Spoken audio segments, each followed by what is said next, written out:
You're here, little one. I saw some memory fragments drifting outside the window, and I intend to salvage them.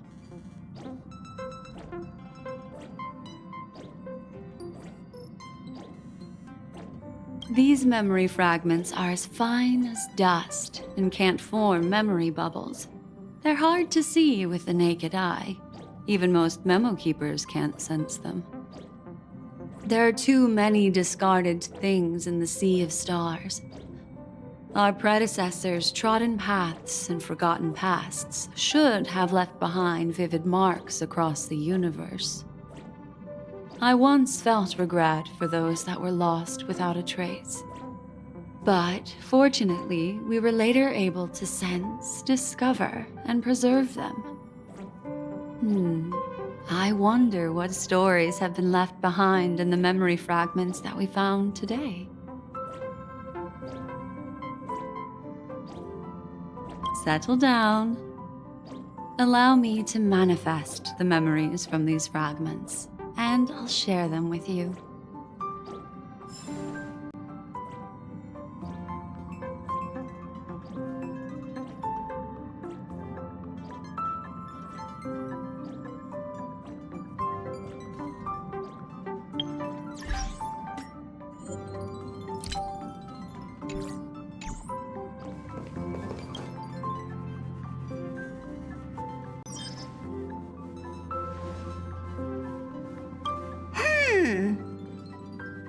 Phew. What's up, Pom-Pom? Just got a message from the Xianzhou La Fu. Looks like it'll conflict with our original schedule.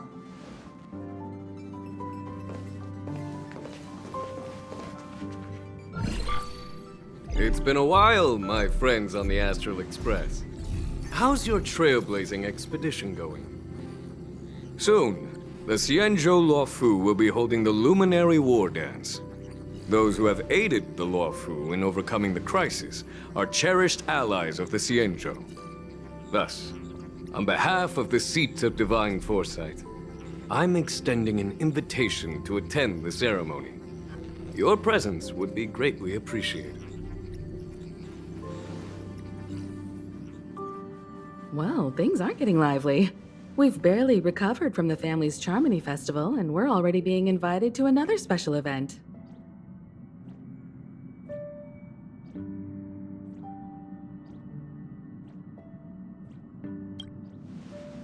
Yeah, me too. But wait, won't it look unprofessional if we attend 2 ceremonies in a row? Aren't we supposed to be focused on restoring astral charts and doing some serious scientific exploration? So we should leave March behind to take care of the Express? Hey! That's not what I meant! I'm all for some fun. I just hope there won't be any surprise party crashers, like Friday or Saturday. The Xianzhou Luofu has recently overcome a crisis. By holding the war dance, they're demonstrating to everyone that they've returned to a state of peace and safety. But that's what everyone said before we went to Penacony. You'll be totally safe under the family's protection. No need to worry. The War Dance is not like the Charmony Festival with all its hidden secrets. It's just a festival to honor the Rainbow Arbiter and the Cloud Knights, who fought against the abominations of abundance and protected the Xianzhou ships.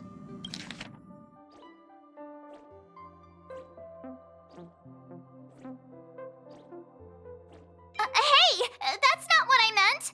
So we should leave March behind to take care of the Express? Hey! That's not what I meant! I'm all for some fun. I just hope there won't be any surprise party crashers, like Friday or Saturday. No, aside from Starskiff performances, it's mostly martial contests. Nothing too different from the Taiki and Roboball contest we've seen before. What do you think, Himiko? since we've accepted Miss Black Swan's proposal, we should probably head to Amphorius for refueling. There's certainly no rush. This trailblazing expedition is quite unique, and the Express needs to be fully stocked and prepared before moving on to the next stop. With Madame Herta's help, I was planning to deliver some Leviathan fossils from Kalinga Abyss to Ron May, member 81 of the Genius Society. It could earn us some favors before we set off. However, it may take a few weeks. Aw, so that means we're not going to the Lawfu. Being an adult means maintaining relationships, whether we like it or not, March. Since we've been invited, it's only right for the Astral Express to attend the ceremony. So here's the plan. Pom Pom will take everyone to the Xianzhou Lawfu. Mr. Yang and I will meet up with Ron May and fulfill our promise. Meanwhile, you, March, and Don Hung will represent the Express and attend the war dance. What do you two think?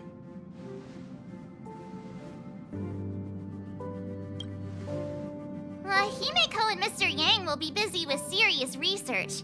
Besides, fossils can't compete with martial contests when it comes to fun, right? Plus, you're the only one with so many friends on the Lawfu. I'll be lost if you don't come along. You've gotta lead the way. Now that everyone's on board with the plan, it's time to work to the Xianzhou Lawfu.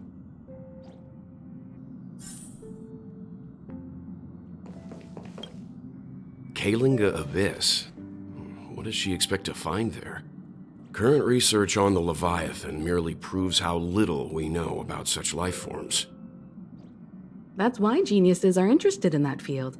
Science is all about uncovering the unknown.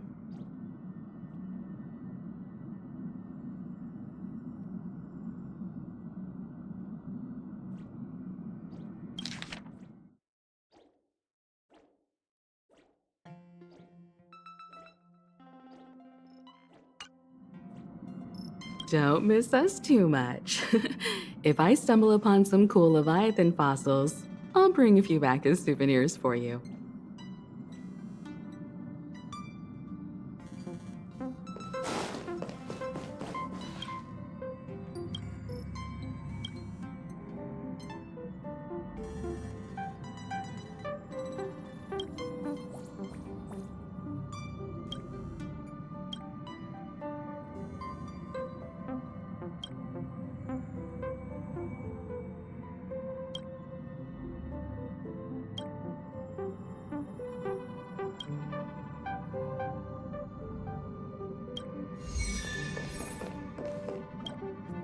Himeko really knows how to convince people.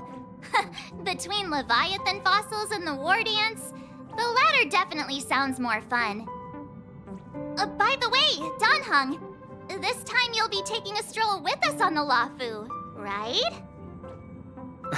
And just let you two wander around aimlessly on the Lawfu by yourselves? I don't think so. Plus, Mr. Yang is right. The Ambrosial Arbor crisis just ended, and both the long life and short life species are still feeling uneasy.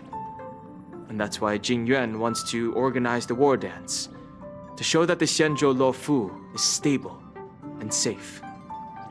And since he has extended an invitation, it's only right that I visit my old friend.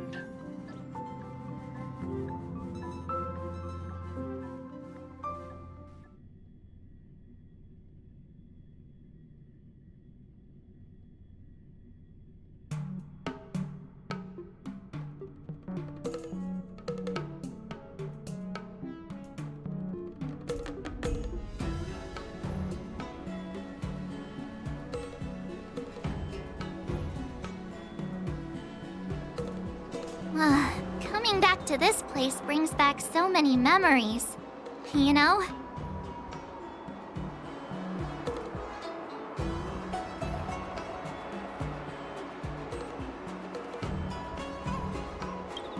Hey, I'm not actually gonna recite a poem. I was just thinking about all the twists and turns we went through when we first arrived on the Xianzhou. This time, we're not being forced or enticed, or chasing after wanted criminals. And we didn't have to sneak in through the cargo dock. This trip has been incredibly smooth. Quite unusual, I must say.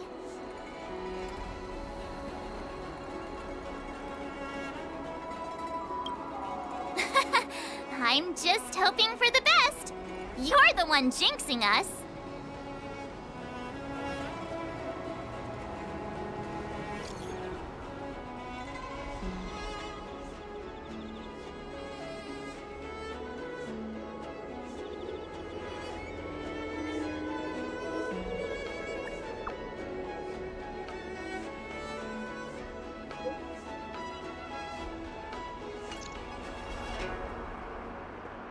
Is the Starskiff Haven always this crowded?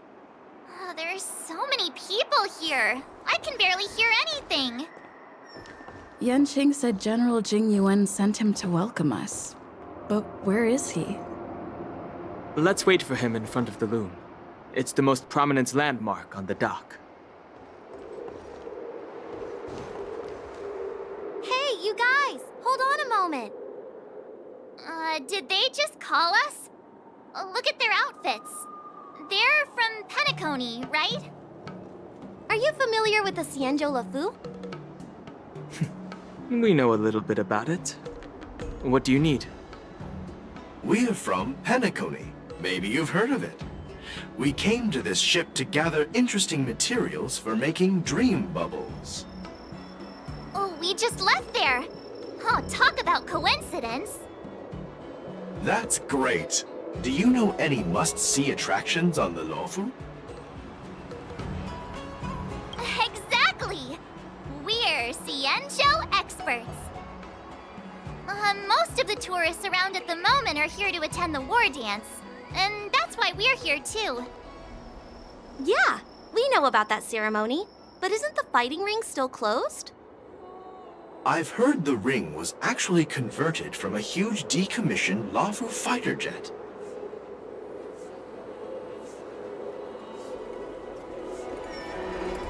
No doubt about it.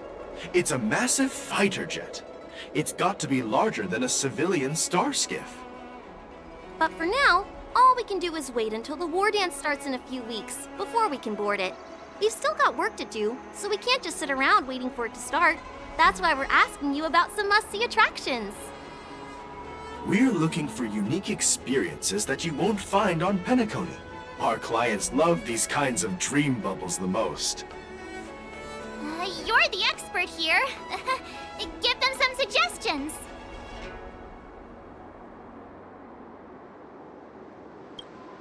Oh yeah! Fixtral Garden!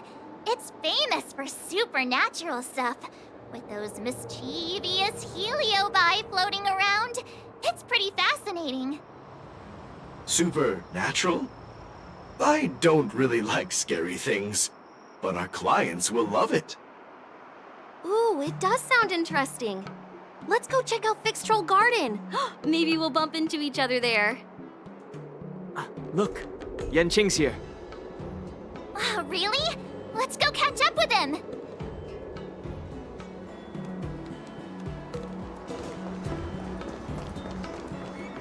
There you are!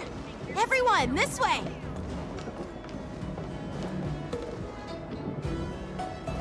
Hey, everyone!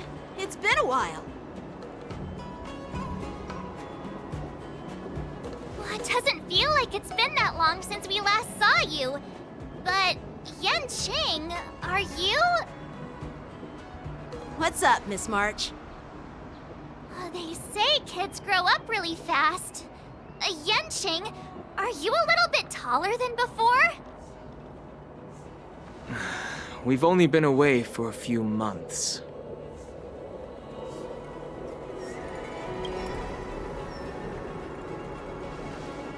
Huh? What are you doing? Sorry, but after our previous adventures, I've become suspicious of whoever greets us first. Do you have to be suspicious around me too? You know, the last time we came to the Xianzhou, the first person who greeted us was... I get it. Better safe than sorry. Seriously, I've never seen the Lafu so lively before. I was a bit worried that holding the war dance right after the Ambrosial Arbor crisis might be too soon.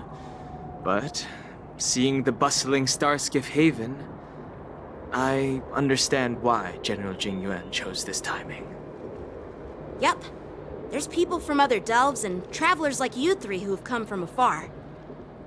With the war dance coming up, there's a huge number of visitors pouring into the Starskiff Haven. The Cloud Knights are working hard to keep the security tight. The General said this ceremony would help the Xianzhou Lafu recover from the crisis.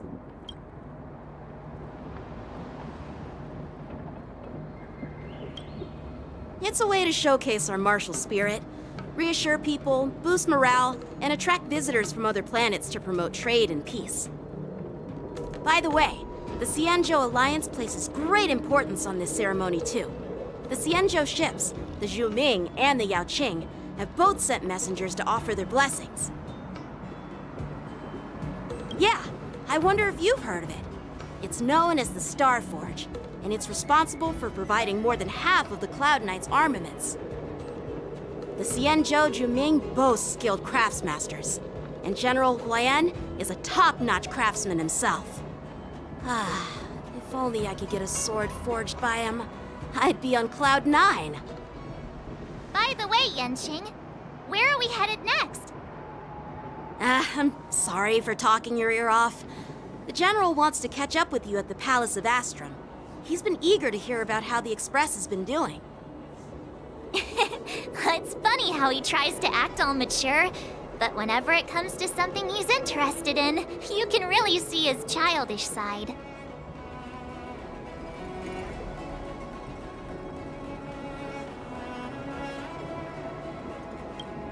I agree.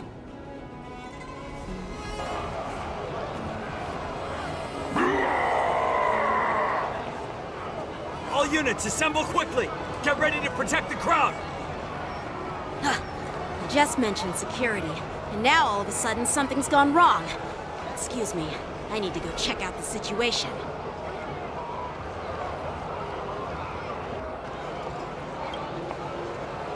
Hey, what's that supposed to mean? We'll go with you.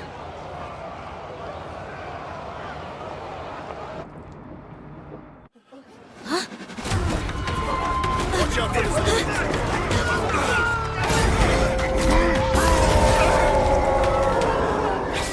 Protect the civilians. I'll deal with him.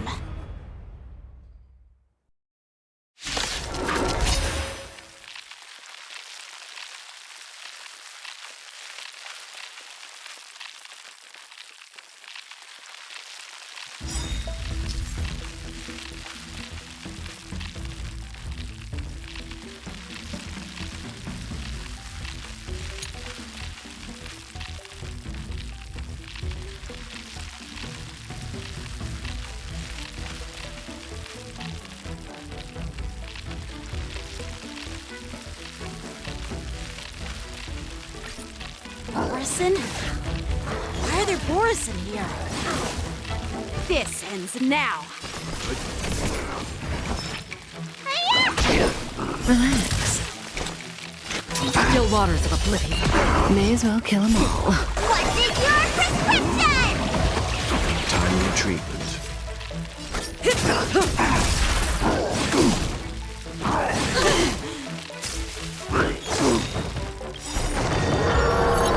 Good times. Time to say bye. Boom. I weep for the departed. It too shall fall. Time for some hardship.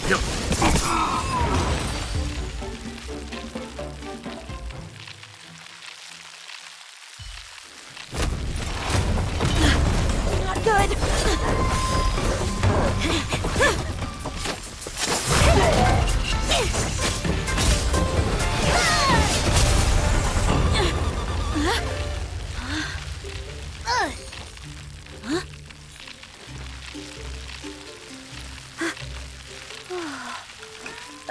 Thanks for the help.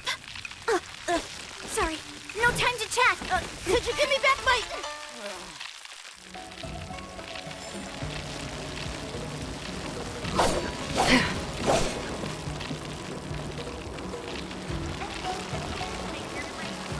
Wait, my sword!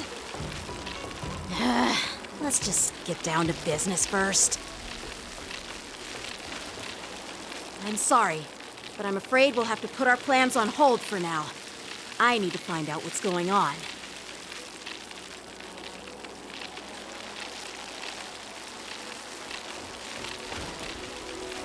While we appreciate your rescue, my Xianzhou friends, don't you think it's a bit too much to detain us and our cargo?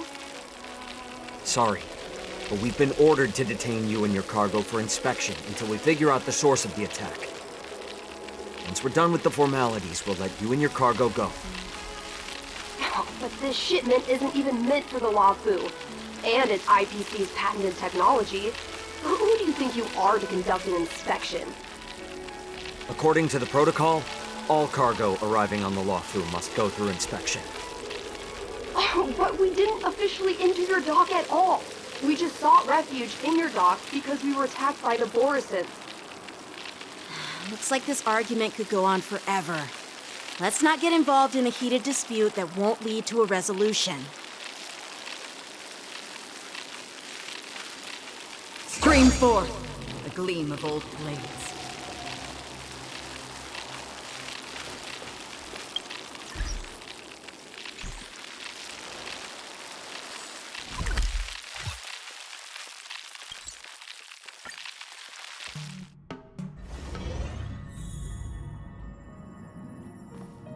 Do you want to enter the Forgotten...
Stay. Stream forth, the gleam of old blades.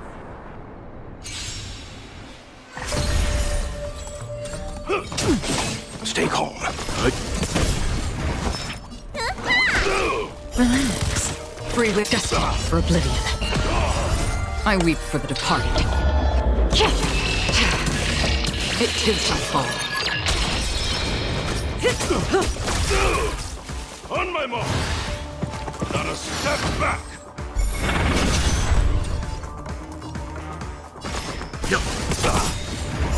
Just give it a fight! Stand still. Another journey begins. Time to say bye. Boom.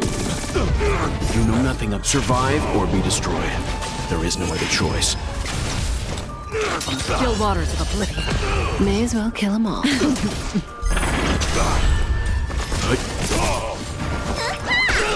Relax. Destined for oblivion. I weep for the departed. It too shall fall.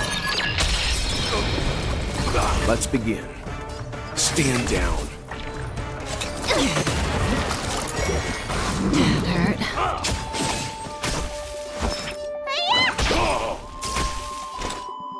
Still waters of oblivion. Say bye to breathing. Didn't hurt. What's in your prescription? Don't worry, it's just a scrape. Stay close! Here stands the Silvermane Guard! Leave it to me. I'm fine. You know nothing. Survive or be destroyed. There is no other choice. Let me tell you. Ah! Stand still. Free will, destined for oblivion. May as well kill them all. Good times. Time to say bye. Boom. Let's begin.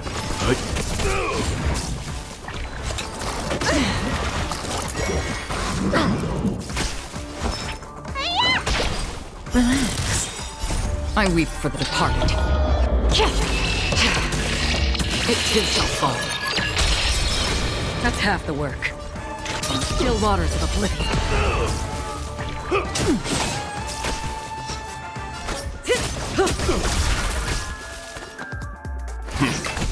Stand still.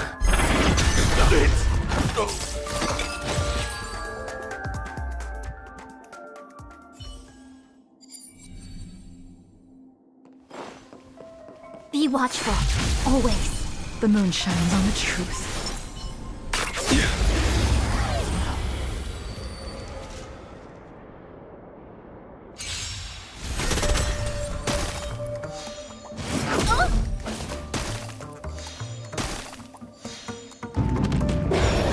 Soon to be departed.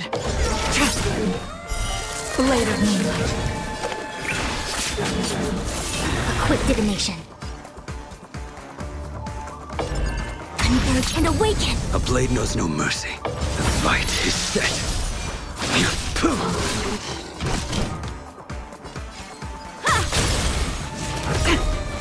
All will be revealed. In lunar flame. Failed to send you. You won't get away.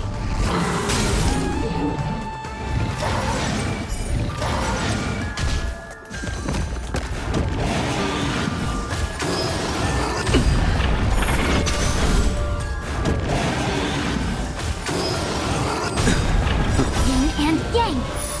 That paradise, savor it for me. You won't get away. Ready for perhaps you still. Humanity never conceals its desire to control the heavens, and I'm no exception.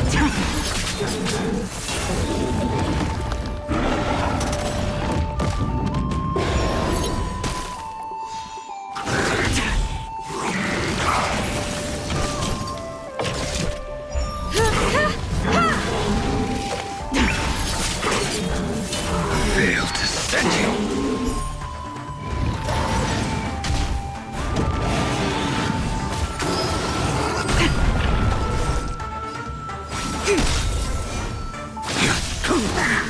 All things in the human creations!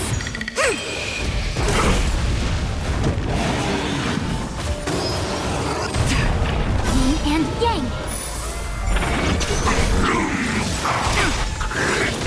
All will be revealed. In lunar flame.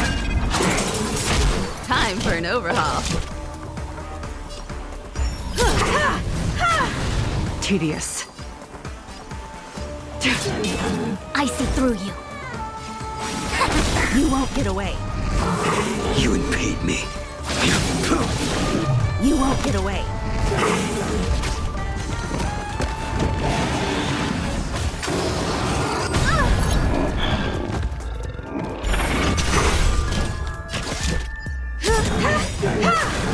Perhaps you humanity never conceals its desire to control the heavens, and I'm no exception. Stand down. Blade of moonlight. Failed to send you. That paradise may savor it for me.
We meet again, dear friend.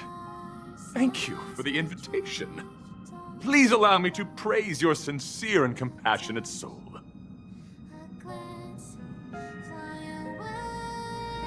Looks like we understand each other.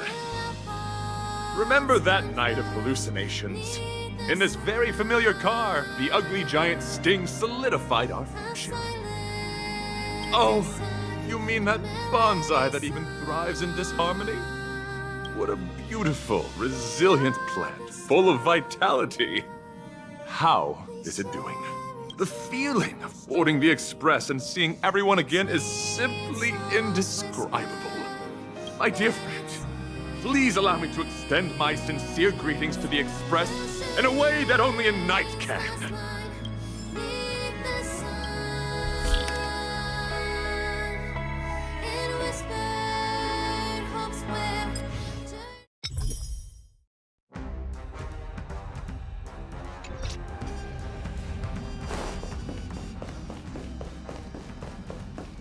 Something the matter?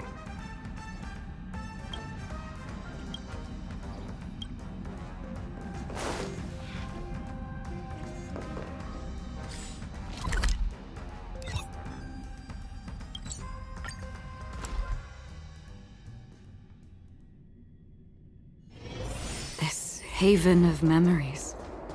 Every touch, every moment is like a thorned rose.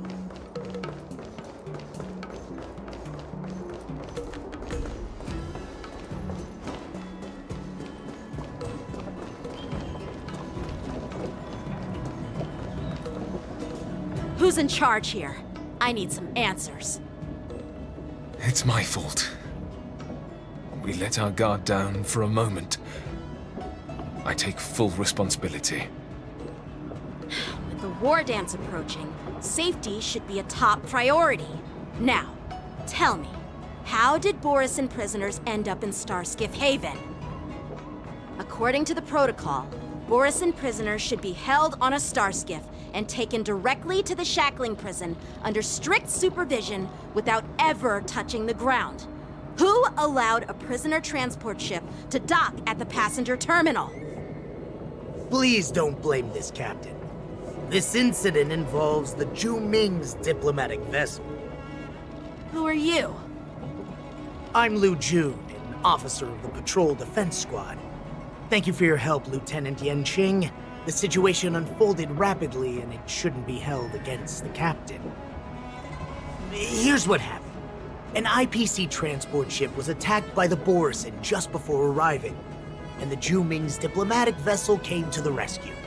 They fought off the Borisin pirates and imprisoned them on their ship.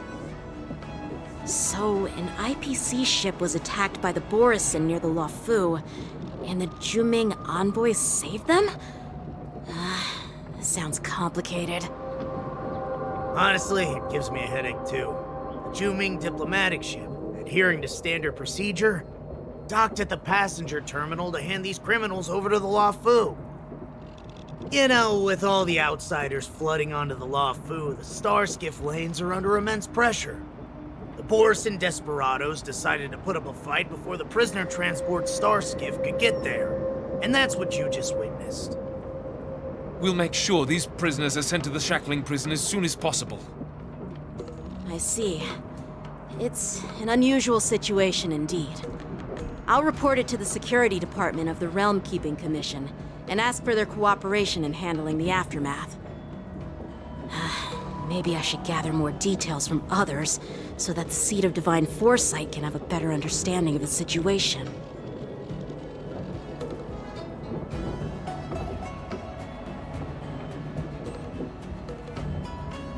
Oh, you look much maturer now, Yanqing. Please don't tease me, Miss March. The situation on the Xianzhou before the war dance is like a calm lake that can be disturbed by even the smallest pebble, capable of generating far-reaching ripples with even the slightest disturbance. What are those people? I mean, those monsters we just dealt with?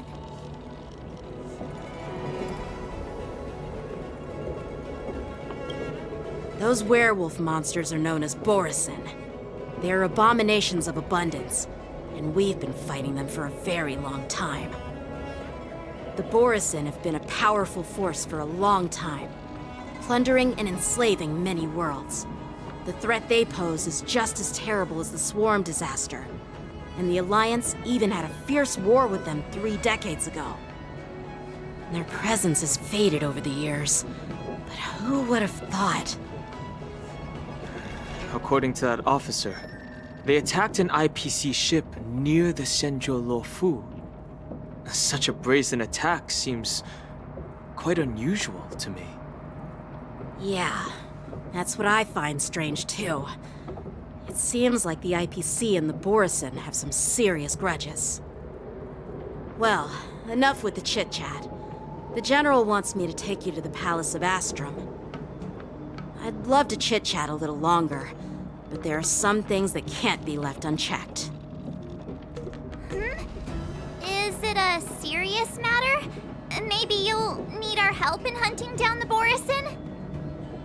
Thank you, but it's no big deal. By the way, that young lady who just appeared, she took my sword. I'm thinking of filing a lost property report at the Realm Keeping Commission to see if I can get it back. I doubt she did it on purpose.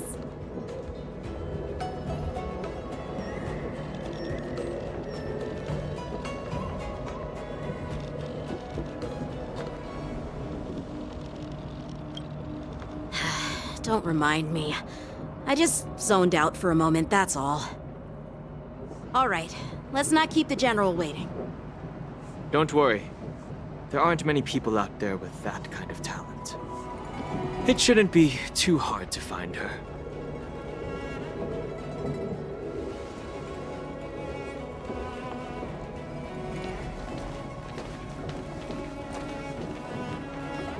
There sure are a lot of troublemakers around.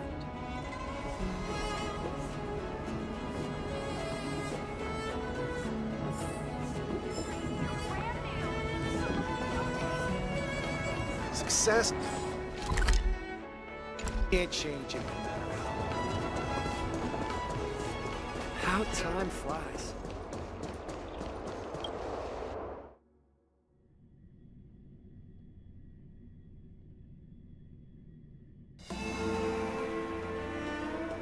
It's been a long journey, Elder Wyatt. Thank you for your presence.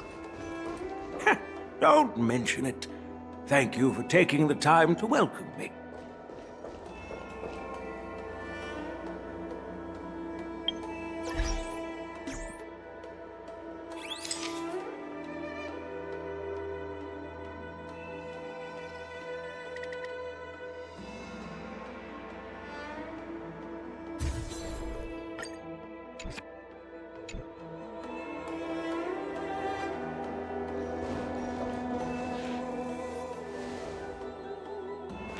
General, I brought our guests from the Express.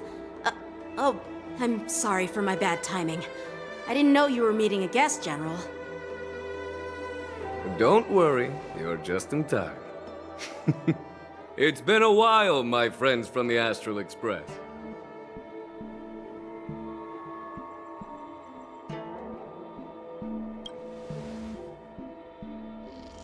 Oh. Well, it's an honor to be in your dreams, my friend. Allow me to introduce you to General Huayan. He's the Arbiter General of the Xianzhou Zhuming, known as the Flaming Heart. No need to be so formal. I'm just a tourist here, no different from other tourists who've come to attend the ceremony. Elder Huayan is not only one of the Arbiter Generals, but also the Furnace Master of the Artisanship Commission. Besides his martial skills, he excels in forging various weapons. Such talents are unique, even among the Arbiter Generals. Be it Arbiter General or Furnace Master, these are merely titles given to me long ago. I've retired several times already, but with the current change in circumstances, the Marshal has called me back to duty. and I had no choice but to answer the call. Well, in the end, I'm to blame. Living such a long life naturally brings its share of disapproval.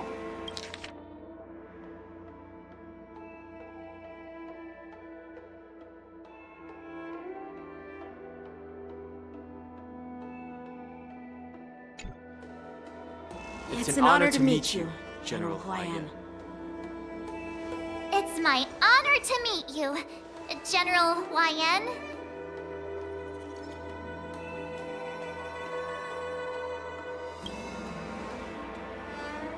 No need to be all formal.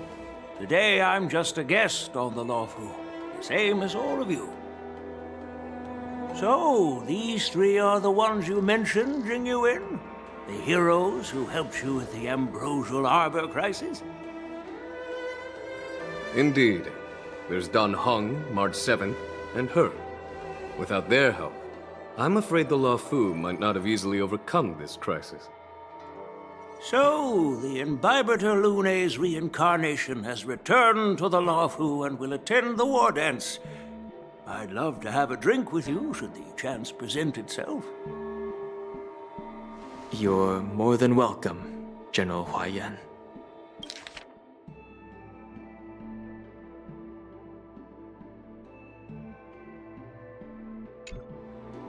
And this young friend is? Yanqing, my apprentice. He remains by my side as my retainer due to his youth, which I hope will season him with experience. He will stand for the Luofu's Cloud Knights in the upcoming war dance, ready to take on all kinds of challenges. Great, great!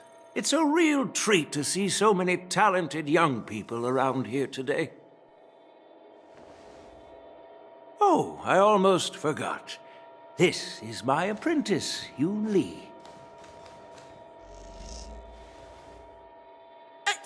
It's you!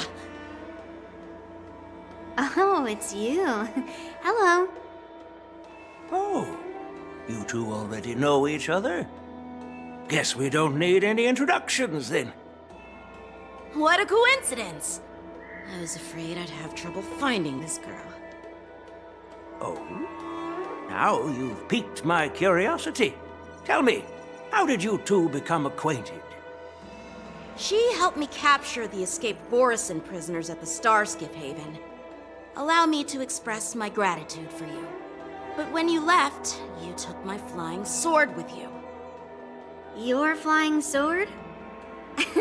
Oh, so that's why I found a dagger in my bag. Turns out it's yours. Yes, it is. Now that we've met again, I hope... Nope, that won't do. Won't do? You want your sword back, right? Well, you can't just take it back. On the Juming, when you lose your sword on the battlefield, you have to reclaim it on the battlefield. As for this little sword, it was supposed to strike that escaped Borisin prisoner. But unfortunately, its owner's agitated state caused it to fly off like a kite with a broken string, and it missed its target. By the way, if I hadn't caught it and helped it hit its mark, that Borisin prisoner would have gotten away. Hold on a sec, Yoon Lee.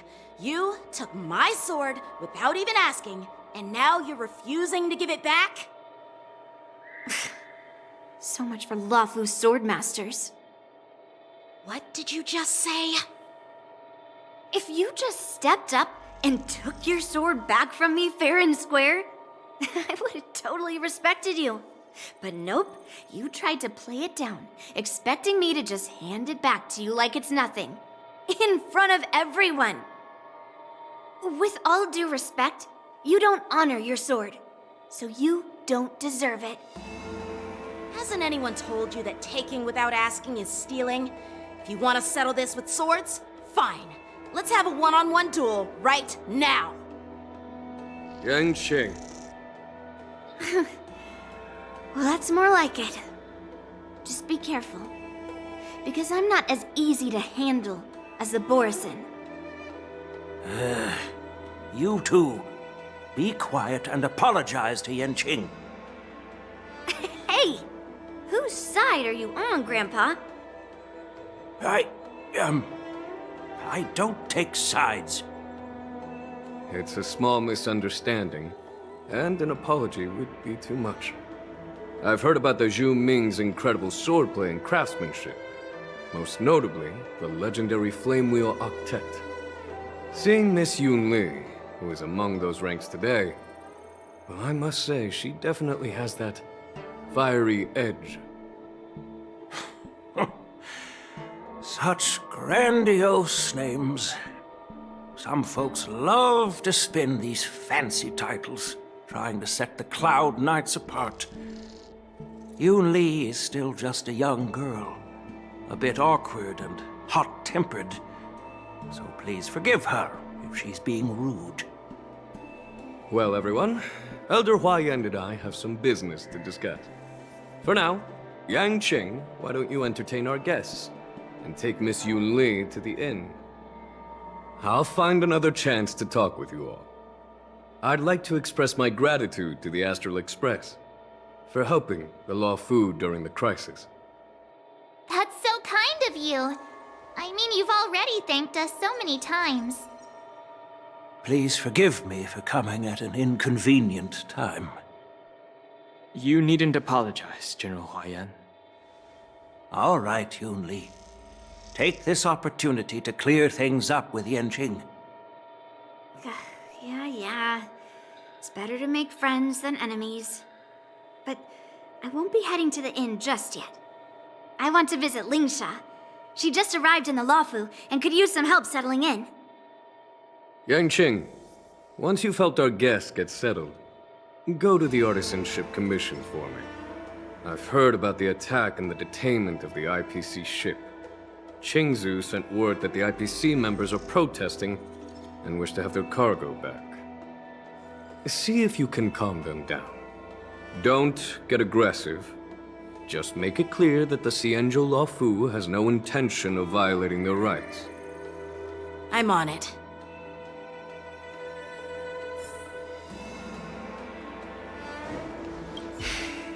I'm sorry for Yanqing's rudeness. Not at all. Taunted by Yun Li like that, even a training dummy would be angry. You've taught your apprentice well. If it were me in my younger days, I'm afraid I'd have drawn my sword and fought. Yanqing can understand your concerns. On the other hand, Yun Li is still a naive girl who's only interested in swordplay. Honestly, I brought her here to participate in the war dance because I want to broaden her horizons.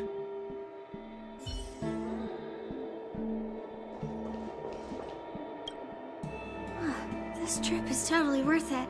Compared to the Zhuming, the Luofu is so much livelier. But it's a shame the Luofu swordmasters don't seem that great. Glad to meet you too. Are you here to participate in the war dance?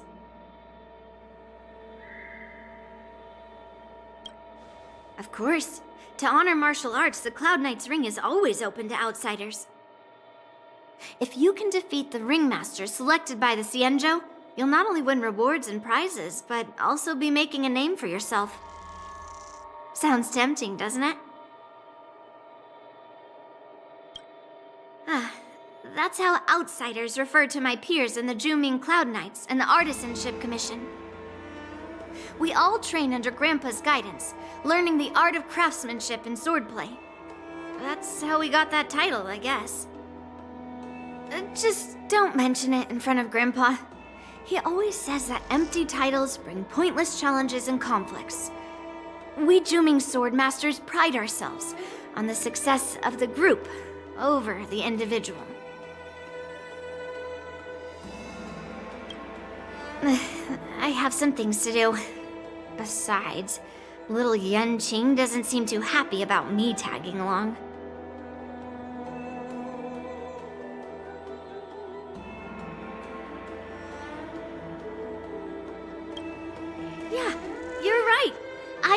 crooked with my skills, so I guess you can say I'm a robber or something. How dare he imply I'm a thief? Totally different. Besides, the sword seems scared of its own master. I'd like to ask him, you claim to cherish your sword as your life, yet you don't even recognize the state it's in right now? I didn't intend to keep his sword. I was planning to take this chance to return it to him. But now, I've changed my mind. I'll give that poor flying sword some proper maintenance. I won't consider returning the sword unless he learns how to say please, hello, thank you, and sorry. So he can forget about it for now.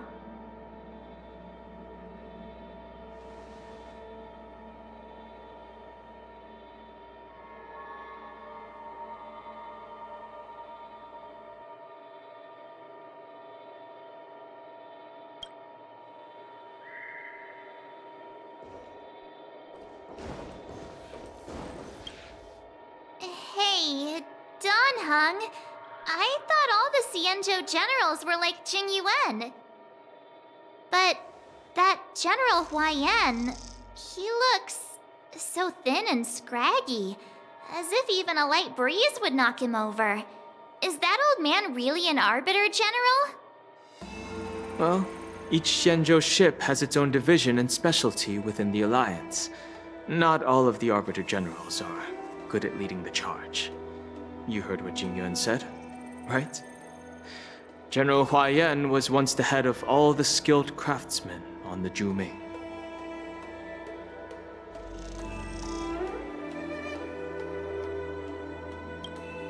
Yeah, you've noticed that too? It's really weird. Do the Xianzhou people age? I rarely see any old people on the Xianzhou ship, and when I do, they're usually travelers. But General Huaiyan looks like an ordinary old grandpa. Is he really a Xianzhou general? Good question. He's right there. So why don't you ask him yourself? Nah, I'd like to live a little longer. We should leave. General Jing Yuan asked Yan Qing to entertain us, so obviously, he has important matters to discuss. Let's not waste any time here.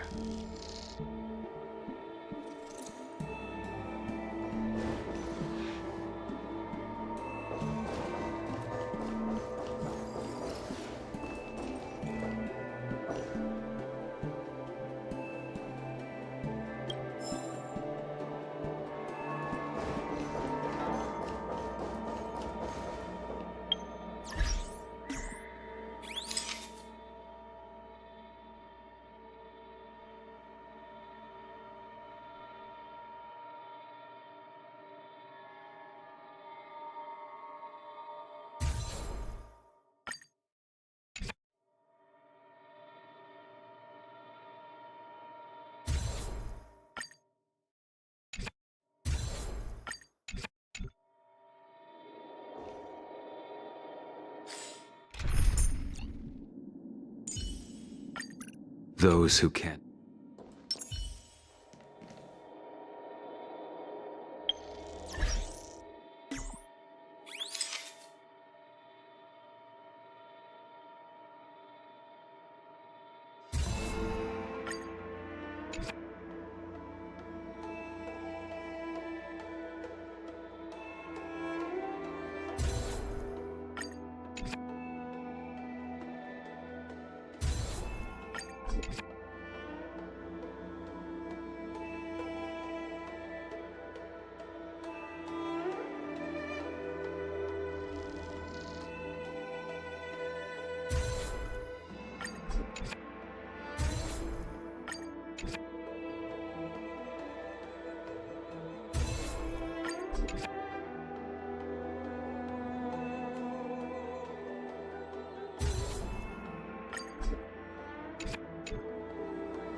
This is the report Qingzu just sent me. Let me take a look.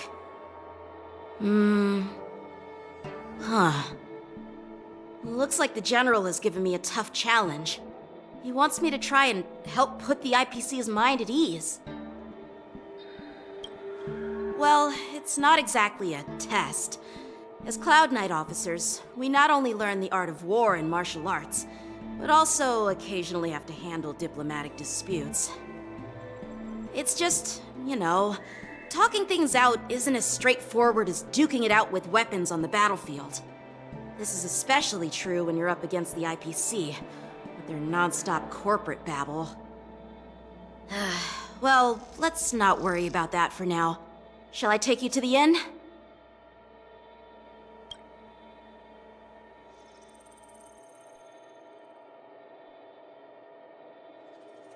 It is the Law Fu's honor to have you in attendance at the war dance. Yet, the fact that a simple martial arts ceremony has attracted esteemed generals from the Zhu Ming and the Yao Qing implies intentions beyond mere spectating. Might there be any specific instructions from the Marshal? You're overthinking it, Jinyuan. As I said, I'm here to broaden my granddaughter's horizons. I have no ulterior motives. However, I have no clue what the Yao Qing Arbiter General has in mind. Do you remember when you accepted this position? I told you that an Arbiter General's battlefield goes beyond the physical one. You'll need to lead and manage everything on the Xianzhou. The title of Arbiter General holds a weight far greater than its literal meaning. So many years have passed, and you've done well. However, longevity for the Xianzhou people can be a curse. Living too long means that every mistake you made will lurk in the shadows. And one day, they'll eventually catch up to you. The Marshal knows everything that has happened on the Luofu. As for the Merlin's Claw of the Yao Qing, she has come specifically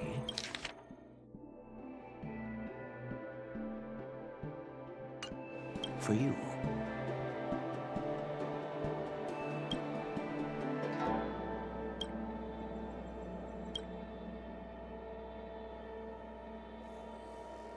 Speaking of which, why hasn't she arrived yet?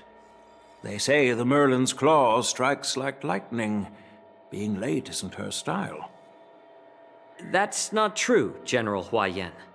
She's been here a while, but I'm sure you've heard of her unbridled nature. As soon as she disembarked from the star skiff, she mentioned having something to attend to and simply disappeared. You must be the messengers from the Xianzhou Yao Qing, I assume. We are Jiaoqiu and Moza, retainers of the Merlin's Claw. It's an honor to meet you in person, Arbiter Generals. Now this is interesting. A guest who doesn't come to visit but sends a message instead. What does she mean? Tell me, what could be more important to her than coming here? Master heard about a spectacular view in Scale Gorge Waterscape. I believe she went there to enjoy it. A spectacular view? Ha! Did you hear that, Jinyuan? This person is being sarcastic. Please do not misunderstand me, General Huaiyan. I was simply stating the truth. Master thought it would be inappropriate to keep you waiting, so she sent us here. Once she's finished with admiring the scenery, she'll personally come and apologize to the both of you.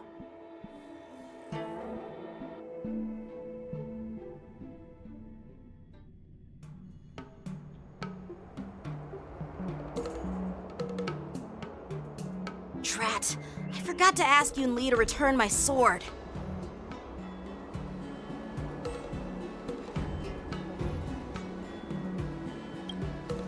Unacceptable. Every sword is precious to me. If it weren't for the General's interference, I would have taught that shameless girl a lesson in swordplay. By the way, I don't know if it's just me, but the General seemed a little reserved. Could it be because of Elder Yan's visit? Reserved? Really?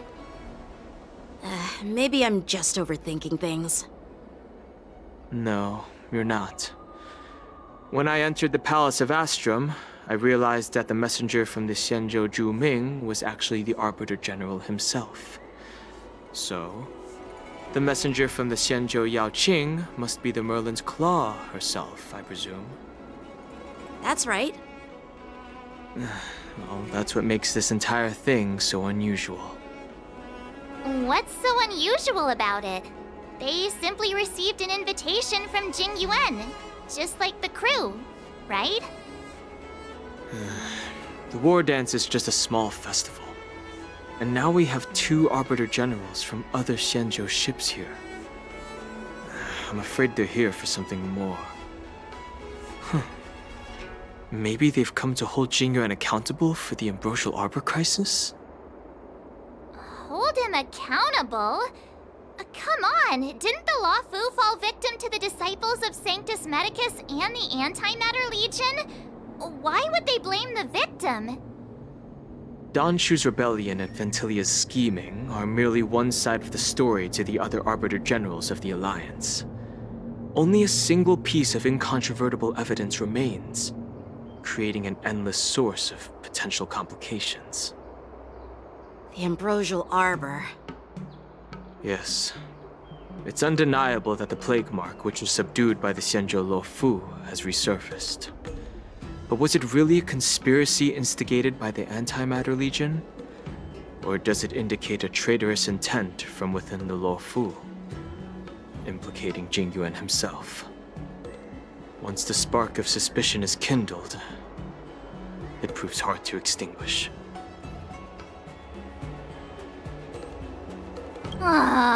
What was I thinking? Seriously, here I was looking forward to a carefree and enjoyable trip. But it seems wherever we go, drama is just around the corner. Aw, I was so excited. I thought those Arbiter Generals were just here to see the ceremony. By the way, I heard that an alchemist from the Zhuming diplomatic ship has arrived, and rumors say that she's to be the new Cauldron Master of the Alchemy Commission on the Luofu. An alchemist from the Zhu Ming serving as the Cauldron Master on the Luofu? While it's not unheard of, the timing itself... Thanks to your words, Mr. Dan Heng. Now I finally see the underlying tensions. The General is under tremendous pressure right now, but I was completely oblivious to his troubles. How naive of me. Come on, don't think like that. Leave the adult matters to the adults. Even if you wanted to do something for the General, it's not like you can do anything. Did I say something wrong? Again?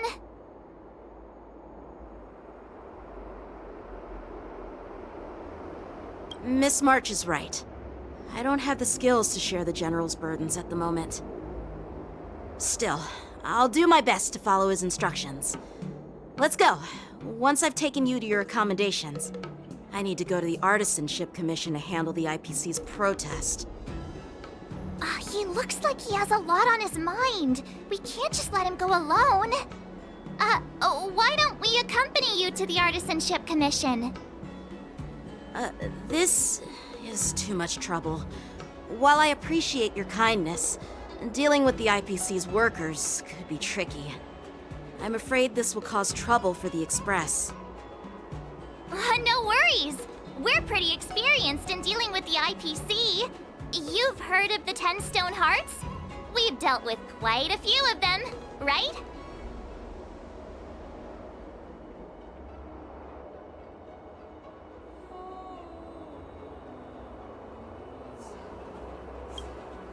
Hey, who's bragging?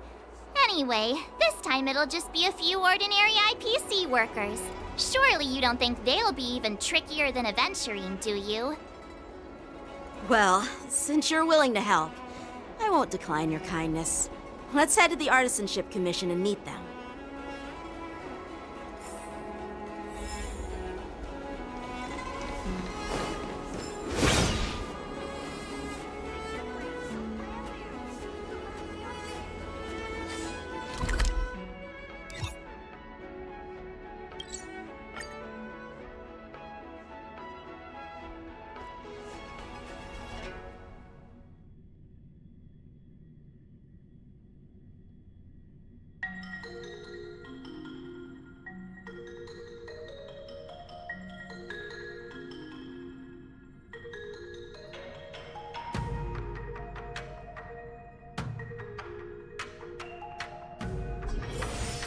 Can I really reason with you Cienjo people? I think I get it now. In your words, this is called looting a burning house, right? But I am trying to reason with you here.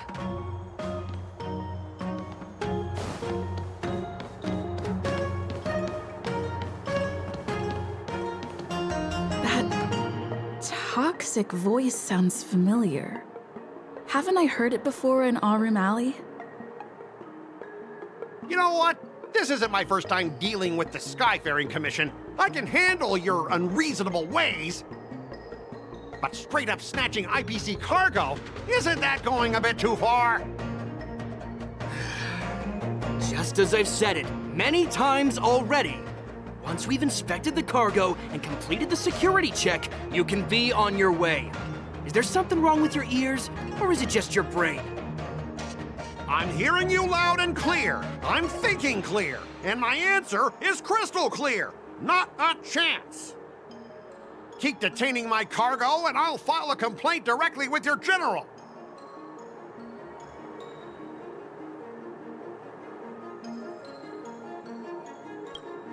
You jerk!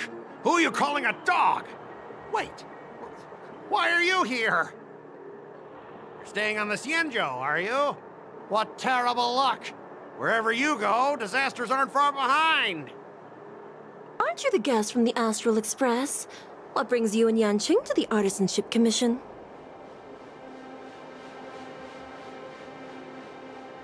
Trouble caused by the IPC? I'd say it's caused by the Skyfaring Commission! Looks like you've met this IPC worker before. I'm not sure if that's a good or a bad thing. I was sent here to deal with the IPC protest, Miss Shikue. What's going on here? As you know, this IPC transport ship was attacked by the Borison and rescued by the Juming's diplomatic ship.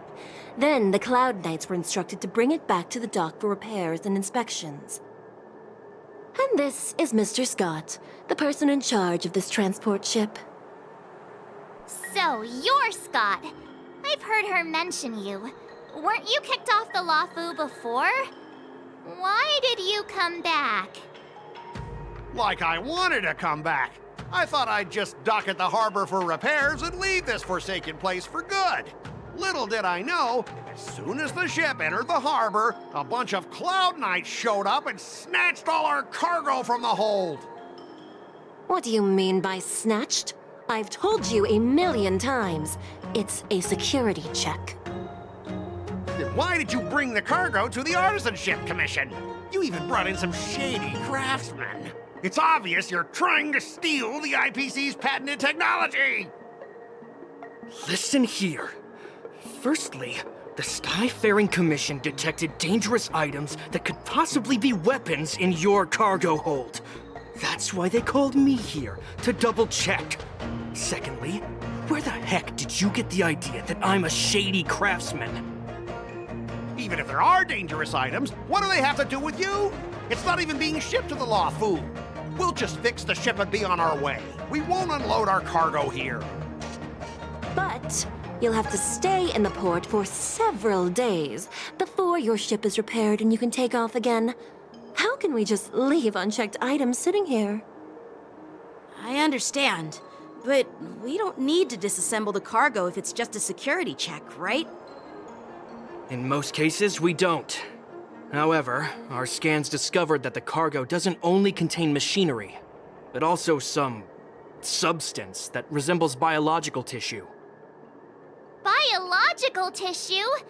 Does this crate contain living things?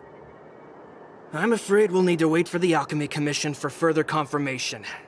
In any case, according to our regulations, we need to unseal one of the crates for further examination. But this IPC specialist has been hindering us on the grounds of patent secrecy. The Alliance's regulations on biological products are very strict.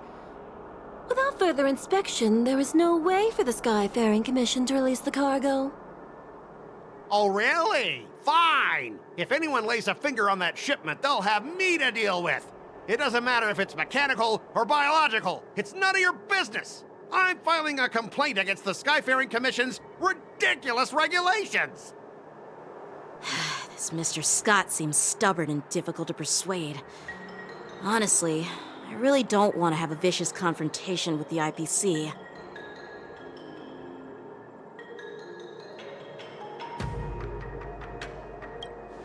I heard how you helped R. O'Malley. The IPC representative back then was Mr. Scott, right? Since you've dealt with him before, it looks like I'll have to rely on you again. What are you guys whispering about over there? Just hurry up and give us back our cargo.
High-end barge, the best choice for galactic commerce.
chartering. High-end barge, the best choice for galactic commerce.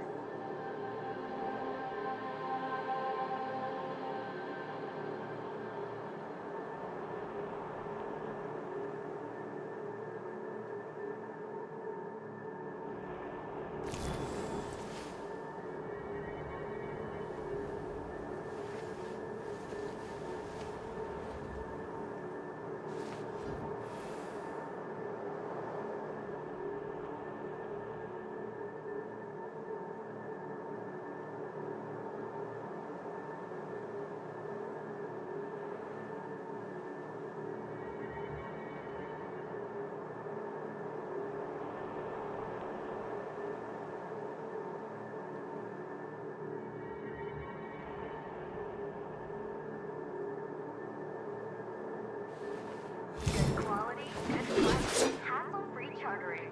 High-end barge, the best choice for galactic commerce.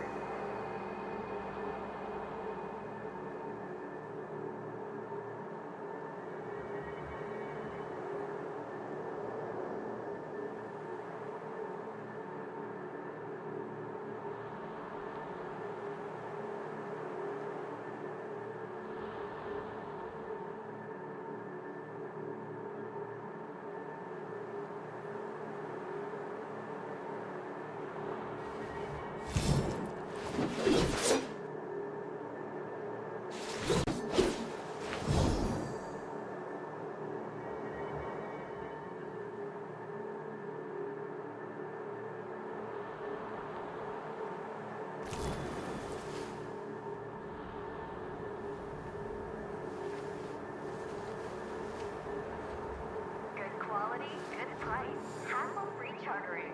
High-end barge, the best choice for galactic commerce.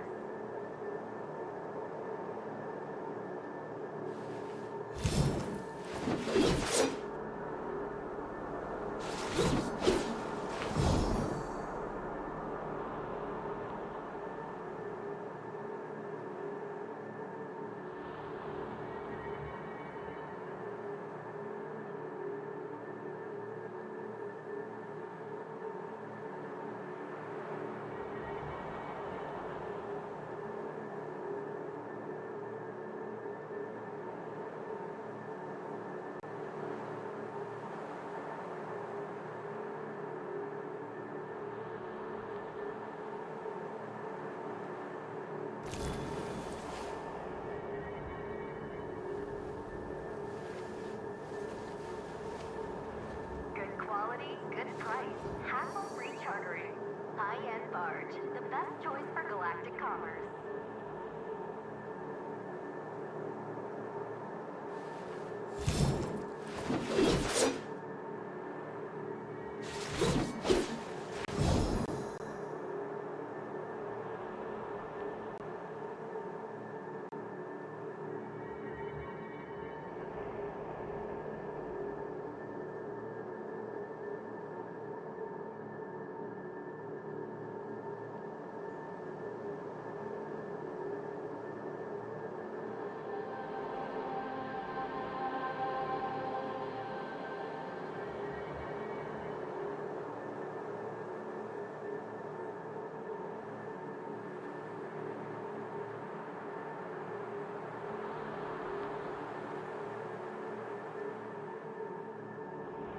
Good quality, good price, hassle-free chartering.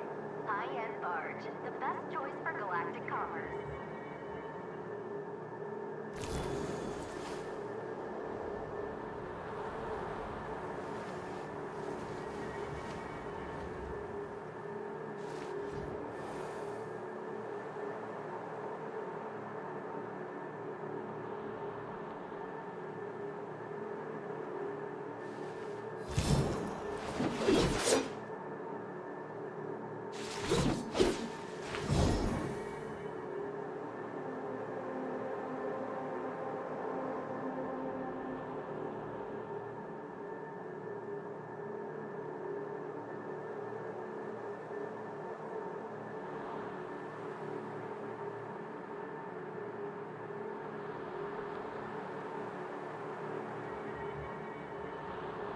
Good quality, good price, hassle-free chartering. rechartering. High-end barge, the best choice for galactic commerce.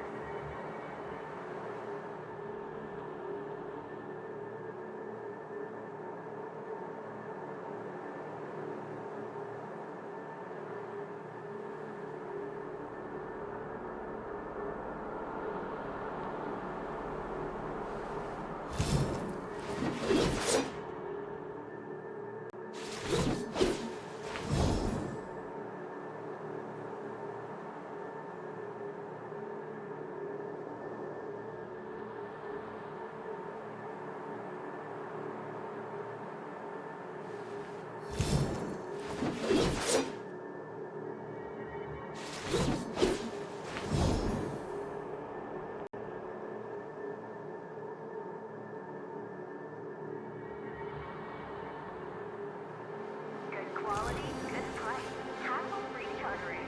High-end barge, the best choice for galactic commerce.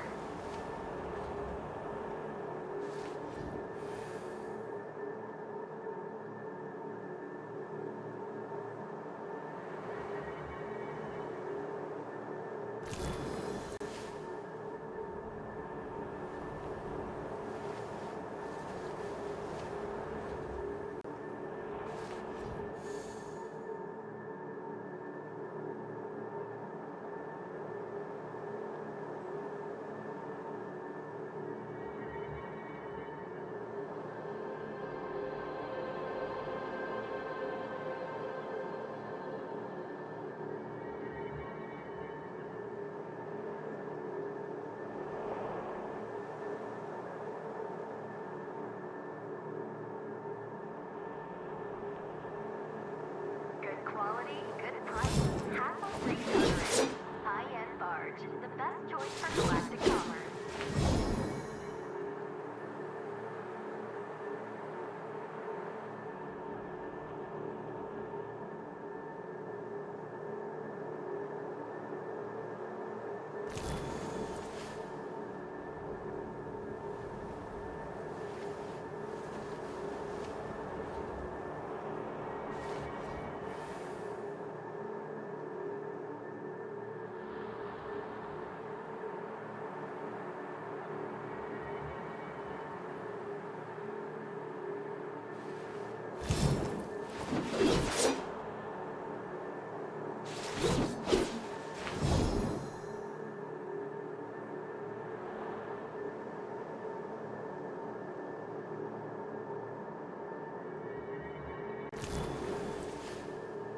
Quality, good price, hassle-free chartering.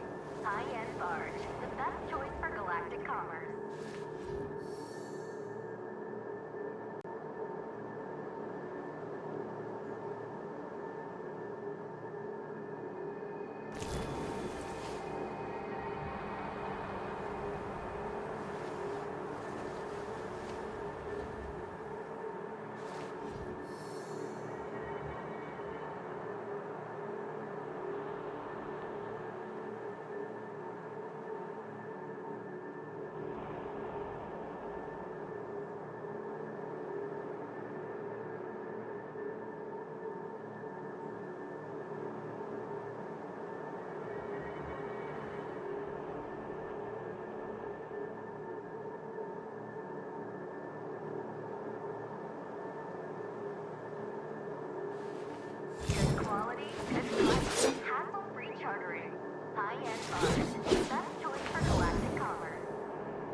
Commerce.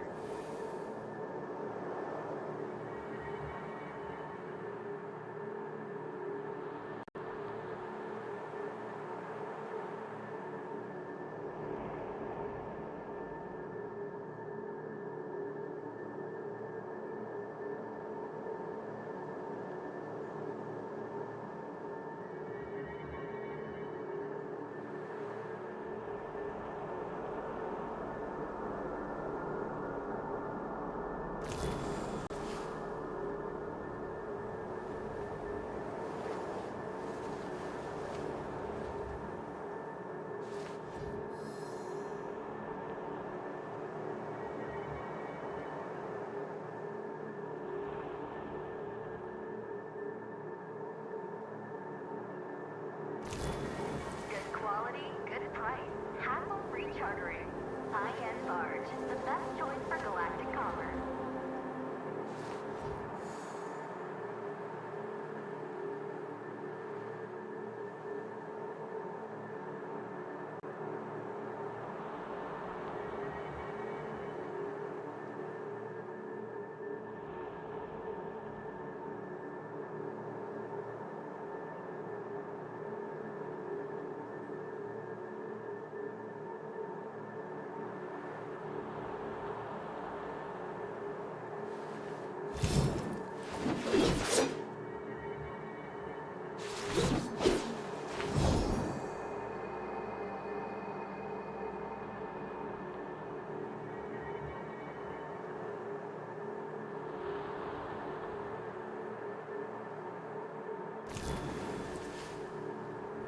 Good quality, good price. Hassle-free chartering. High-end barge. The best choice for galactic commerce.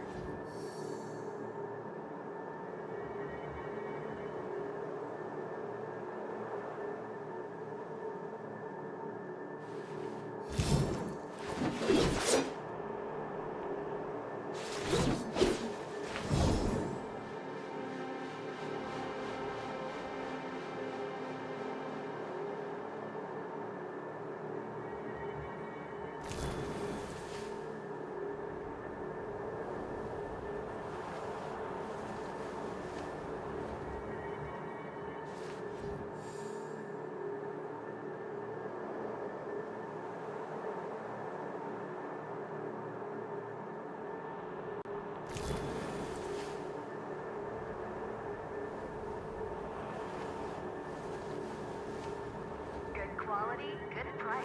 Hassle-free chartering. High-end barge. The best choice for galactic commerce.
barge, the best choice for galactic commerce.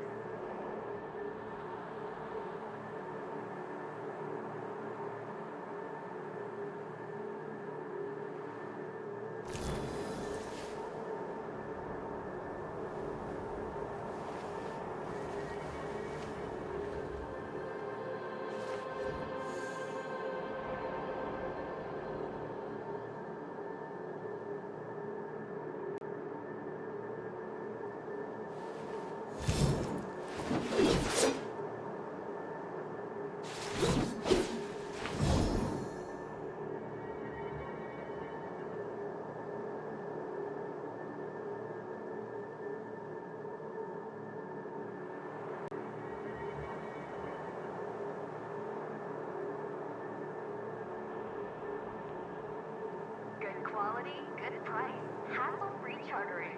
High-end barge, the best choice for galactic commerce.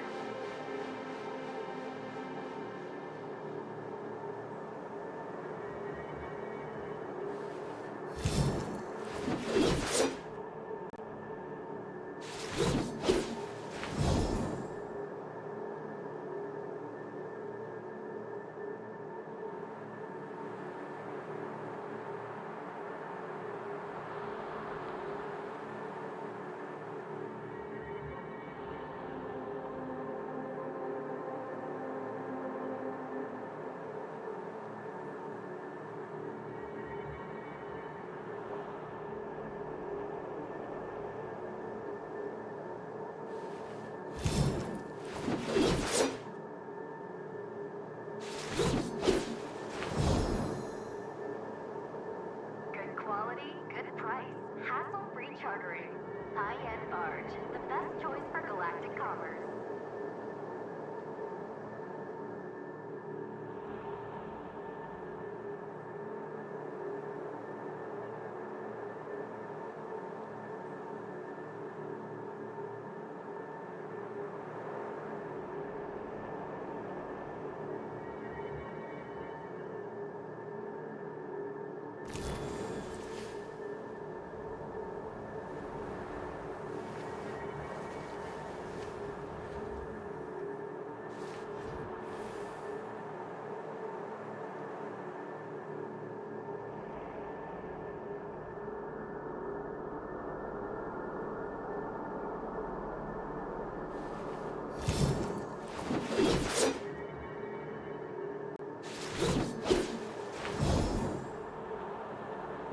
Good quality, good price, hassle-free chartering.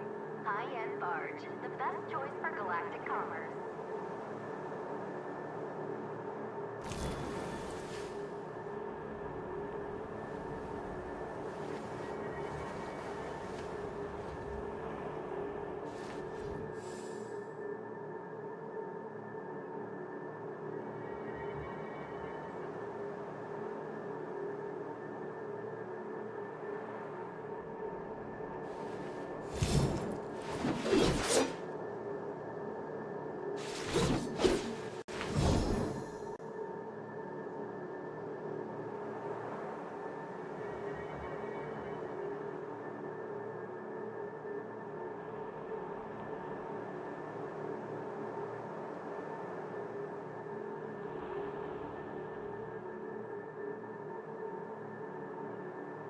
Good quality, good price, hassle-free chartering. High-end barge, the best choice for galactic commerce.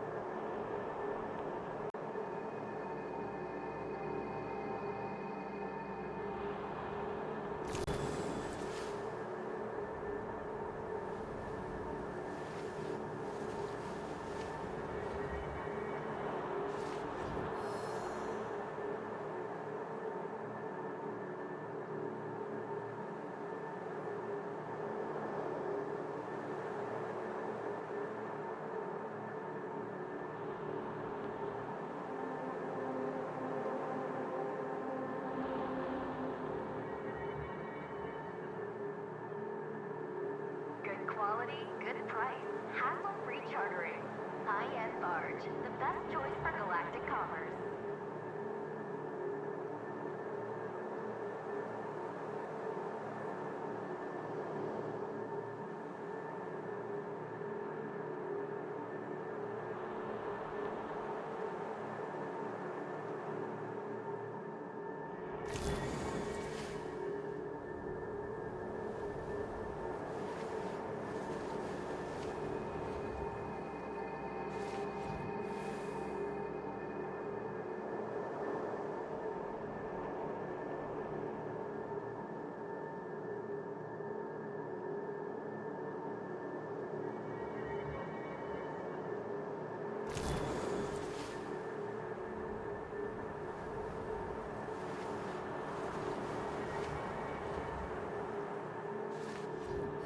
Good quality, good price, hassle-free chartering.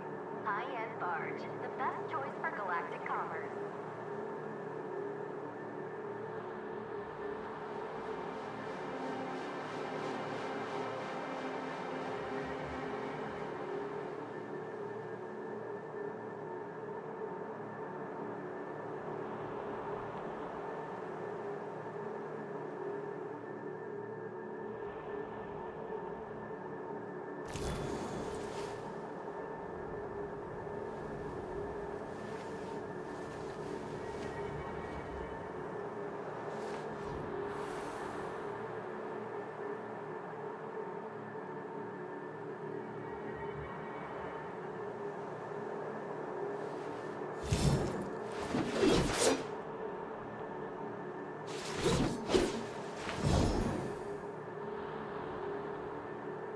Good quality, good price, hassle-free chartering.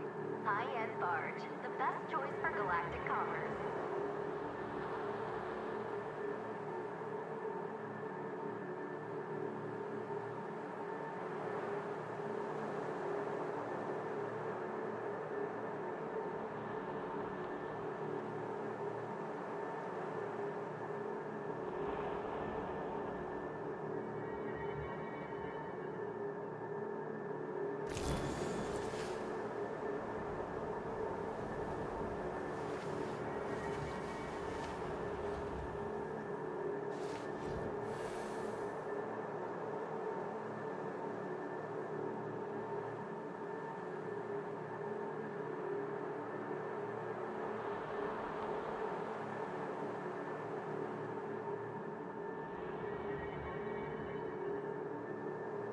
Good quality, good price, hassle-free chartering.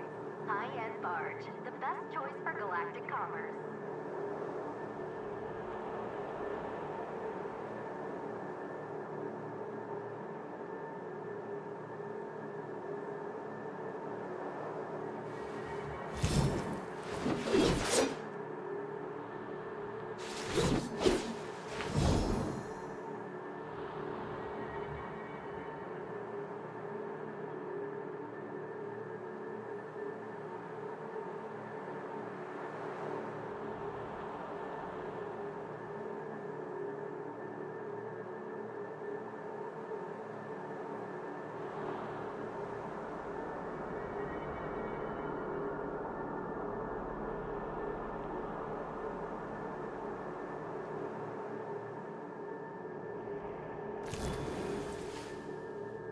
Good quality, good price, hassle-free chartering.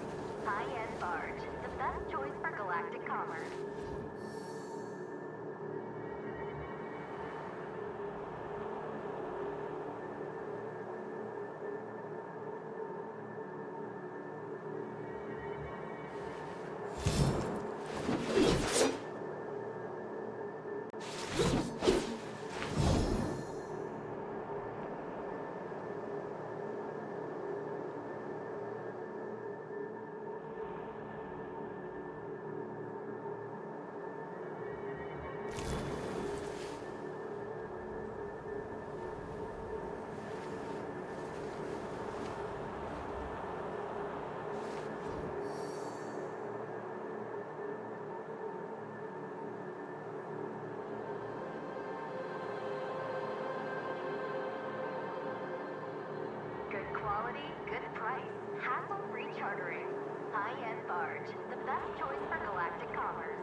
galactic commerce.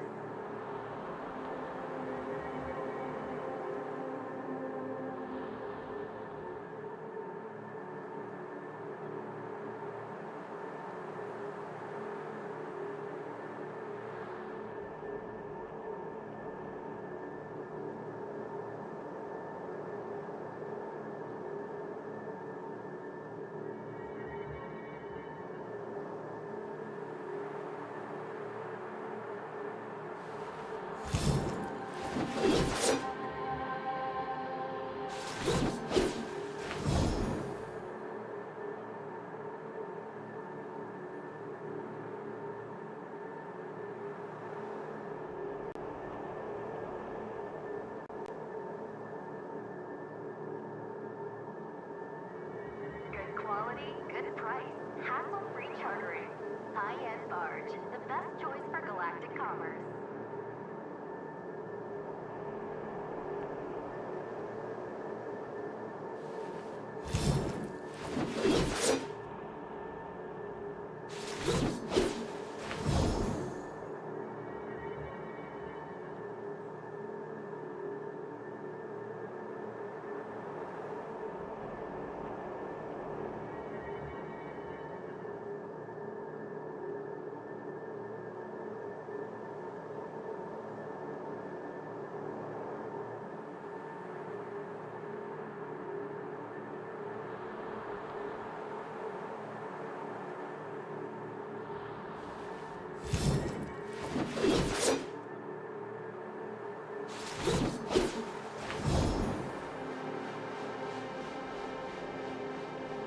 Good quality, good price, hassle-free chartering. High-end barge, the best choice for galactic commerce.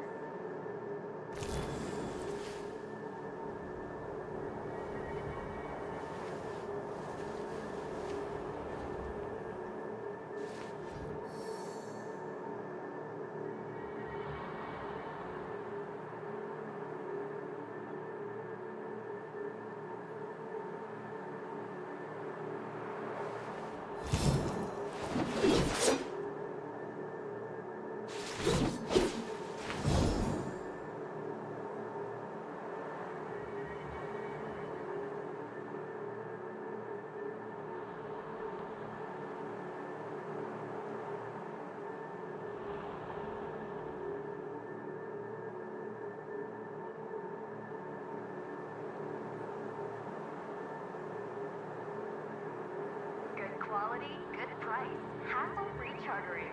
High-end barge, the best choice for galactic commerce.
Commerce.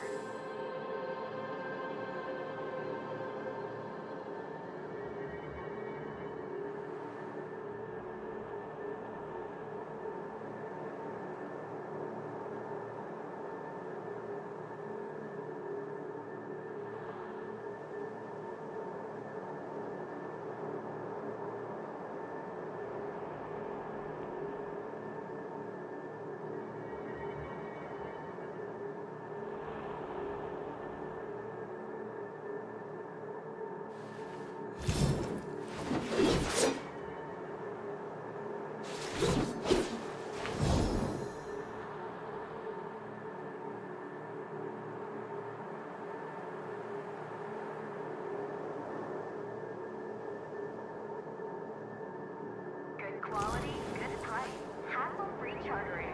High-end barge, the best choice for galactic commerce.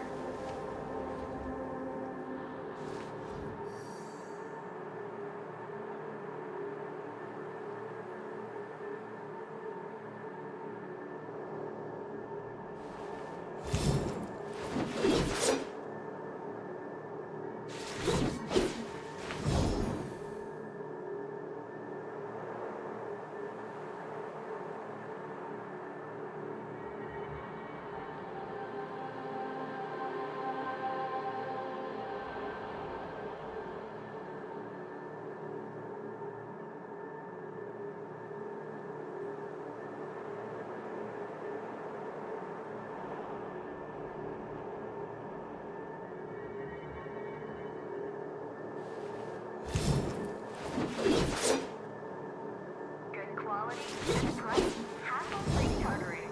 High-end barge, the best choice for galactic commerce.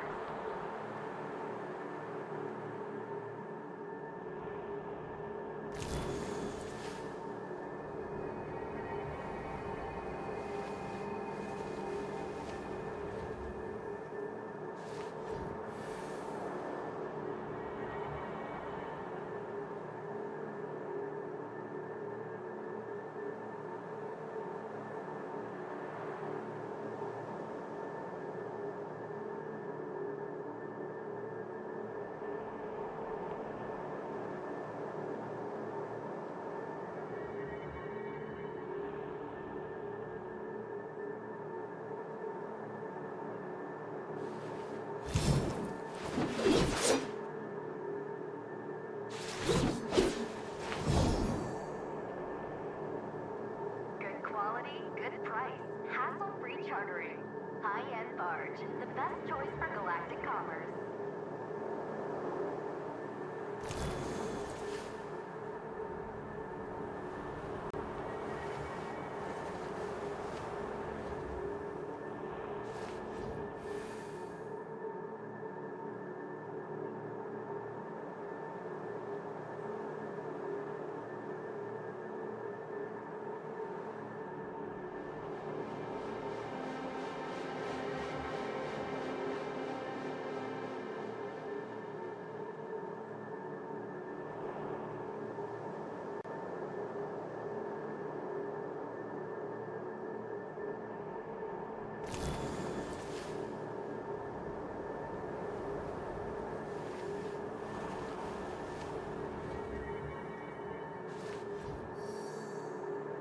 Good quality, good price, hassle-free chartering. High-end barge, the best choice for galactic commerce.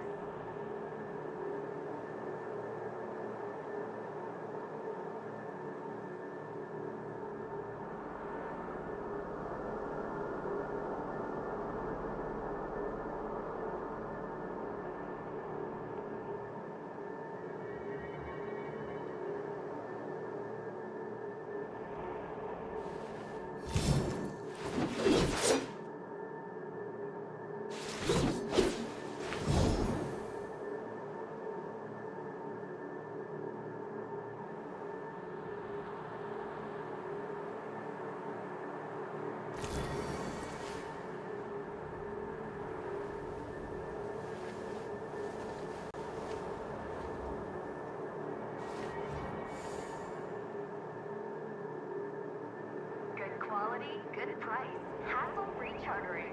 High-end barge, the best choice for galactic commerce.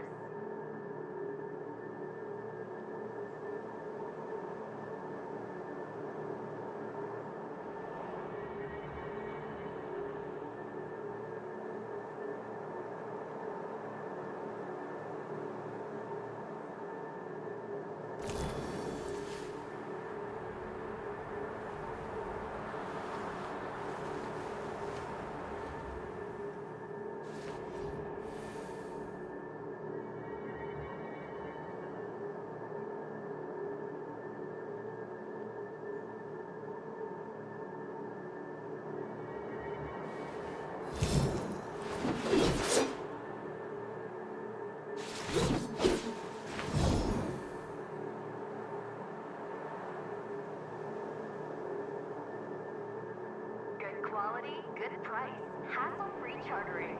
High-end barge, the best choice for galactic commerce.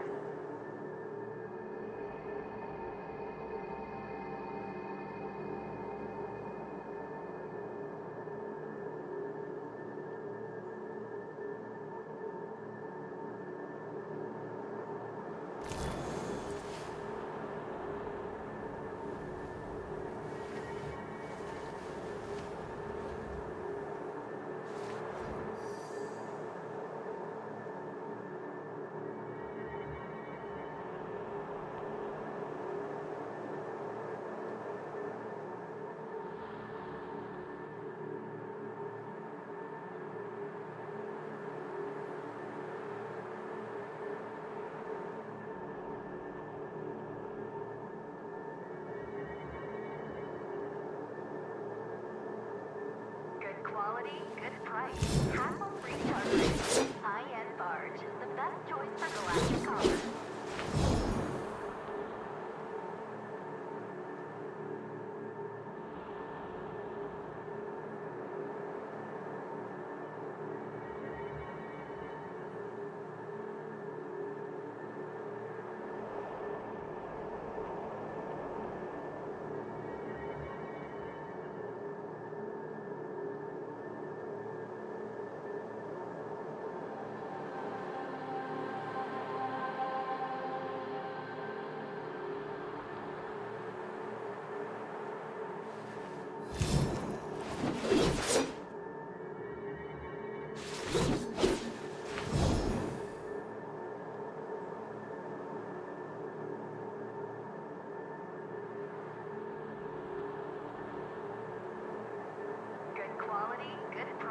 Hassle-free chartering.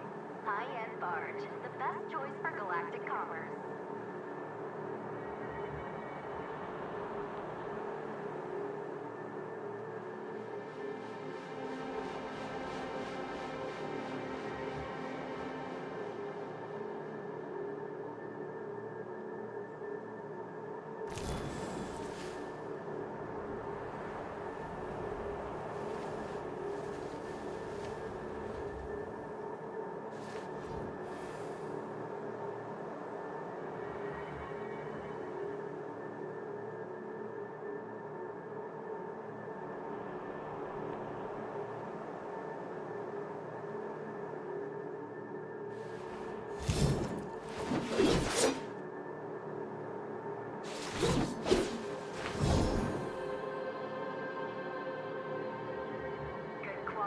Good price, hassle-free chartering. High-end barge, the best choice for galactic commerce.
quality, good price, hassle-free chartering. High-end barge, the best choice for galactic commerce.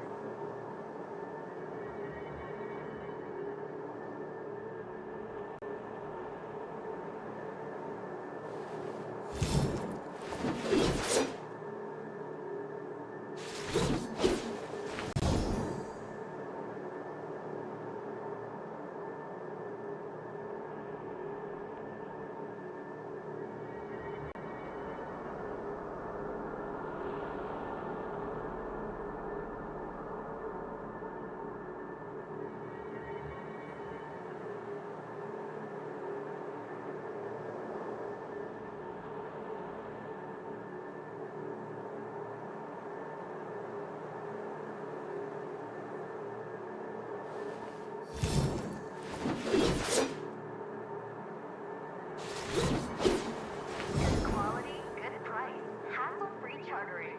High-end barge, the best choice for galactic commerce.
As I recall, this guy won't listen to reason and can only be persuaded with intimidation.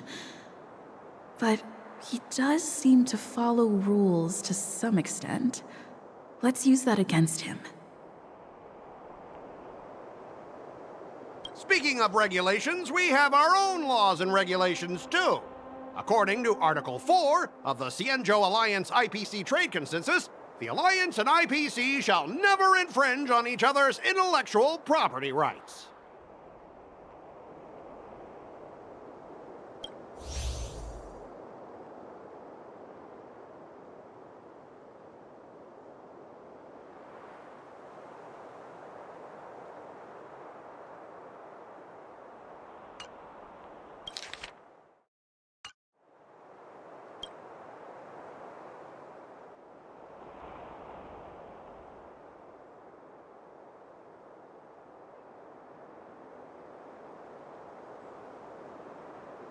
The Alliance can sign a non-disclosure agreement with you. That way, you won't have to worry about any infringements, right?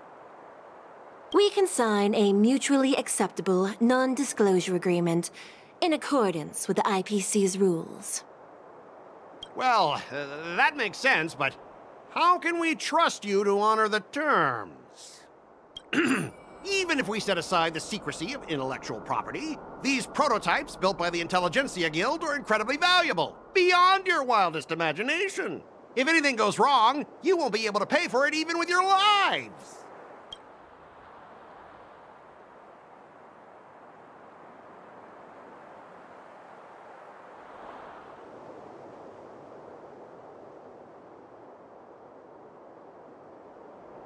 Don't underestimate Cienjo technology. Even if they need to dismantle your cargo, the Artisanship Commission can easily put it back together.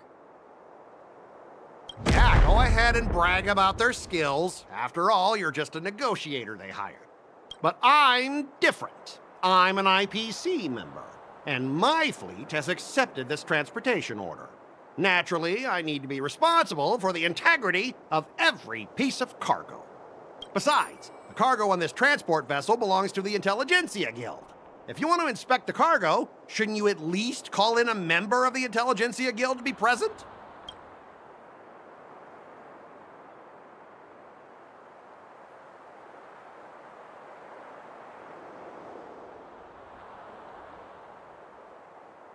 Since the Intelligentsia Guild entrusted the cargo to the IPC for transportation, it's the IPC's responsibility to ensure its safety, right? Why would you need a member of the Intelligentsia Guild to be present? Let me tell you something. As stated in Article 17 of the IPC's Building Material Logistics Department Transport Agreement Law, subsequent to the dispatch of goods and during their transit, all risks, save for those pertaining to the transportation safety, shall be the sole liability of the consignor. Well, we only protect the integrity of the goods and prevent anyone with ill intentions from getting their hands on them, for example. As for whether the cargo itself poses a security threat to the destination, that's not our responsibility. It appears we have reached an area beyond your expertise, doesn't it? The complexity of legal studies are indeed challenging. We both need to follow the regulations, because that's how the IPC and the Cienjo operate, right? As an IPC worker, I have to abide by its regulations. If I make an exception and allow you to inspect the cargo, it'll spell disaster for me.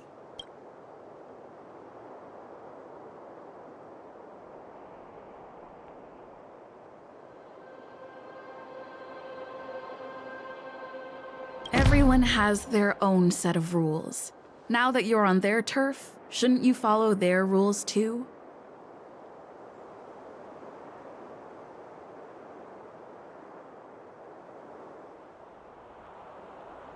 Yeah, I get it. I know I'm on the Cienjo, but if I violate the IPC regulations, I'll be in deep trouble when I get back.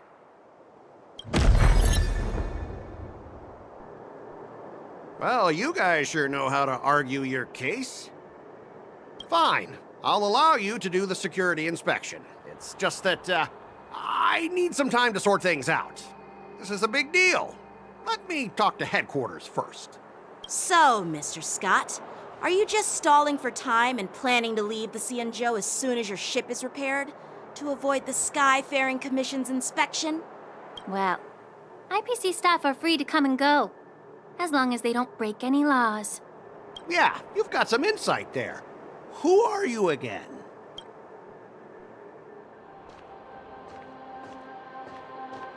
Allow me to introduce myself. I'm Ling Sha, Cauldron Master and head of the Alchemy Commission on the Lawfu. Could she be? Yeah, she's the new Cauldron Master assigned here from the Xianzhou Zhuming. I received a report from the Artisanship Commission about cargo containing samples of unknown organisms. It said they needed help from the Alchemy Commission.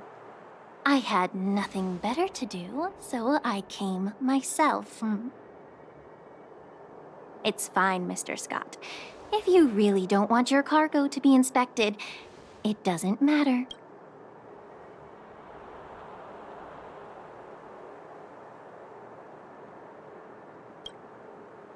It doesn't matter?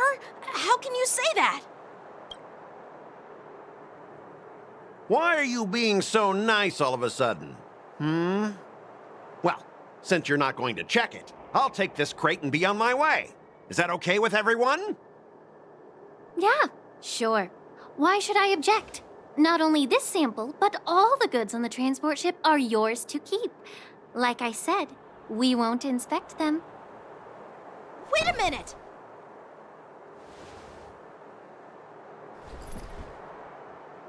Well, that's more like it. If only the young displayed a more reasonable attitude, we could have sidestepped that altercation just now.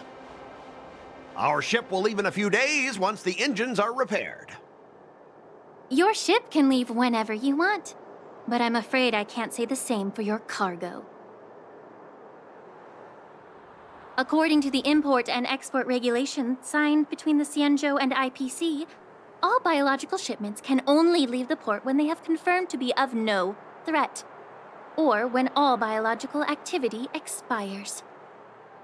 Since we can't determine if your shipment is safe for the environment, I guess we'll have to wait for its biological activity to expire. Let me check the previous cases. Normally, it'll only take around 47 star calendar years. Only 47 years? Why so surprised? You're still young and full of energy. I'm pretty sure you'll live a few more decades. Have some confidence in yourself. Ha! Typical of a long-life species. Your words are dripping with sarcasm. While you may not care about time, I do. I'll be demanding double compensation from the Skyfaring Commission for every minute wasted. Sure thing, Mr. Scott. You seem pretty confident that your career and life will last long enough to witness this victory unfold.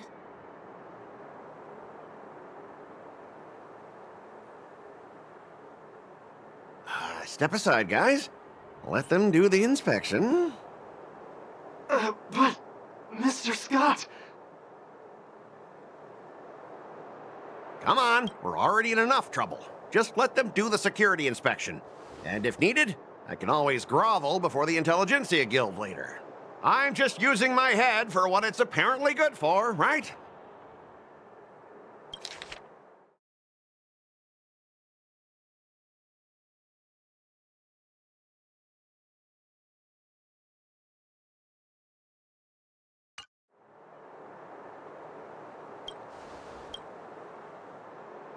Well, honestly, at least you're not as annoying as that woman. Just get on with the inspection. Don't act all chummy with me now that you've got your way. This lady is really something else.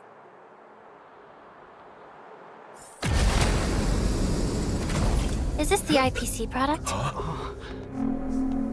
Listen up. Any damages caused by inspections will be filed with the IPC.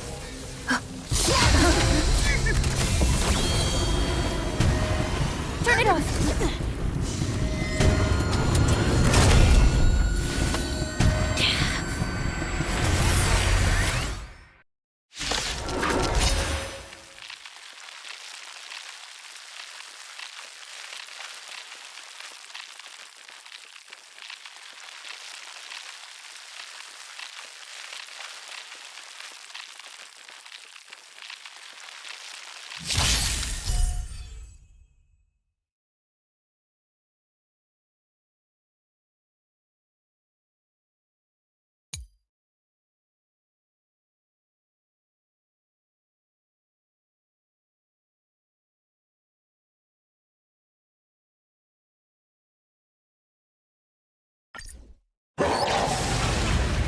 Oh, how unexpected. That was a surprise. Stand still. Destined for oblivion.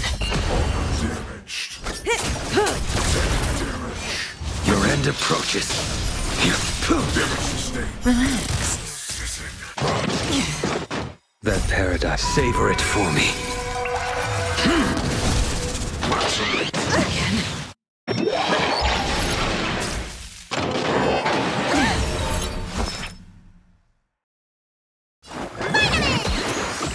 Don't worry, it's just a scrape. I weep for the departed. It too shall fall.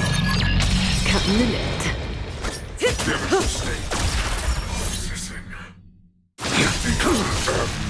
Failed to send you. Stand still. Time to say bye. Boom. Time wasted your prescription! Unnecessary.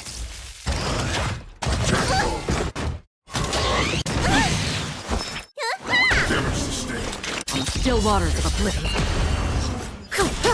I will dispatch you. Relax.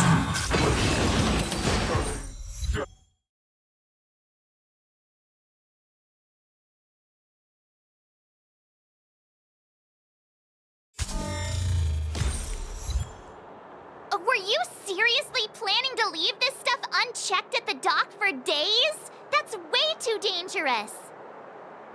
I had no idea about it. You must have accidentally triggered the cargo's defense program. I don't think trying to shift the blame is a wise choice. But seriously, I don't know why that thing suddenly started moving. I swear on the Amber Lord. Enough. Miss Shikwe, please escort our IPC guest to the Skyfaring Commission. I'm on it. Please follow me, Mr. Scott.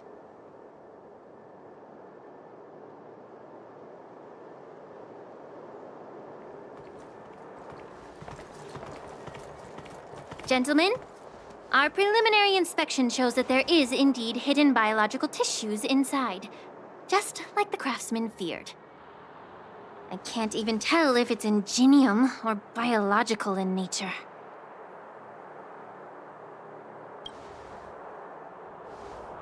The core of this device is what they call wetware in industry slang. To put it simply, this machine operates with a kind of biological nerve as its control center. I'll take some samples for the alchemist to analyze and figure out where the biological tissue comes from. Why would the Intelligentsia Guild use such unethical technology? Perhaps they're trying to create a new weapon? Whatever the reason is, it's probably why the Borison attacked the ship. No wonder the IPC were trying to obstruct our inspection. I'll contact the Ten Lords Commission and ask the judges to come and give their final verdict on this. According to our rules, all prisoners and weapons involving dangerous creatures must be taken to the shackling prison for further sentencing. After all, it's the safest place on the Luofu. As for you, Mr. Craftsman, please go with the Cloud Knights and explain the situation to the judge.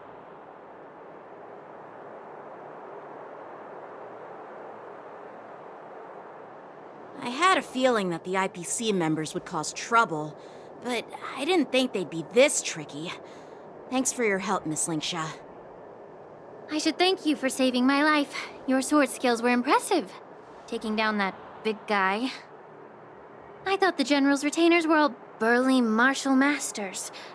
I didn't expect Yenqing to be so...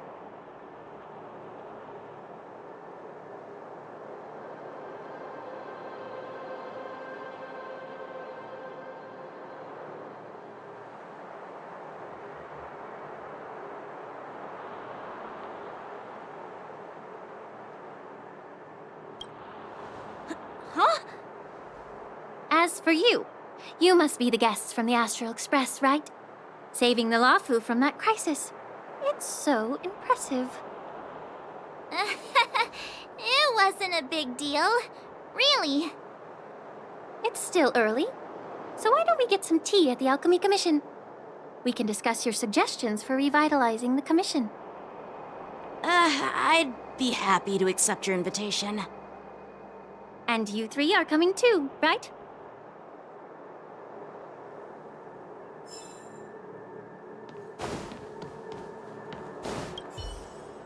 Nothing to see here. These machines are to be shut down.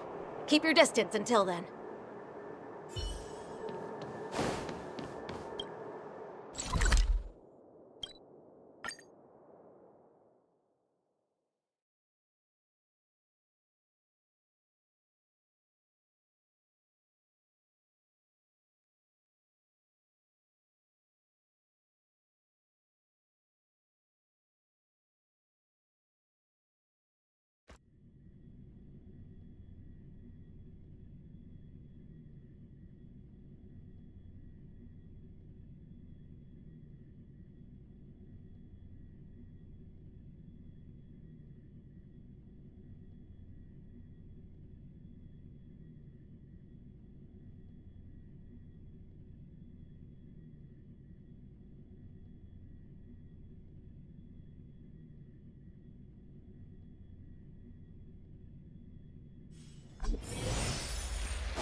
Hey!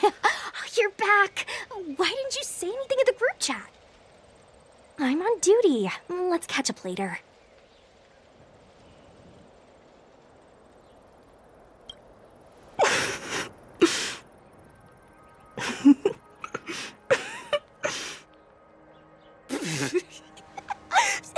Hey, I'm warning you. I'm carrying out my secret duty. It'll be annoying if you keep cracking jokes like that. Stop hanging around here and find something better to do. Once I'm done in a few days, call up Lil Gwei and Wawa, and let's grab a meal at Aurum Alley. It's been ages since we hung out. Goodbye. Please do not hinder me carrying out my sacred duty. We can discuss whatever you want after my shift. The High Elder commanded the luminescent depths to rise. Ugh, can you just give me some peace and quiet?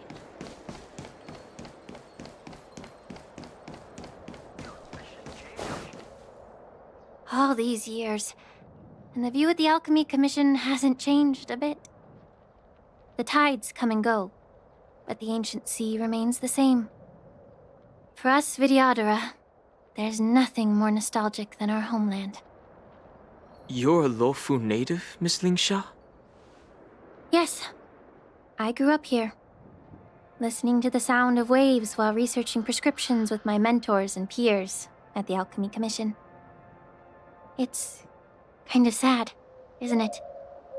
Everything changes but somehow remains familiar. Just like you, Don Hung, I traveled far from home, and now I've returned. Seeing the familiar scenery brings back a hint of nostalgia. The view here would be even better without the ambrosial arbor. Oh, really? I think that towering tree looks pretty impressive. Even if it's impressive, it's a plague mark. The Xianzhou have been fighting abominations for thousands of years. And now that the ambrosial arbor has been reborn, it's only natural for everyone to feel uneasy. Well, once a seed is planted, no matter how long it takes, it'll eventually sprout and bear fruit.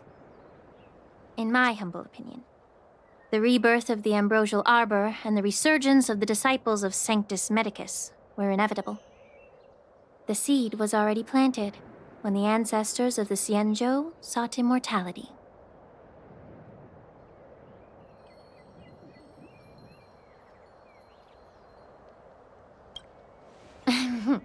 My bad.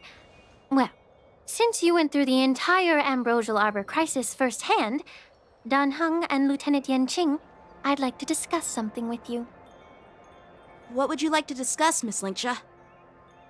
I was lucky enough to be chosen by the Alliance to come in and clean up all the old grime in the Alchemy Commission.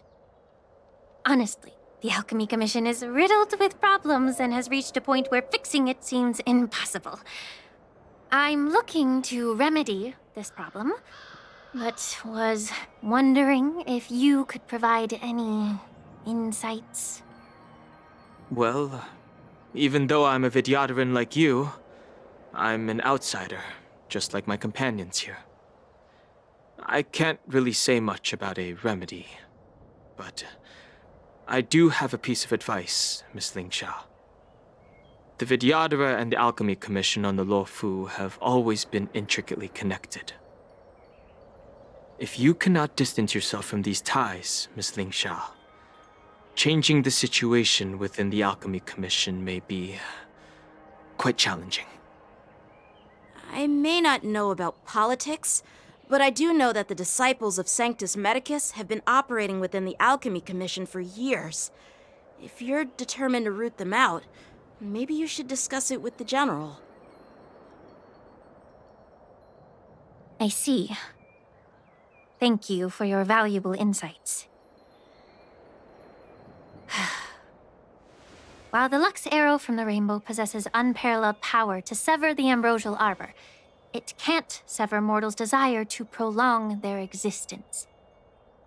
Just like how the Cloud Knights can eliminate the remnants of the disciples of Sanctus Medicus, but are unable to calm the hearts and minds of the people within the Alchemy Commission.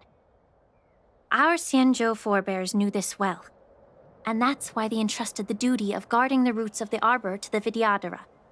However, the Vidyadhara are still only mortal beings. 30 years ago, my mentor served as Alchemy Commission's Cauldron Master. She recognized the emerging undercurrents and sought to cleanse the source of the disturbance. Unfortunately, even though she was skilled in the art of healing, she didn't understand the human heart or how to eliminate the sickness lurking within the depths of the Alchemy Commission. In the end, she was framed and exiled to the Juming.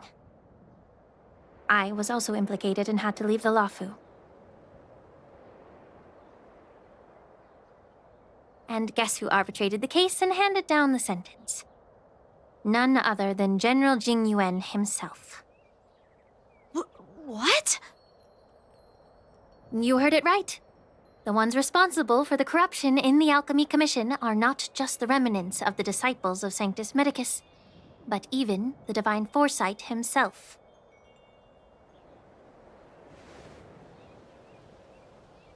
Alas, why is your face turning pale, Yanqing? Don't worry about it. I understand that when someone holds a position of power, they may sometimes have to make tough decisions. I won't hold any personal grudges against him. Besides, at our age, holding personal grudges is a luxury we can't afford. Lingsha, you're back! Ugh, I've been waiting ages for you.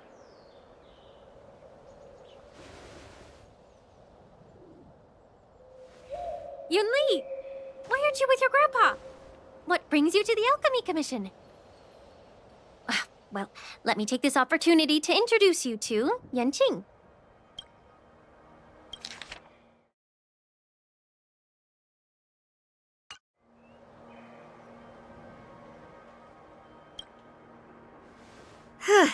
What a small world. You stole my sword! Give it back! I see. Let's skip the introduction part then. Why do I keep bumping into you? Are you stalking me or something? Of course not. Unlike you, Miss Yunli, I have important things to take care of. You, on the other hand, seem to have all the time in the world to wander around without returning my sword. Grandpa used to say that a sword reflects its master. I talked to your sword, and it told me that you've been distracted. You hesitate when you should strike, and you struggle to stay calm when your sword is unsheathed. Now that I see you again, I realize your sword was right. It wasn't me who took your sword. It was you who lost focus. Do you really expect me to believe that nonsense? I've been taking it easy on you because you're a guest from the Juming, but you're not taking the hint. Don't people from the Juming know you're supposed to return what you've borrowed? Just look at this flying sword. Even if I gave it back to you now, it'd just be taken away again in a few hours. You know the Cloud Knight saying, a Cloud Knight must never let slip their weapon, yes? Well, sure, I can give it back to you now, but on the battlefield, that's a whole different story. Poor flying sword.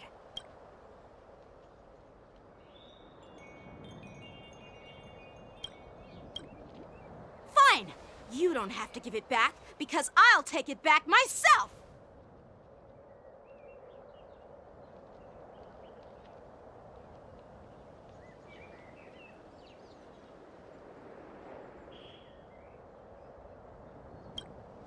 But which general should I call? Between these two, who do you think is tougher? Don't get me wrong, I'm just curious. It is my first day at the Alchemy Commission. A brawl is definitely not how I imagined celebrating it. Well, since you don't approve, I won't draw my sword here. I didn't mean it in that way. Since you've already drawn your swords, you'd be disappointed if you didn't get to test one another, right? I've received reports that the delves near the Alchemy Commission are still infested with abominations. Seems like my predecessors left quite a mess. So, if you two want to determine who's better, why not focus on them instead of each other?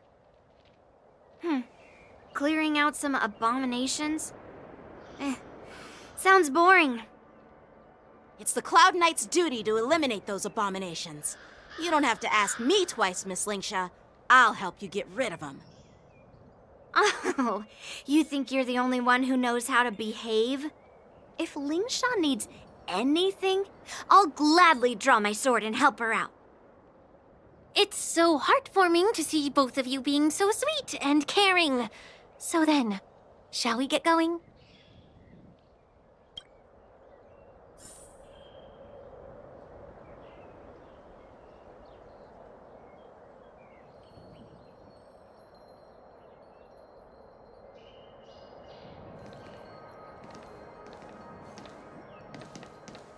The auspicious jade helps you foresee the future.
Are you all ready?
auspicious jade helps you foresee the future.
Are you all ready?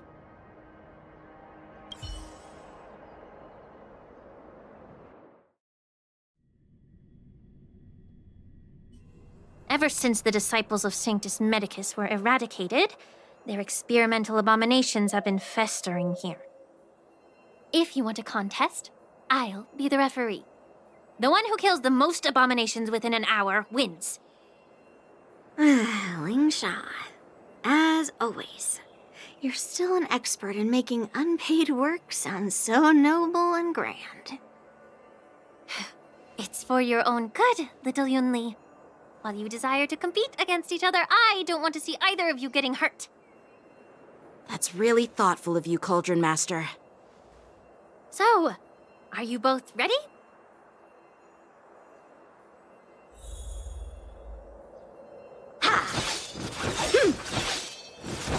Yeah!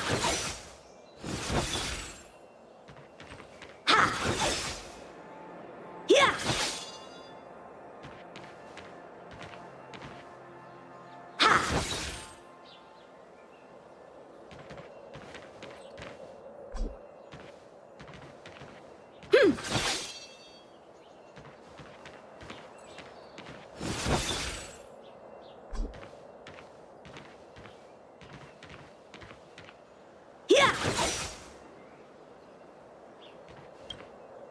Ugh. Looks like my predecessors left quite a mess. Let me say it again. The one who kills the most abominations within an hour wins.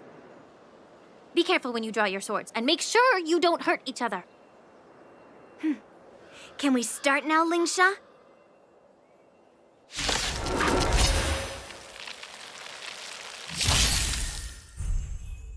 Again?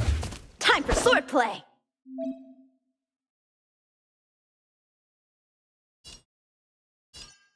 Strike with heart! Let me tend your wounds!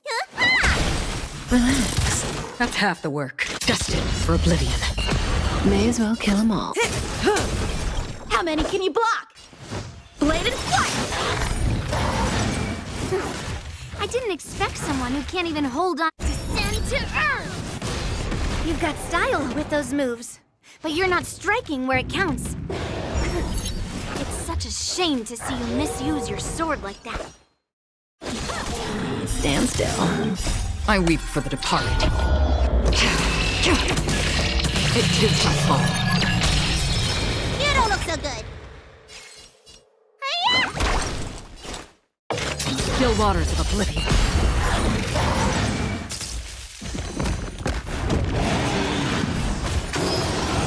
How familiar.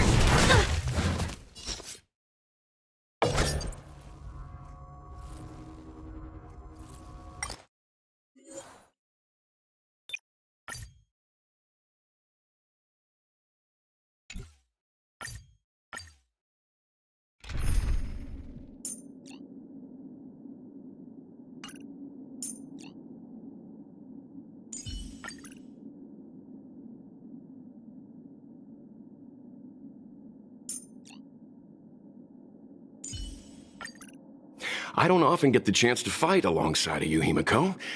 It's time to show everyone what we can do.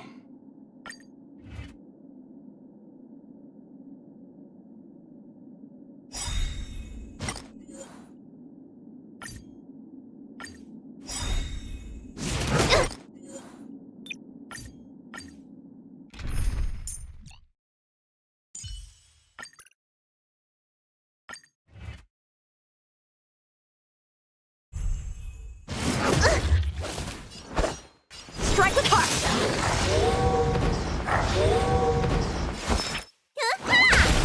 You impede me. The fight is set.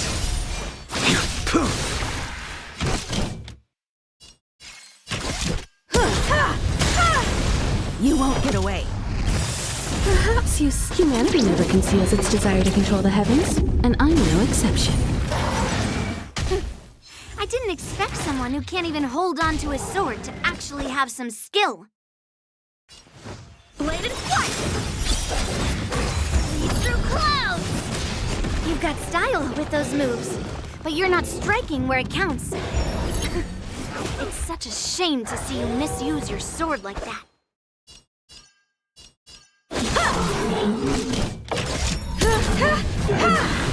Let me tend your wounds.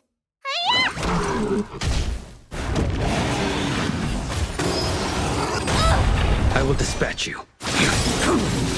You won't get away. That paradise may be unreached. Savor it for me. I failed to send you. A one-time enemy.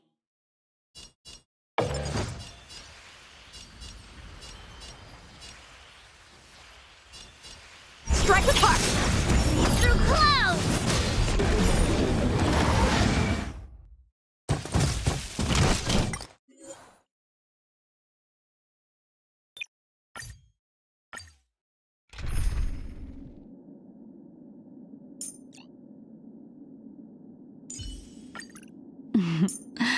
Young man, show me your progress.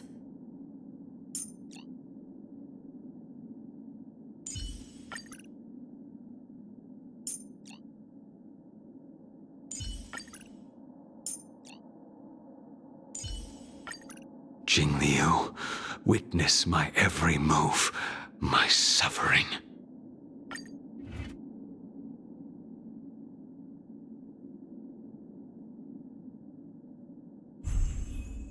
Too little. Bladed flight! Tedious. You don't look so good. Your end approaches. That paradise may savor it for me. A one-time enemy. Strike with heart. I didn't expect someone who can't even hold on to a sword to actually have some skill. Through clouds! You've got style with those moves, but you're not striking where it counts. It's such a shame to see you misuse your sword like that.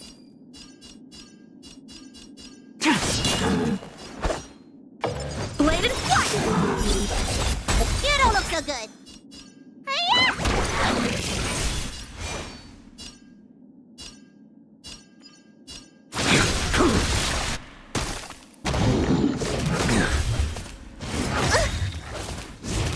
You bully! Impressive.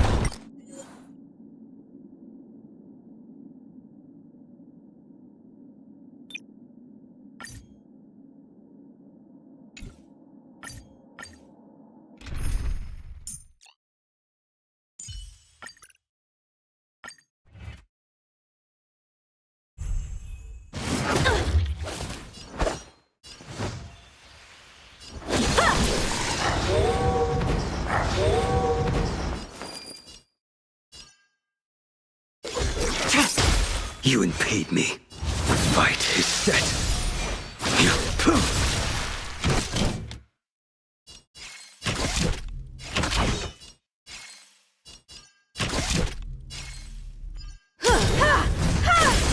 You won't get away. Perhaps you still don't understand. Humanity never conceals its desire to control the heavens, and I'm no exception. I didn't expect someone who can't even hold on to a sword to actually have some skill.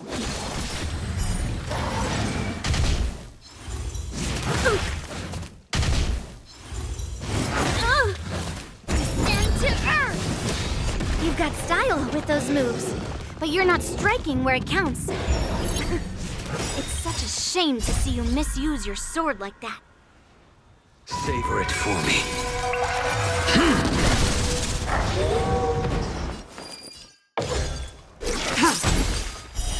Blade of moonlight. You won't get away.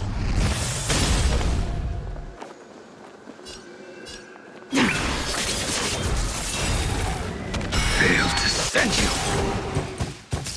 All will be revealed in lunar flame.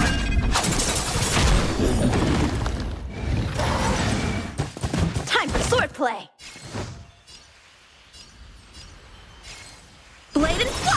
You won't get away.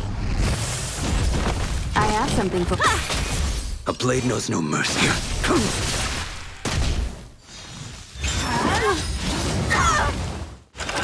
little.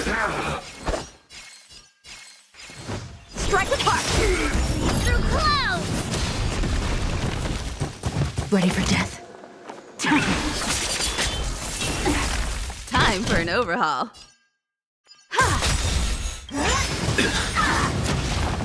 Failed to send you. Perhaps humanity never conceals its desire to control the heavens, and I'm no exception. A one-time enemy. Bladed flight! You won't get away.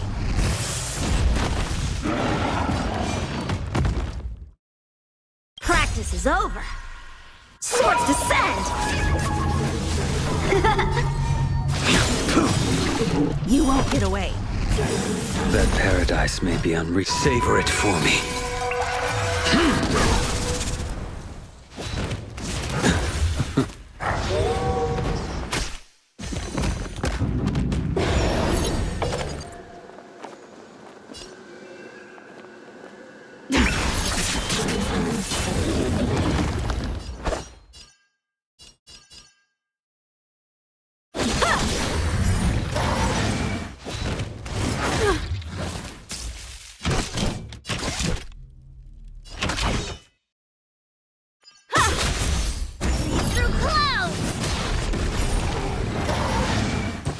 I will dispatch you.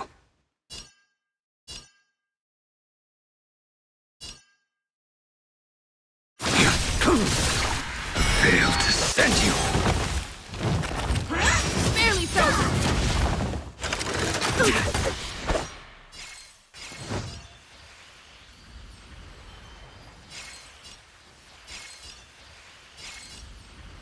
Strike the park!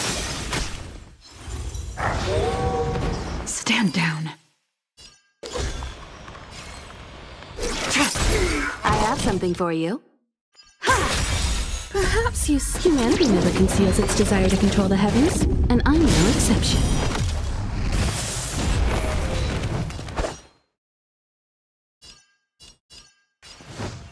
Bladed flight! Through clouds!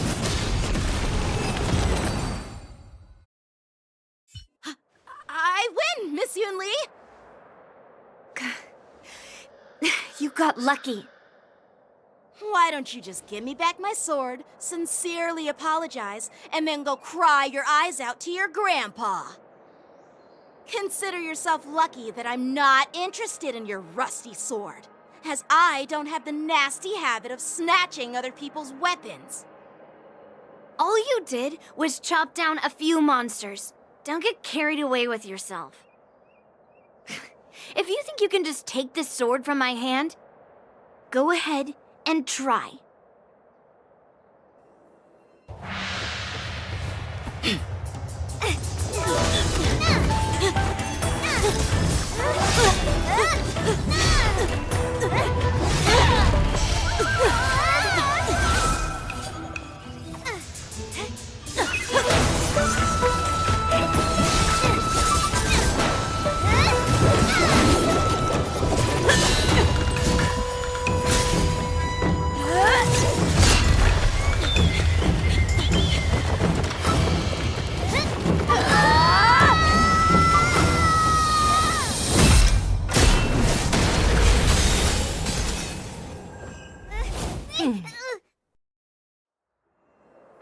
Well fought, my young friends.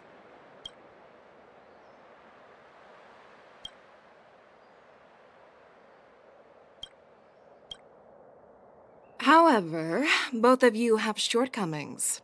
One of you focuses on dodging and weaving, while the other relies on brute strength, trying to take down targets with a single strike. Who are you? Me? I'm just a patient seeking medicine from the Alchemy Commission. A passerby, if you will. I thought I'd see my fill of impressive fights during the war dance. Yet here I am, able to witness a remarkable fight at the Alchemy Commission, of all places.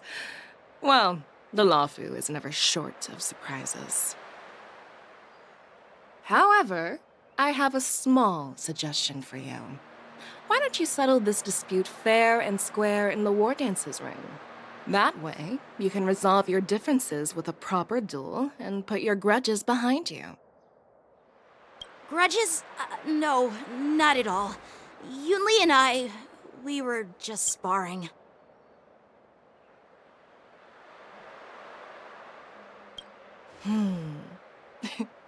Sparring? You summoned your flying swords, and she swung her sword with full strength.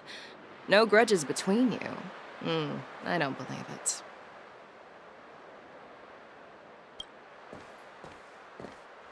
Aha! What brings you here, Lady Fei Xiao? Have you finished your health consultation with the Dragon Lady? Fei Xiao? Grandpa always talks about you. Could it be that you're...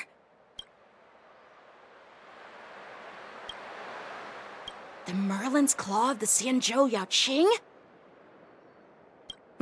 Looks like I'm quite famous on the Sanzhou Lawfu, too.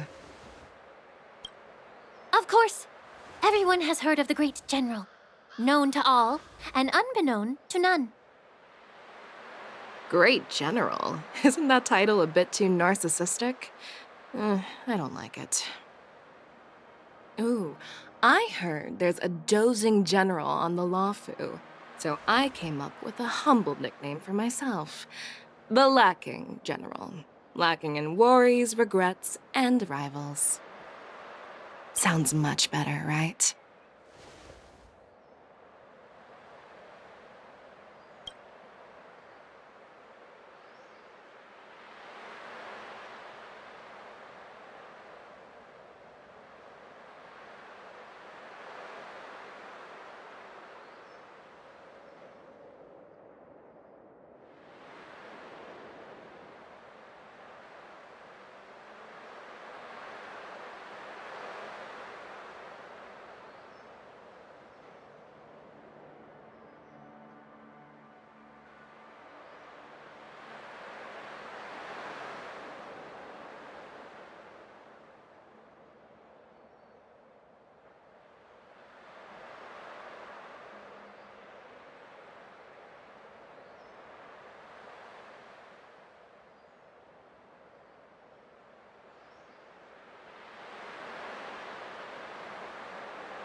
Yeah, that's a befitting title that sounds both humble and impressive.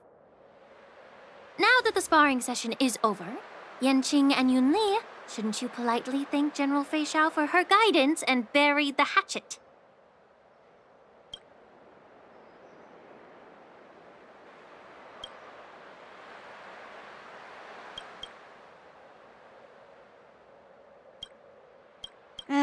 Here's your sword. Keep it safe. Or it might get taken away again.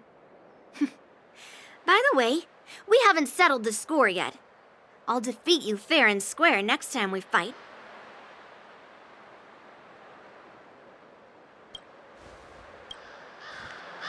This is how she apologizes? Now that I finally got my sword back, I should report to the seat of divine foresight. I'll take my leave, General Fei Xiao.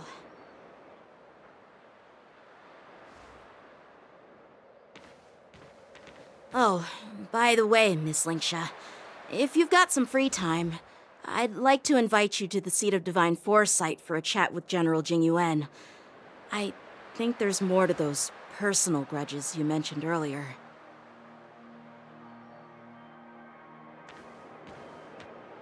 Thanks for stepping in, General Fei Xiao.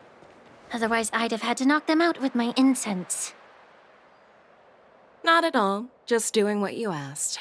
How about we call it even as payment for the healer lady's consultation?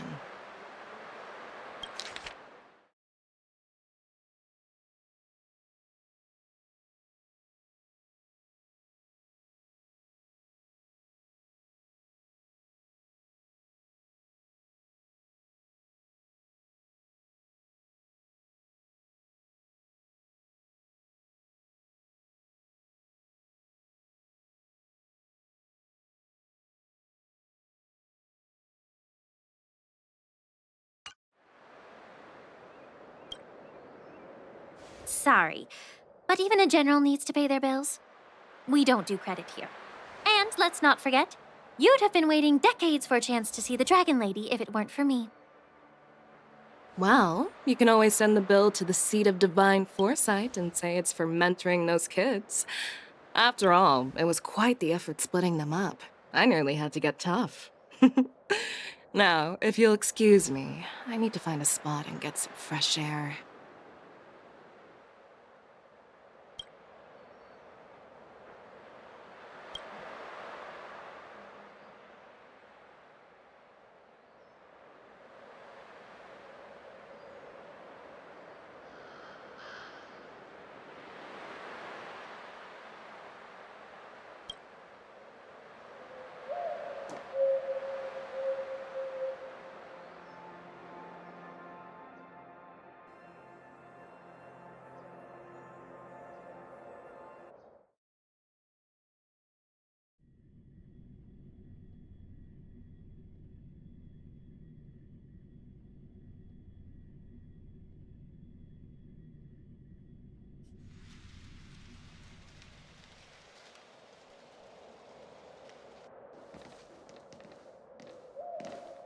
Back already?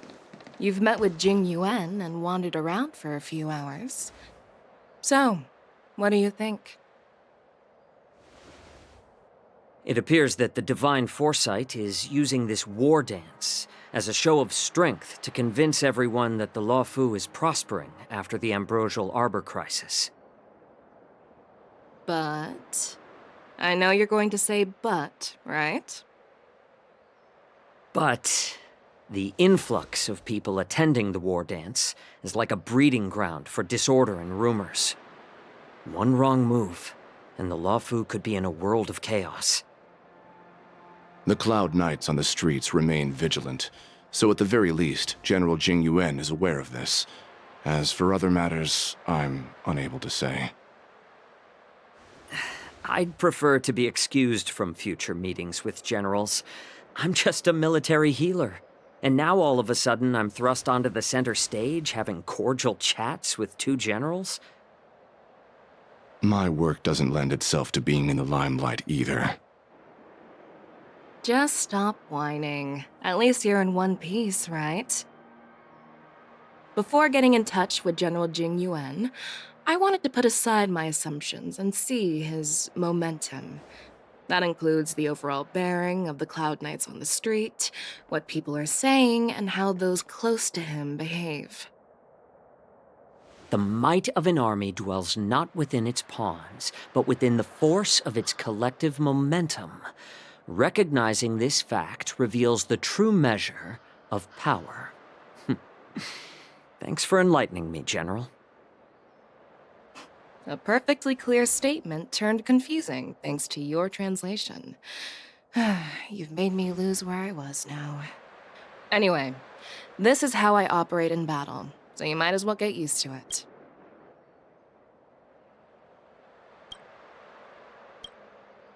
Are you treating General Jingyuan as your enemy? The longest-serving general of the Xianzhou Luofu. Do you think he'd have only a few enemies? By the way, General, you met the healer lady, yes? Could you show me the medicine she prescribed you? Well, the healer lady couldn't do anything about my condition.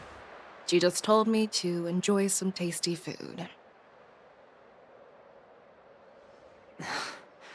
So not even the famed healer lady could help? Don't worry. I'll fulfill my promise and find a way to cure you. Actually, I've found some leads. Well, life and death, Jiao Chou. It's all predetermined. Upon starting my military career, I made a pledge that the rest of my life would be dedicated to being the Xianzhou's spearhead, hunting down the abominations of abundance till the end of my days.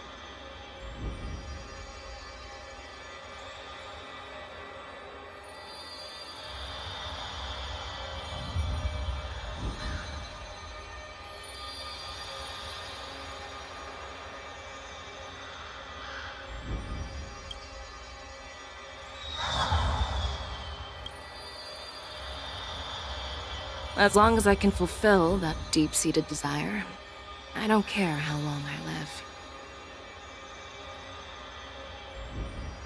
You asked if I view General Jing Yuan as my enemy. No. My real enemy has always been myself.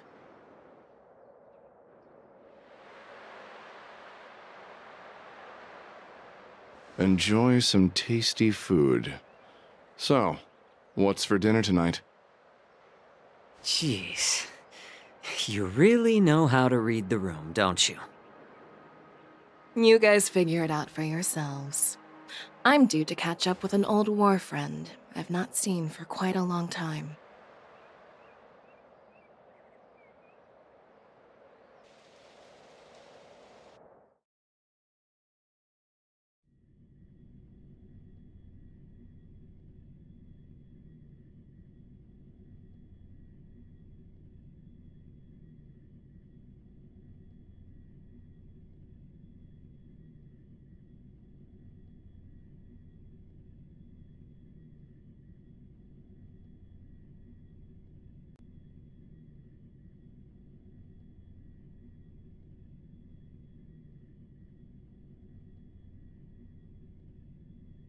Hey! Was that the Yaoqing general who just dropped in out of nowhere? Oh, she's so awesome. I mean, when Yun Li swung that massive sword, she just casually blocked her attack with ease. Mine too. Yeah. But to go up against Yun Li is quite impressive, you know? That aura of heroism and grace, it almost makes me want to learn Xianzhou swordplay. You think so too, right?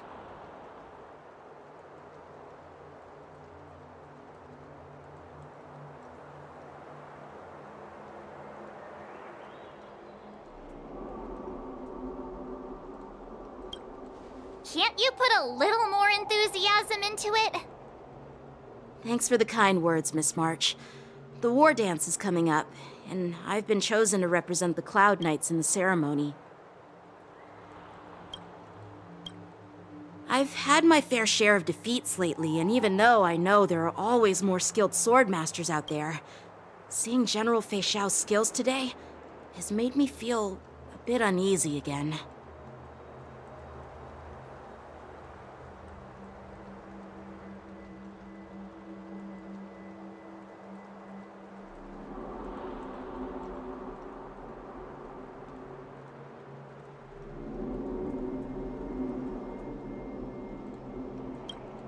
Don't underestimate yourself. After all, generals won't fight in the ring during the war dance. Just remember the state of mind you had when you single-handedly took on me and Blade, putting life and death aside. With that mindset, you can prevail against most challengers.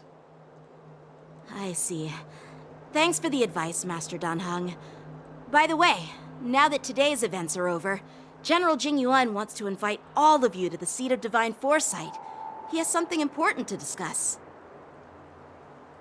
I bet it's about how to deal with the generals from the Yao Qing and the Zhu Ming. I really don't want to get caught up in grown-up games so soon. I just hope Generals Fei Xiao and Huaiyan can see the truth. We don't need any more chaos on the Luofu before the war dance.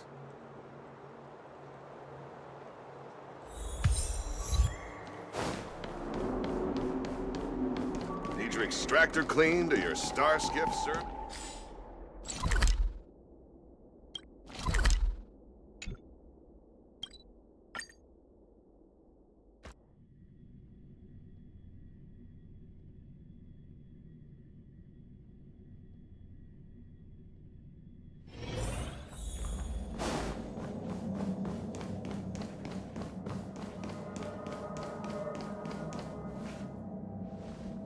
Earlier at the Palace of Astrum, I introduced these guests from the Astral Express to you, Elder Huaiyan.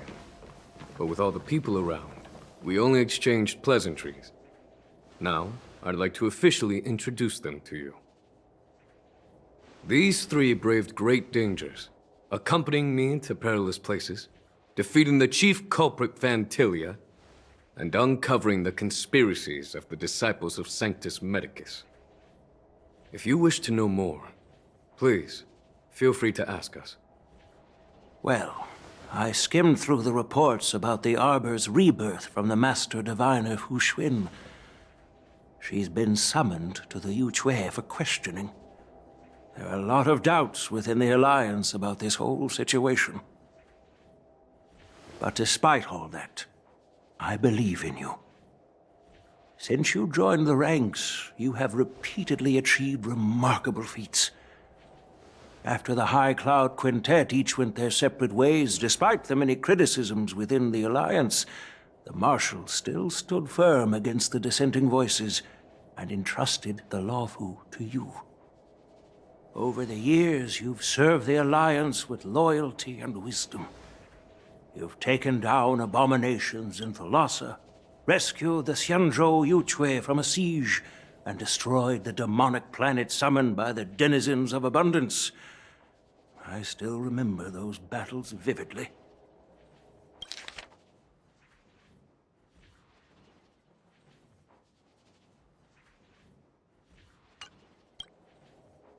There are fools who doubt your loyalty. They're happy to see the divine foresight fail because it gives them some kind of sick satisfaction. They haven't achieved anything of their own, so they feed off the failures of others.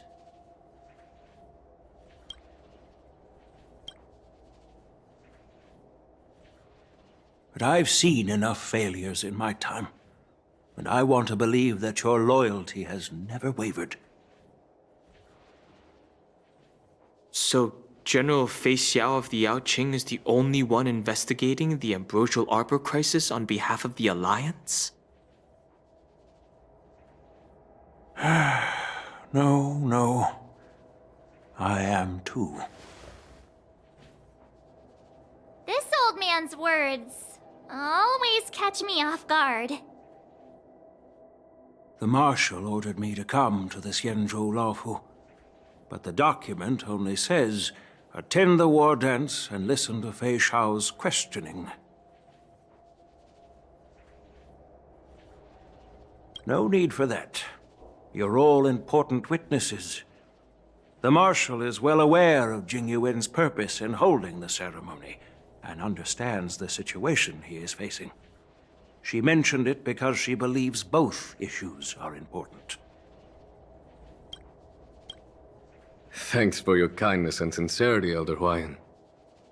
But is it appropriate to tell everyone here about the Marshal's orders? By introducing the Express's witnesses to me alone, aren't you aiming to discern the intentions behind both my actions and Fei Shao's? And whether there's any discord between us?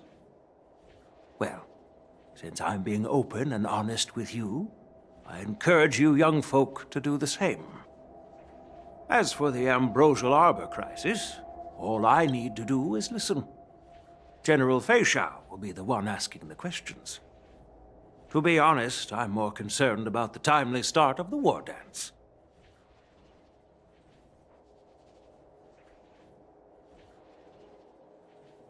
Oh, by the way, I've prepared a gift for the war dance.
Stream 4.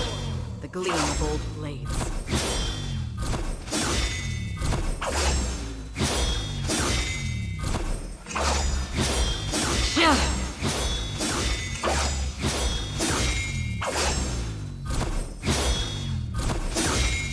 Stream 4. The gleam of old blades.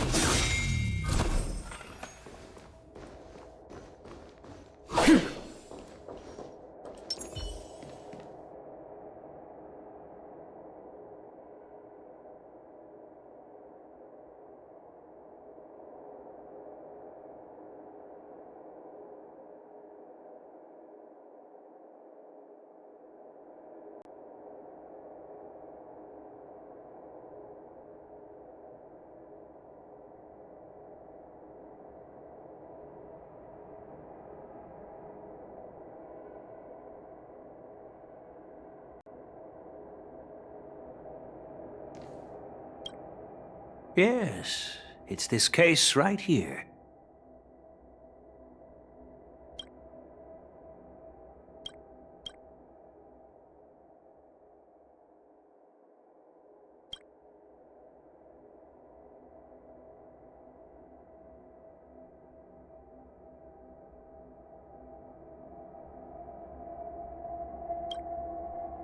There will be numerous contests and celebrations during the war dance, and the main event will be the Ringmaster's Challenge. The host will dispatch a skilled warrior to take on challengers from all over the cosmos, showcasing the excellent martial arts of the Xianzhou Luofu. When you mentioned that the Astral Express would be attending the ceremony, I thought the High Elder of the Luofu would be the Ringmaster.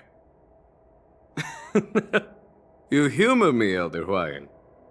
The healer lady is just a young lady who knows nothing about martial arts. How can I assign her as the ringmaster? I'm no match to you when it comes to joking. What's this box for? Why don't you open it, General Huayan? This sword case is intended for the War Dance's award. It's empty now. But in a few days, a precious sword will be delivered and stored inside. I don't mean to boast about our skills, but this sword represents the pinnacle of the Zhu-Ming's craftsmanship. It has a legendary history, full of heroic tales from foreign lands, tales that are too detailed to be summarized in just a few words. Since the delegation delivering the sword hasn't arrived yet, I'll just leave the case here for now. I've been wondering who would be worthy of such a sword. And then it hit me. I can award it to the champion of the Ringmaster's Challenge.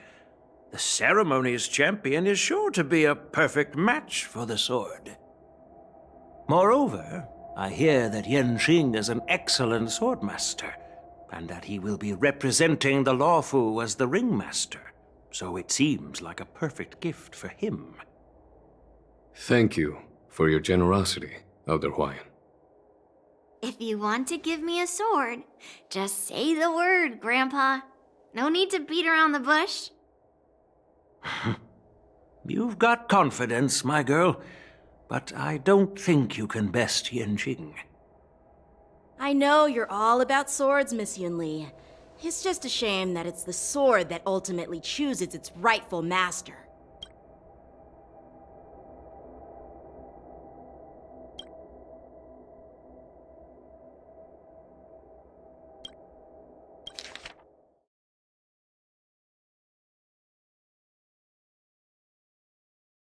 Moreover, I hear that Yen Xing is an excellent swordmaster, and that he will be representing the Lawfu as the Ringmaster, so it seems like a perfect gift for him.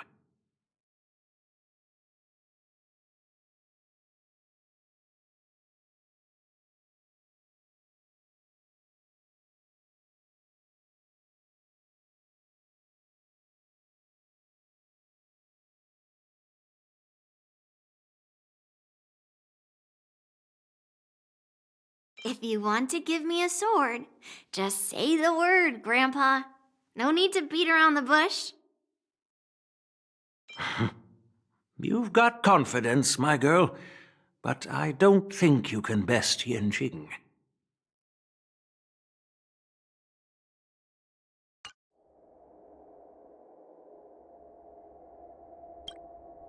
Yeah, and even if someone gets their hands on such a precious sword, it'll probably end up in someone else's. The outcome of our duel at the Alchemy Commission is still up in the air. Since you're interested, why don't you represent the Xianzhou Ming and challenge me in the ring? That's exactly what I had in mind. Nobody knows who's gonna come out on top. It could be me, could be someone else. It'll probably be me. But whatever happens, it won't be him.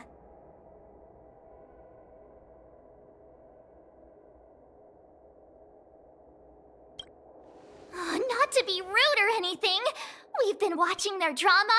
I'm dying to find out who beats who.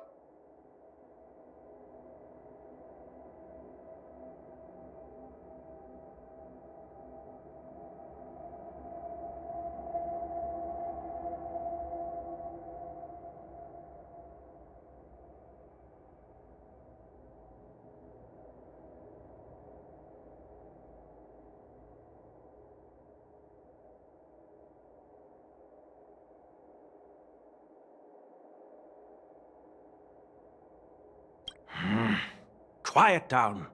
We have other guests here. I've prepared this sword to add some excitement to the ceremony, not to have you two squabble. It's not a good look for the Alliance. While you both seem confident that you'll win, you need to remember there can only be one winner and one loser in the ring, which could lead to hard feelings. Actually, I have an idea. We don't know who the winner will be, and it might not be either of you. But if you're eyeing that prize, you'll need to work together. I want you to take on an apprentice who will take part in the war dance and win at least one match. How does that make sense?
In my humble opinion, while a Cloud Knight is commendable by securing victories, it's even more so to pass on your skills and spread the way of swordplay.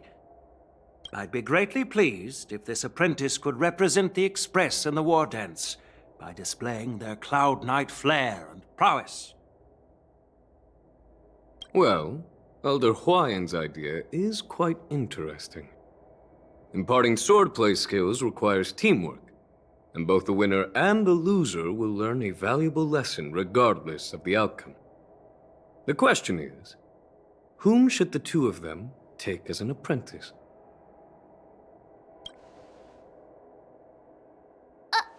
Huh? Who? Wait, me?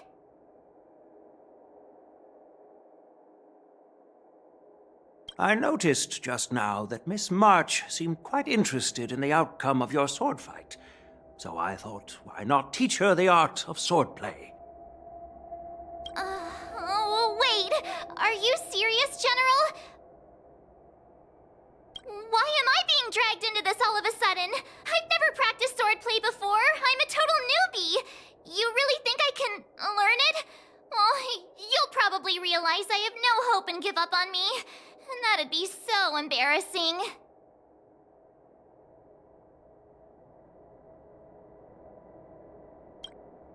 Things are already complicated enough as they are.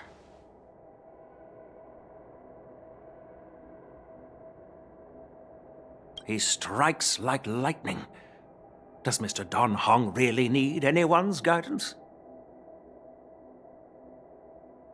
As for Miss March, she's like a piece of jade in the rough, just waiting to be shaped. I appreciate your kind words, General Huayan. But won't teaching me swordplay be a waste of Yanqing and Yunli's time? They should be preparing for the ceremony. Plus, I heard that each swordmaster has their own special moves.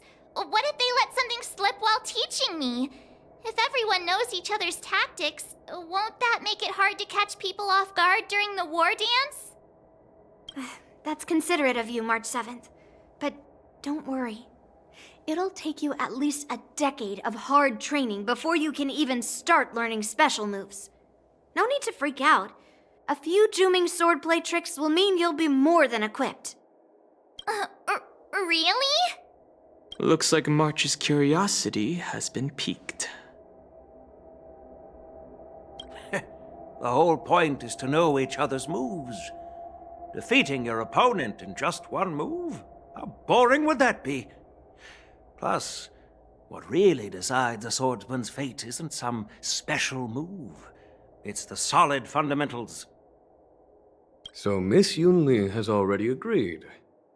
What do you say, Yanqing?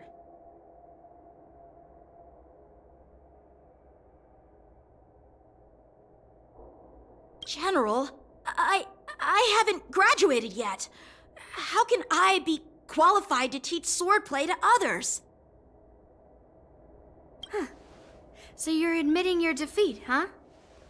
If you're not even confident to teach, why don't you let me be the ringmaster instead? Yanqing, teaching an apprentice is also a way of honing your own skills and gaining insights. You've been an apprentice for years. It's about time you looked at swordplay from another perspective. I see, General. Then count me in. Now that Yanqing has agreed too, it all comes down to Miss March giving her nod. It's up to you to make the final decision, March.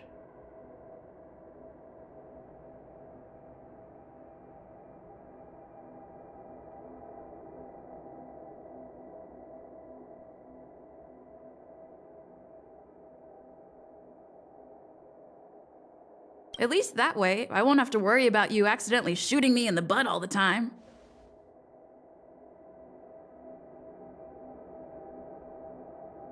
Hey, I've never missed my target. Then I'm on board. Thank you for your kindness, General Huayan. Great. Starting tomorrow, Yenqing and Yunli will teach you the basics of the Cloud Knight's swordplay. Yunli and I will head out and purchase some sword practice equipment for Miss March. Think of it as a little initiation gift. You're too kind. Wait, you're giving me a gift? Shouldn't it be the other way around?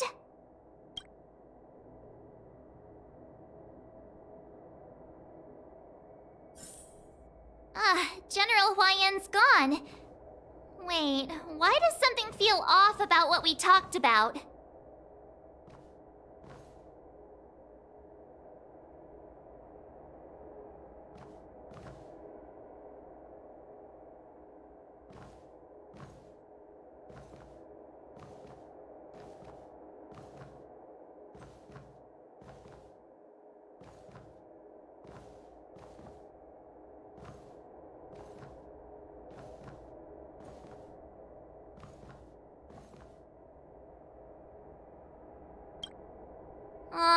I think we strayed off topic.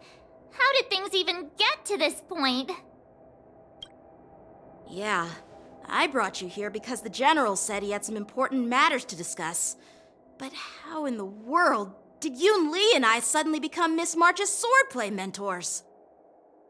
Because General Huayan wants us to stick around on the Luofu for some time.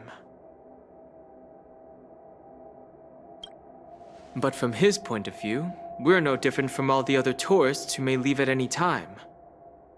Since the crew's actions were mentioned in the Luofu's operations log were given to the Alliance, he probably wants to see firsthand if we're as capable as the report claims, or if we're just some made-up excuse to save face.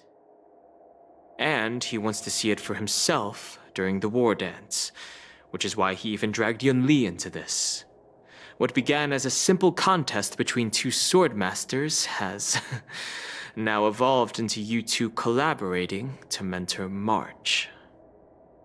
Elder Huayan is still that tricky general who likes to give everyone a headache. My apologies.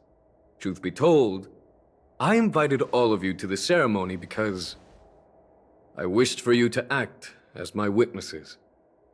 Now, I apologize for not disclosing this information earlier. In the coming weeks, I'll also invite all of you to a meeting with General Fei Xiao, where you may need to answer her questions and clear up any doubts she might have. So please, be prepared for the meeting.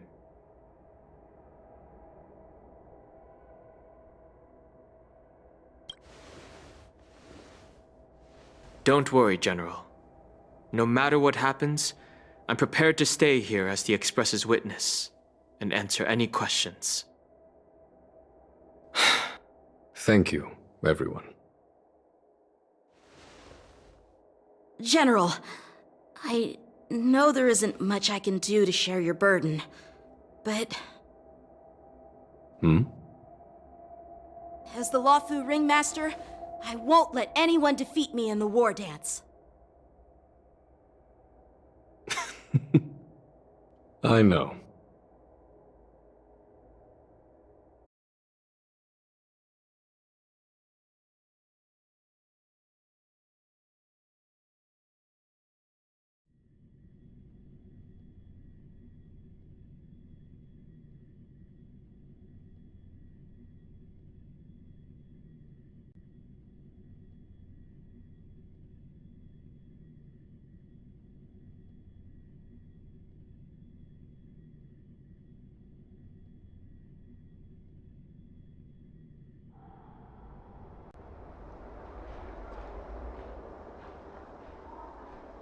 The illustrious Merlin's Claw waiting for me? And for so long, too? It's quite an honor. It's been a while, General Fei Xiao. It's been 30 years since we last saw each other. Right, Yukong? Yes. Back then, you were the vanguard of the Yao Qing's Verdant Knights, and I was a pilot of the Luofu's Rainbow Orbit Fleet. Who would have thought that upon meeting again, you'd be a general, and I'd have given up flying? Really does feel like a lifetime ago. Well, I wouldn't say I haven't seen you in 30 years. After all, your great victories are announced through the Yellow Bell resonance system every day. So I'm well aware of your great feats. How's your health holding up? Still stable, I suppose. Do you still remember the medic who saved me in battle? That healer with the odd name and peculiar temperament. What was his name again? Was it Pichu? Or Kachio? Jiao Cho. He's been my retainer and personal healer, delegated by the Alchemy Commission from the Xianzhou Yaoqing. Over the years, he's dedicated himself to managing my condition. It's thanks to him that I'm still in good health today. Given my background, I'm happy to have made it this far. I'm relieved to know that you're safe and sound. Well then, since you and Elder Huayan are here, I imagine you must have received orders from the Marshal? As your friend, may I ask how the Alliance intends to punish the General of the Lawfu? The Arbor's rebirth has frightened the Elders who lurk behind the scenes. They fear the resurgence of abominations, much like what happened 30 years ago. Although the report from the Lawfu explained all the details, we don't know if the Ruin Legion really invaded, or how exactly the Stellaron Hunters and the Astral Express became involved. This puzzle has many missing pieces. As you know, the fugitive Jing Liu, who mysteriously disappeared many years ago, has resurfaced. This time, she has brought along an Outworlder and a coffin, claiming to offer the Marshal a method to fight against the Eons. The Lawfu Preceptor has also leveled accusations against Jing Yuan for neglecting the Alliance's principles. She asserts that Jing Yuan enabled the exiled Imbibitor Lunae to re-enter the Lawfu, thereby unlocking the lunarescent depths within Scale Gorge Waterscape, which in turn disrupted the Vidyadhara's dutiful watch over the Ambrosial Arbor. It is for these reasons that I have come here to the Lawfu today.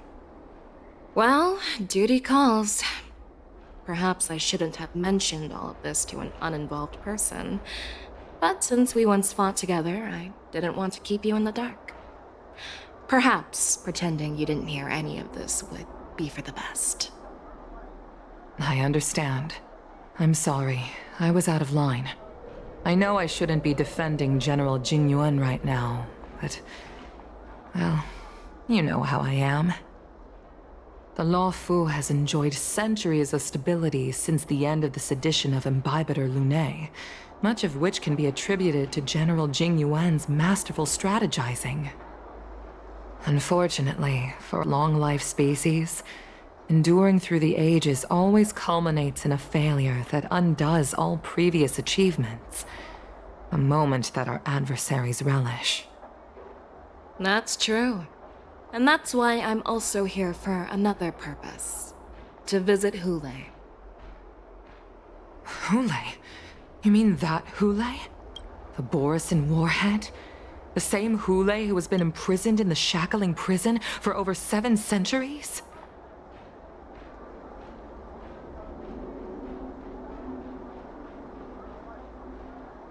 The nemesis of the Foxians who will never be forgiven and shall be imprisoned until the end of the cosmos. I can't quite remember the exact wording, but yes, the very same Hule. Usually, only emissaries from the Xianzhou Yaoqing Skyfaring Commission visit him once every century. Why do you have to visit him now, of all times? The Foxians and the Alliance made a pact to combat the abominations, aiming to achieve justice and free their kin. That werewolf monster is to be forever imprisoned in the dark recesses of the Shackling prison, facing unending retribution. Given the situation on the Lawfu, those on the Yaoqing are concerned about Hule's imprisonment. I'm afraid that the routine visit every century is no longer sufficient to ease their concerns. That's why I was sent here, to reassure them. It's all bad news. Well, not everything. There might be a silver lining. Oh, by the way, I found some clues about the thing you asked for. Tell me more. The Verdant Knights followed the route you mentioned and discovered the wreckage of the Whistling Flame ship. Unfortunately, there were no survivors and no cargo. However, someone had already been on the scene before we arrived. Our people? Or someone from the IPC? No, neither. Yukong, have you heard of a person named Ron May?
I'm still feeling sleepy.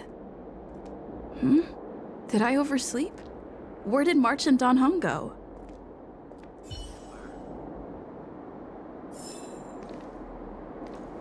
When it first opened, the Petrite lion... There you are!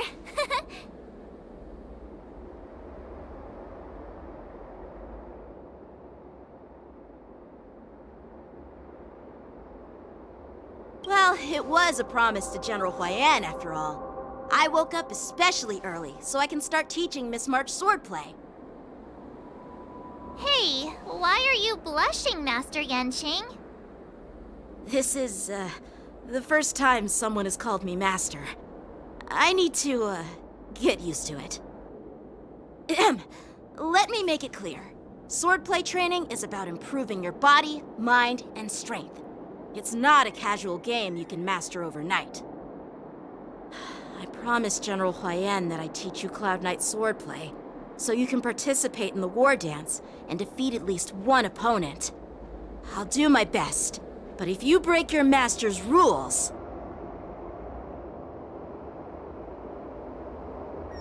Is it too late for regrets?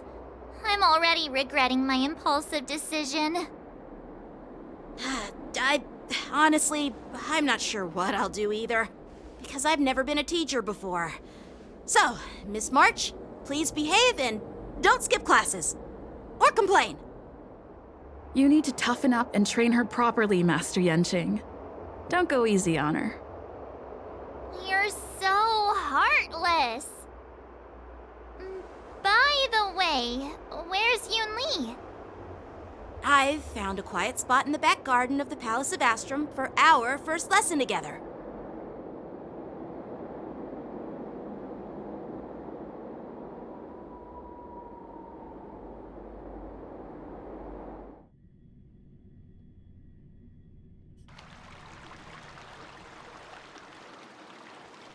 Seriously?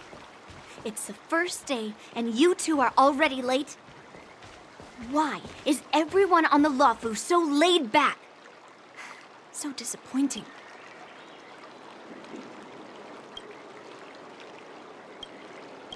Master Yun Li, you're already here. Sorry for keeping you waiting. Oh, wait. Were you trying to teach her in secret? That's sneaky. I'm just showing you what Luofu etiquette is all about. She might be my apprentice, but it's customary for the master to personally escort their apprentice to the place of learning. the host, I'll be teaching Miss March the essence of Lawfu swordplay, after which she'll emerge victorious in the war dance ring. You won't be complaining about Lawfu swordplay then.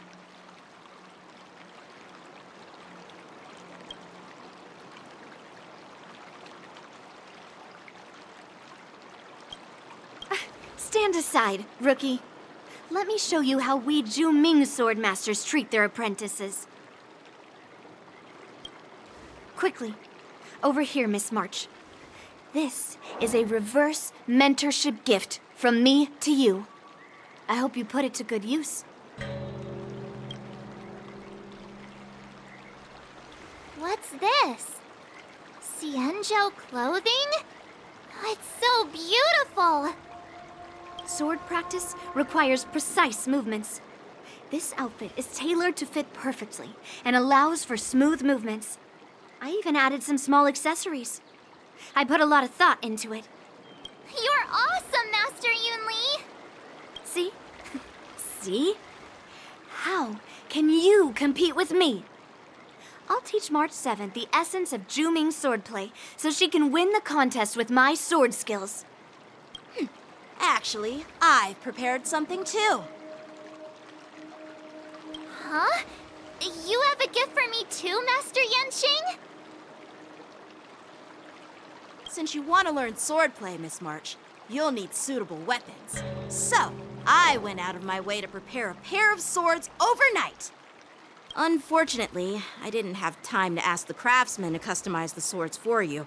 But I did my best to choose ones that look nice and are suitable for a beginner. I hope you like them, Miss March.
Bet you didn't see that one coming, did you, Yun Li?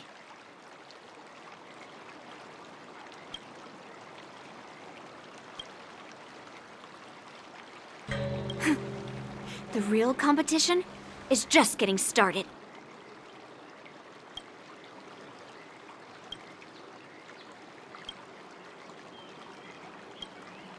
I'm so lucky to have two great masters. But why does it feel like things are getting a bit weird?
So what do you think, Masters? Does this outfit suit me?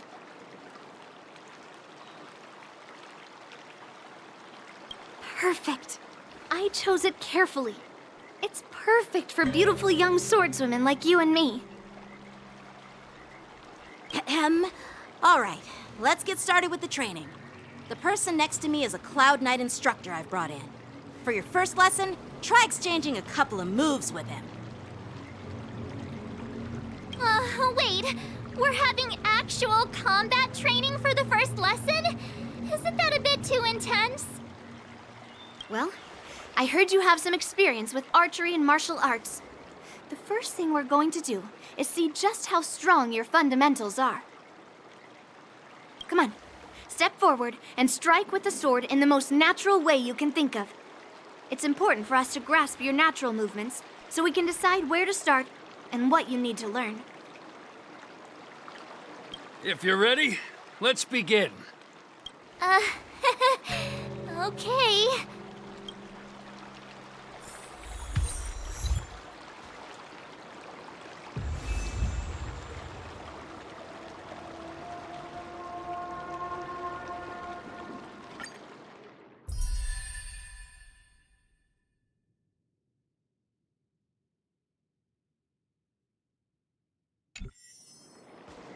Well, I heard you have some experience with archery and martial arts. The first thing we're going to do is see just how strong your fundamentals are. Come on, step forward and strike with the sword in the most natural way you can think of. It's important for us to grasp your natural movements so we can decide where to start and what you need to learn.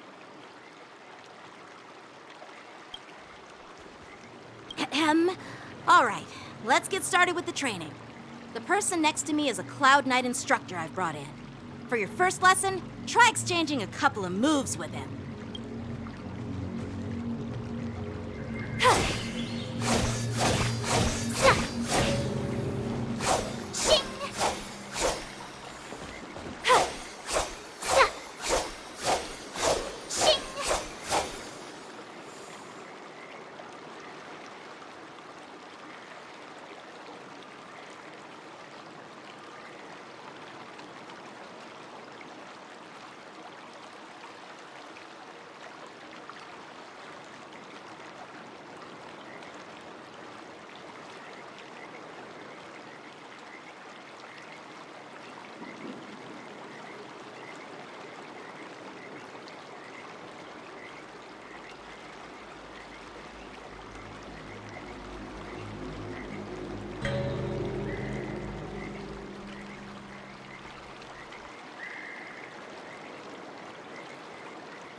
blossoms and divine sword descend.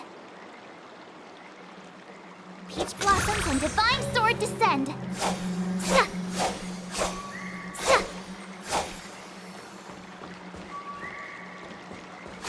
Shing. Sa.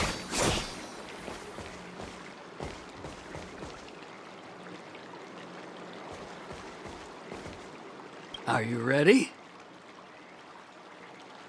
Yeah, I'm ready. But please go easy on me. Then I apologize in advance, Miss March.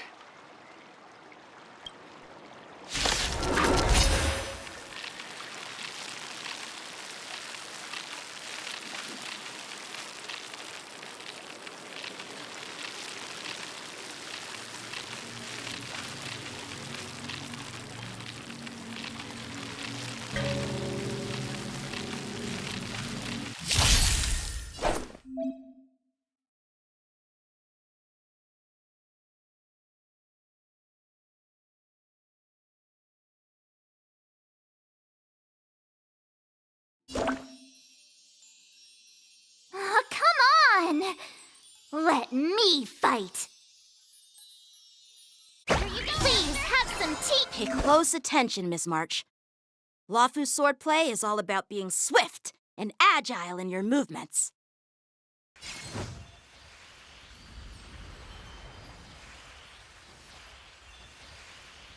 The sword is like water. It cannot remain still. Strike with heart! Ignore him. Strength is everything. Strike! Right on time. Like this? Well done! How many can you block?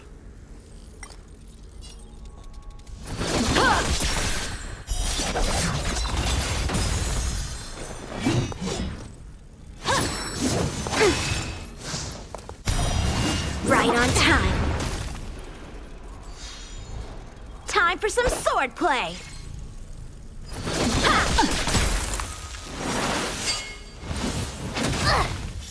Strike while the iron is hot. Skills polished, ready to shine.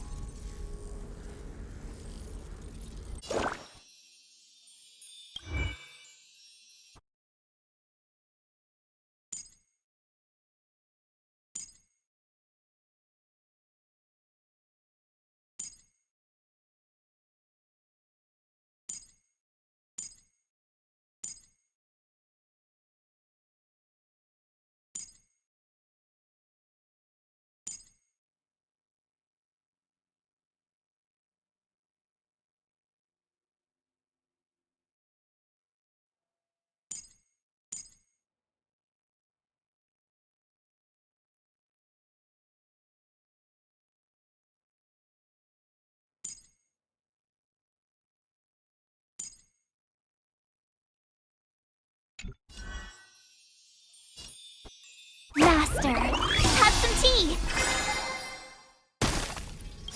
Time to show you what I can really do.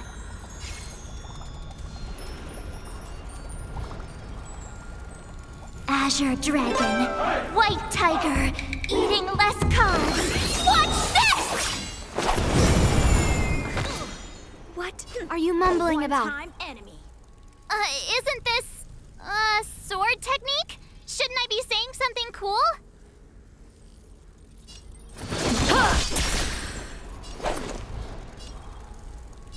Better not underestimate me!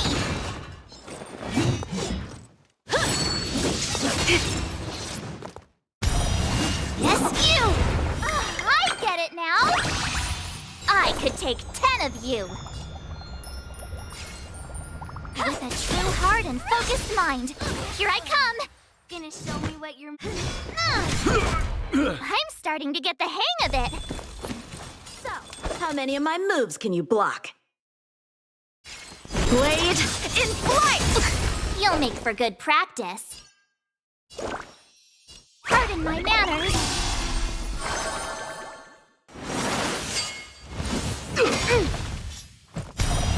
Right on time.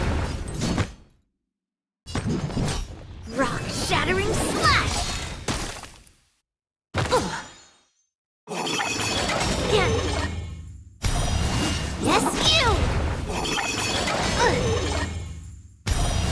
Right on time. I'll melt you all down.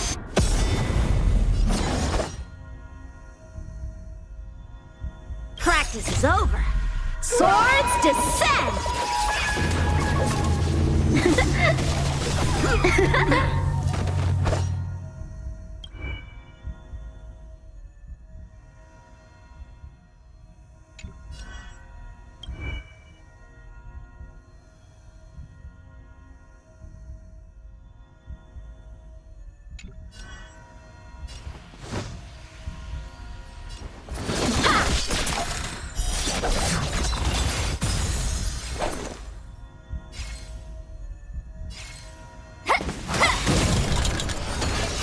Drawn, mountains fall! That's how a true master does it.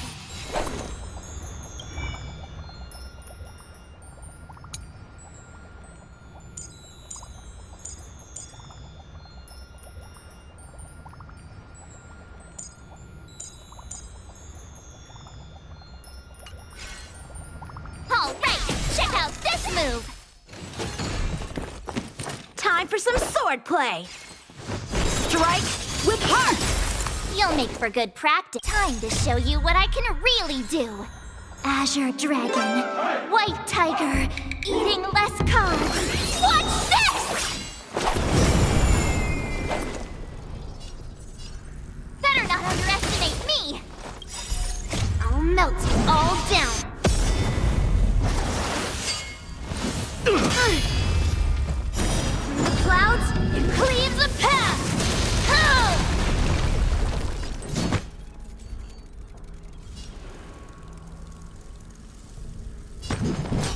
Pulverizing sword strike! So, how many of my moves can you block? Blade in flight!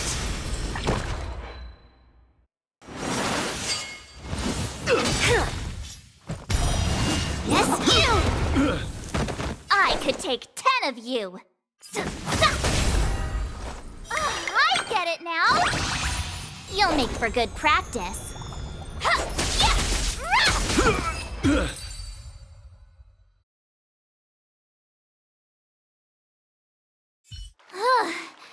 I didn't expect the first lesson to be so intense.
Miss March has quick hands and a flexible body. She's a perfect fit for practicing Lawfu swordplay. However, she lacks strength, and her strikes were a bit unfocused. But don't worry, that's totally normal for beginners. Once she starts practicing Juming swordplay, she'll make heaps of progress. Given the situation, I believe Miss March should start by working on her strength.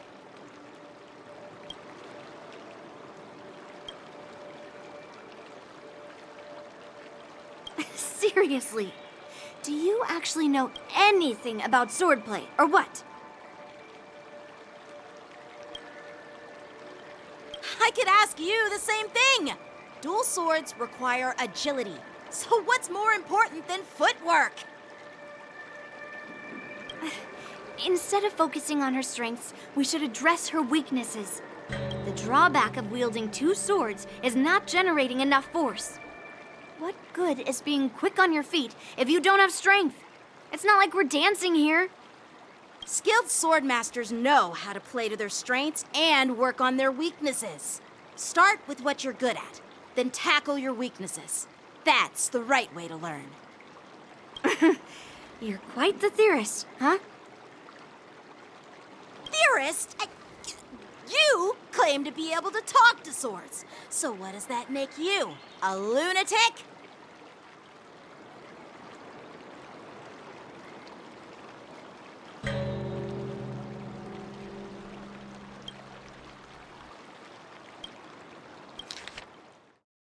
Theorist? You claim to be able to talk to swords. So what does that make you? A lunatic? Hey, it's only my first lesson, and you're already arguing. Come on, calm down, masters. I'll have to improve both my footwork and strength anyway, so it doesn't matter which one comes first. But it does matter. Just listen to me, March 7th. But it does matter. Just listen to me, March 7th.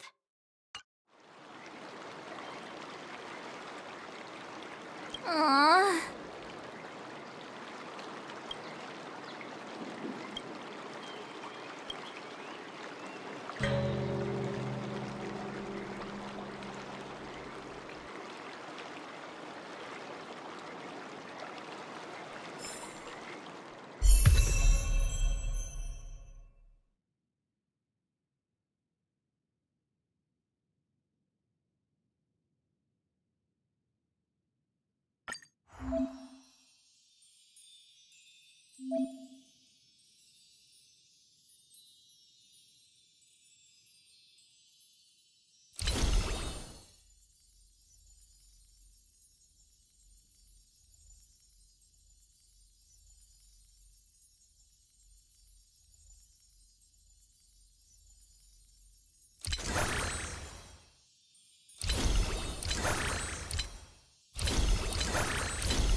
Himeko, Mr. Yang, and Pom Pom.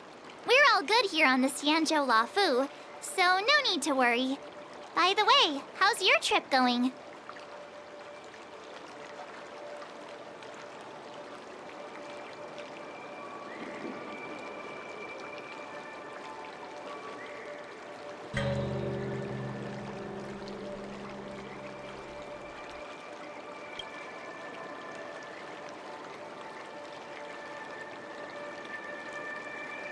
As for me, I've somehow become the apprentice to 2 Cloud Knight sword masters, and I've been honing my sword skills with their guidance. One of them is Yanqing, the boy we've all met before. The other is Yun Li, the granddaughter of General Hua Yan from the Xianzhou Juming. Both masters are super strict, giving me a real taste of how hard sword training can be. I tried to drag her into this, but she refused. Then I tried to rope Dan Heng in, but Master Yanqing wouldn't have it. Still, I didn't let the difficulty get to me. In just a few weeks, my sword skills have improved a lot. Both my masters think I have unique talents in swordplay, and are literally fighting each other to teach me their skills. Thanks to their guidance, I've actually made some progress. When I get back to the Express, I'll definitely show off my skills and impress you all. Looking forward to your reply. Yours, March 7th.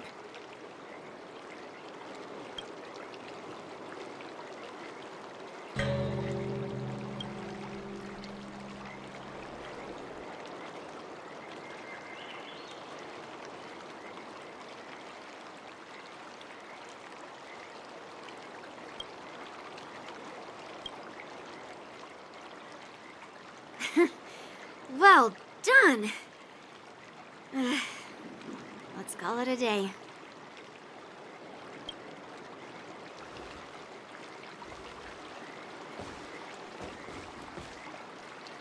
Miss March's sword skills are really coming along. She'll hold her own just fine in the war dance.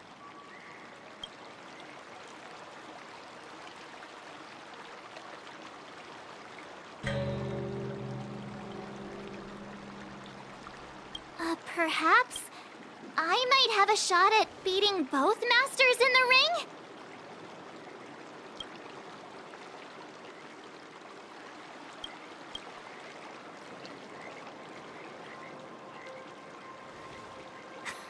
Get real.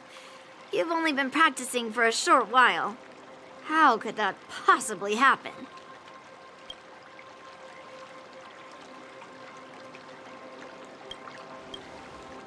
With your talent, Miss March, if you dedicate a few more decades to training, you might eventually be able to defeat Yun Li.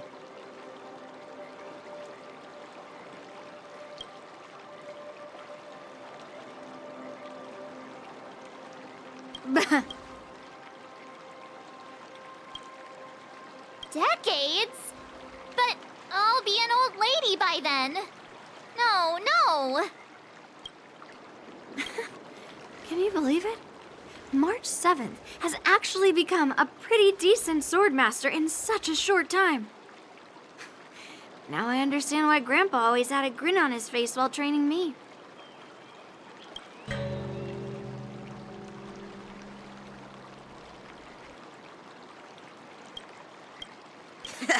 Are you sure he wasn't laughing at you?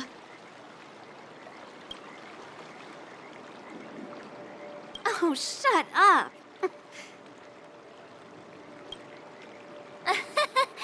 It's all thanks to your amazing guidance, Masters. Miss March, you're really getting the hang of wielding dual swords. If you're keen on advancing, trying out different Xianzhou blades can improve your touch. Oh, let me see. Which sword is the most powerful? Single sword? Great sword? Or maybe a flying sword?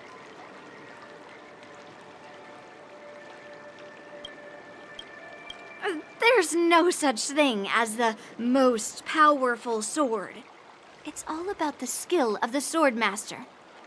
Yanqing wields several flying swords, while I only wield one. But remember how I kicked his butt at the Alchemy Commission?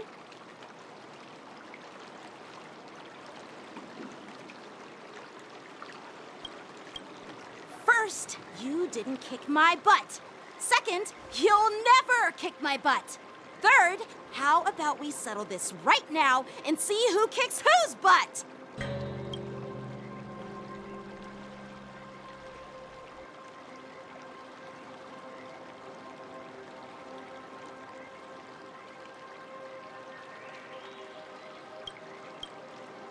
Yeah, I'm up for that. And if I kick your butt, you'll drop out of the war dance. Deal?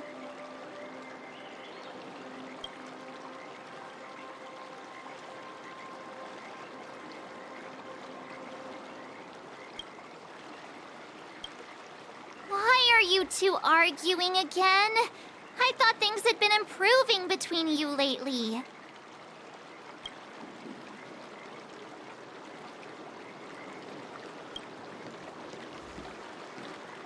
There was talk that the leading disciples of the Law Fu and Juming generals were supposed to face off in the war dance, but for some reason, they suddenly teamed up to train an apprentice of their own.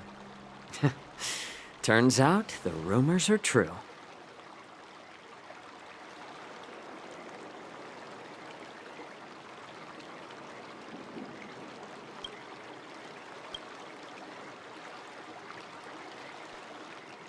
Tomorrow is the big day of the war dance.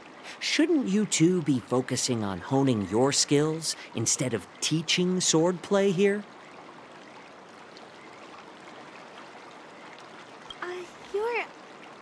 You're... Oh, that's right. You're the pink-haired fox from the Yaoqing.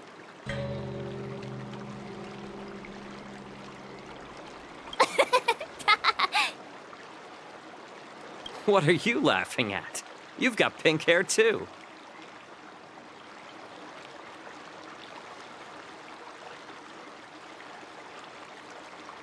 I'm Jiaoqiu, the healer working for the general of the Zhenzhou Yaoqing.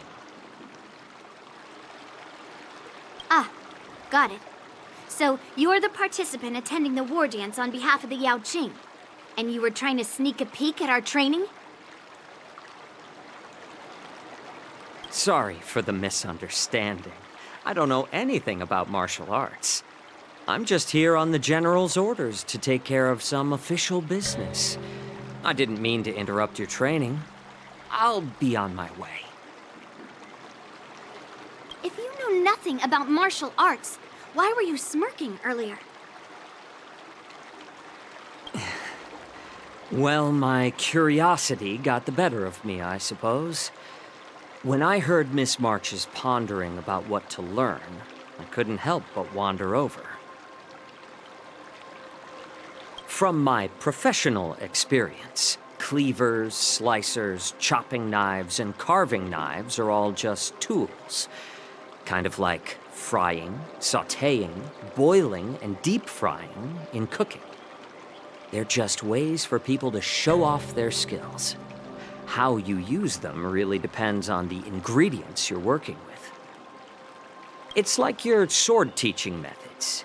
If you align your ingredient, in other words, your apprentice's natural tendencies, with the right cooking method, by which I mean the teaching method that best suits her, she'll make double the progress in half the time. For example, golden eggplant tastes best when fried, cloud peppers when stir-fried, and yellow boulder beef when simmered. It's all about discovering the nature of the ingredients. Apprentice.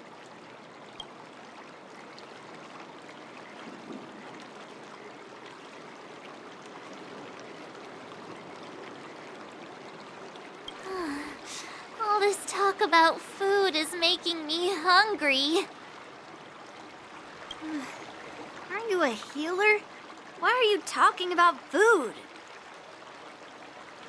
Well, it's just a metaphor. The medicinal school I follow on the Zhenzhou Yaoqing is called the Ranja School. that specializes in food therapy. So it's only natural that I know a thing or two about cooking. So, you're the General's cook?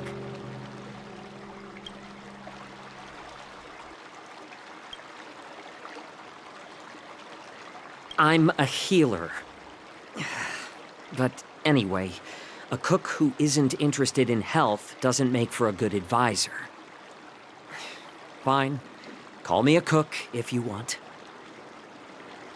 Seeing the way you're looking at me, it's obvious you think I'm just some feeble academic who likes to blabber on about martial arts.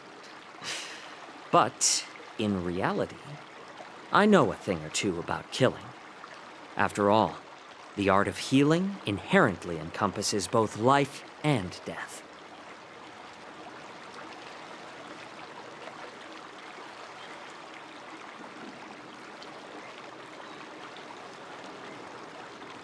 Why is this guy suddenly getting all serious with kids? Do you recognize this bottle of medicine in my hand? No.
This is called tumble dust, an extract from an exotic flower named Yabra.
Is it poison?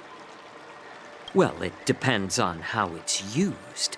With just one drop, it's able to numb a patient's body during surgery, making them painless throughout the entire process. However, increase the dose or the potency, and it'll slow the metabolism, making the blood thin and resulting in the loss of all senses.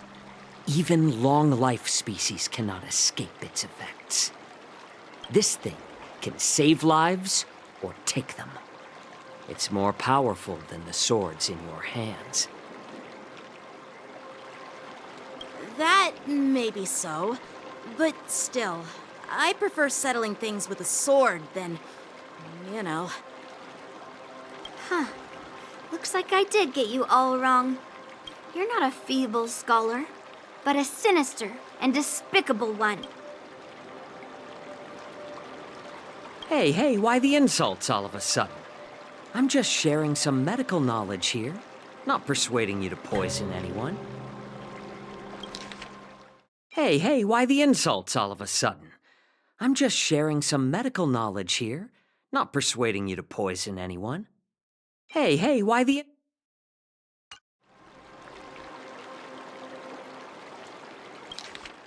Hey, why the insults all of a sudden? Seems like you get real excited when talking about poison. I can't tell if that's an honorable thing or sinister. Picture this. 2 individuals. The one standing is full of malice. The other lying down is honorable and righteous. How can the one who's lying down label the one standing as sinister? In the throes of combat, where life and death hinge on a singular moment, every idea fades into nothingness. The only thing that matters is staying alive.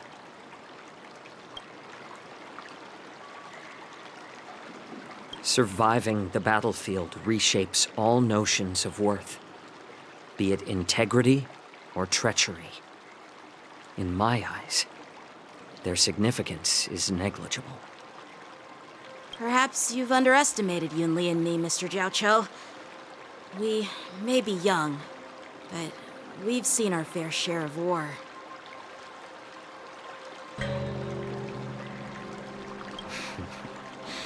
Well, then you should know that the war dance is nothing more than a contest. So why are you so focused on it? When I was appointed as the ringmaster for the war dance, I asked the general, we Cloud Knights are supposed to charge into the fray and slay enemies. Why do we have to swing swords in a ring just to please an audience? And this is how the general replied. To unsheath your sword in a ring is no different than on the battlefield, as your sword reveals the might of all Cloud Knights. The war dance is the perfect chance to showcase martial virtue and forge alliances from all over the cosmos. When we unsheath the sword without drawing blood, we not only display our might, but also the martial virtue of the Cloud Knights. That's quite an insightful statement, Yanqing. Well, my apologies for being so short-sighted. I've been on the Luofu for quite some time, but I haven't had the chance to see the ceremony venue for myself yet. Hearing you speak so highly of it has piqued my curiosity. Would you mind showing me around? You want to see the Sky Splitter ship where the war dance will be held? Let's go! I bet Yunli and Miss March haven't seen it either, right? Well then, I'll give you all a tour.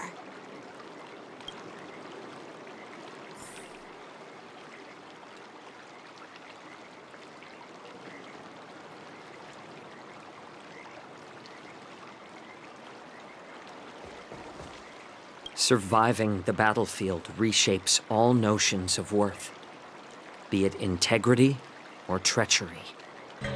In my eyes, their significance is negligible.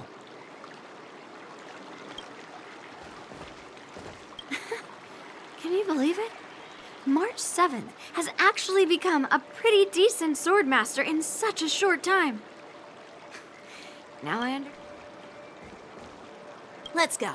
I'll give you a tour of the Sky Splitter.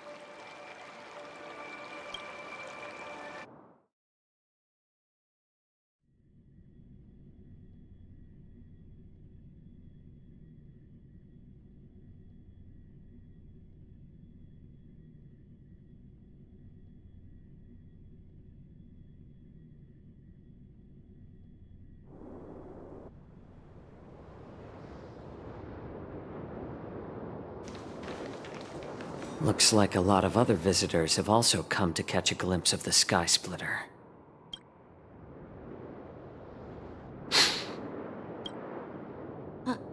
What's up, Mr. Jiaoqiu? No, it's nothing.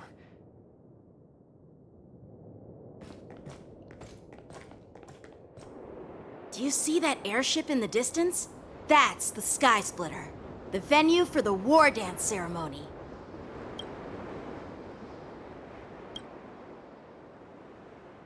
It doesn't look all that impressive from this distance. The Sky Splitter is actually a decommissioned Luofu military vessel. People aren't allowed on board until the war dance officially commences.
Tomorrow, when the bell rings and the ceremonial cannons roar, I'll be there representing the Cloud Knights of the Xianzhou Luofu, standing in the ring, ready to take on challengers from all over the cosmos.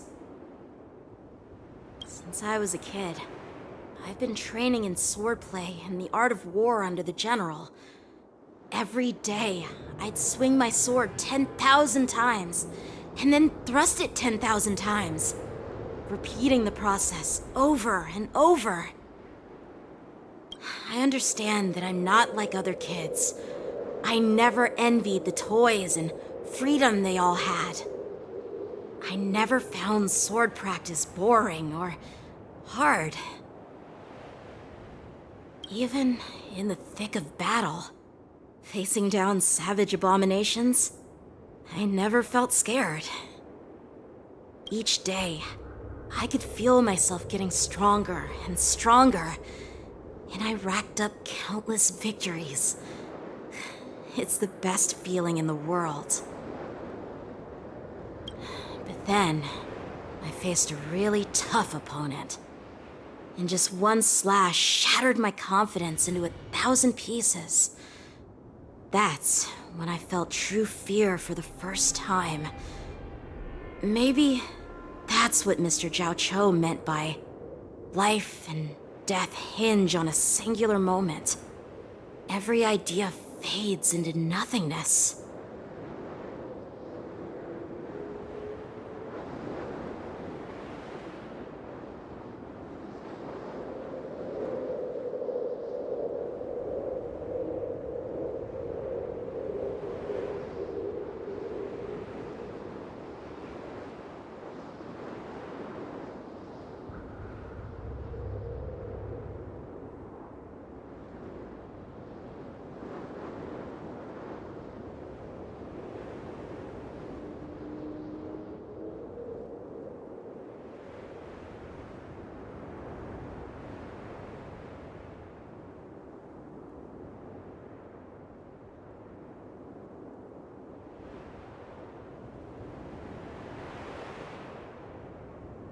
After that, I had to pick up the pieces and try to put myself back together. But no matter how hard I tried, I couldn't seem to find my old happy self again. I often ask myself, why do I wield my sword? If defeat is inevitable, why do I continue to fight? Is it to reclaim the joy of victory? To meet the General's expectations? Or to secure my honor among the Cloud Knights? While the General could teach me the art of swordplay, he couldn't teach me why I should keep on going. He said the reason must come from within myself. I've been struggling to find that reason. But after talking with you, Mr. Zhao Cho, I think I already have that reason in mind. As a member of the Cloud Knights and the General's apprentice, I've had a weight on my shoulders. And I know there's still more to shoulder. But when I wield my sword, it feels like I'm letting go of everything. I love the feeling of giving it my all, facing any obstacle in front of me, pressing forward.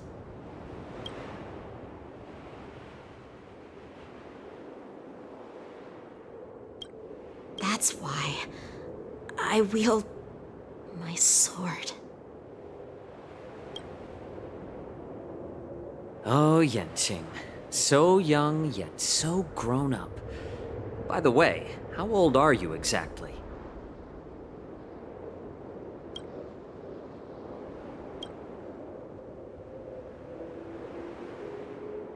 Age doesn't really matter. All sword masters will understand how I feel. I get it. Looks like all the kids on the Luofu live tough lives. So, how about you, Miss Yunli?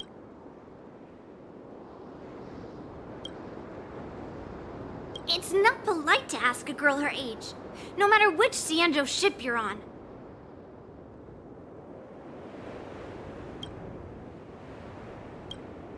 I'm not asking your age.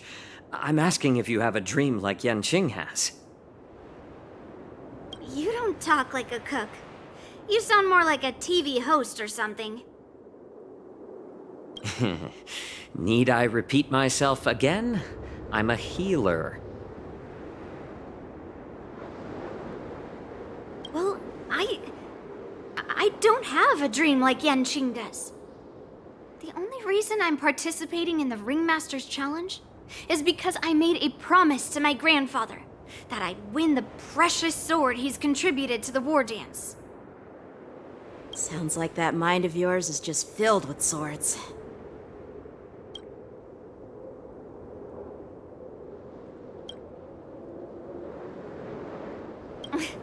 I bet you've got nothing better on your mind.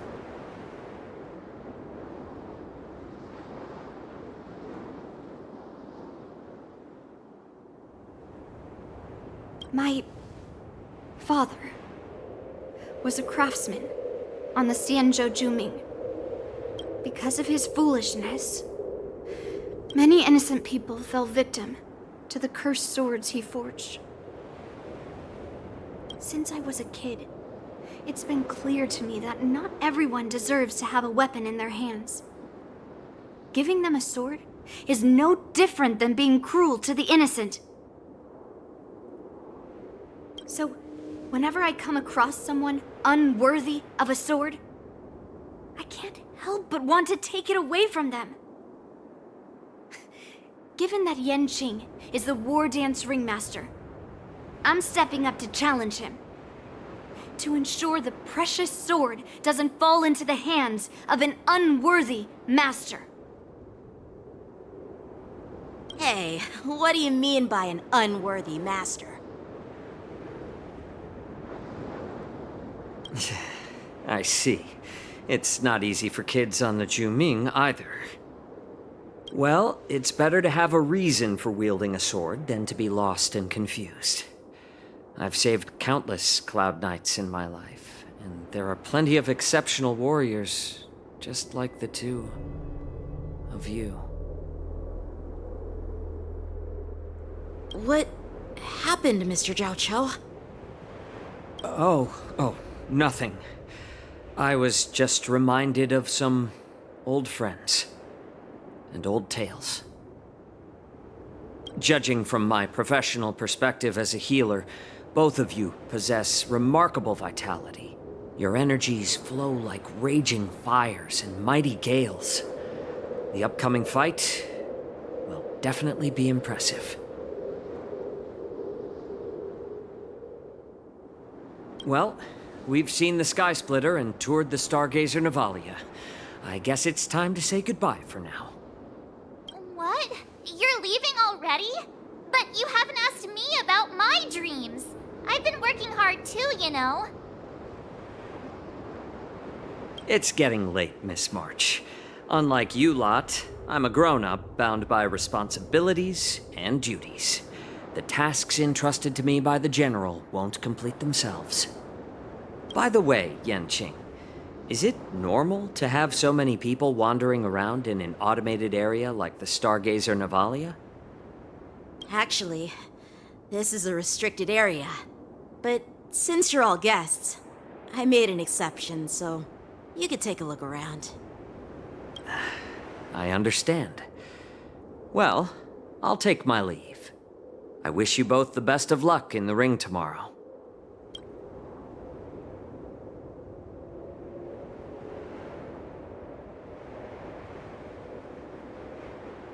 Seriously?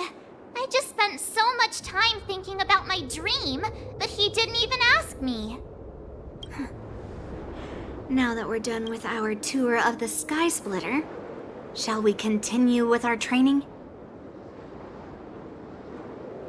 Why don't we take a day off? What?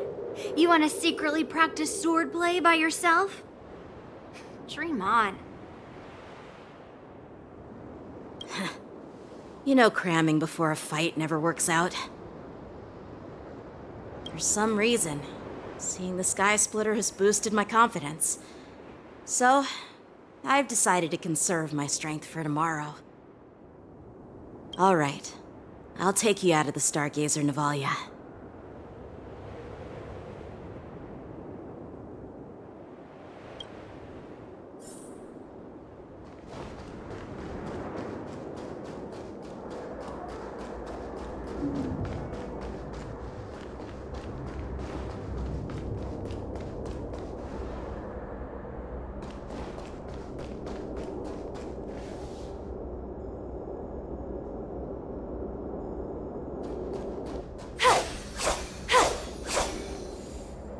Just shut up, Red Fang!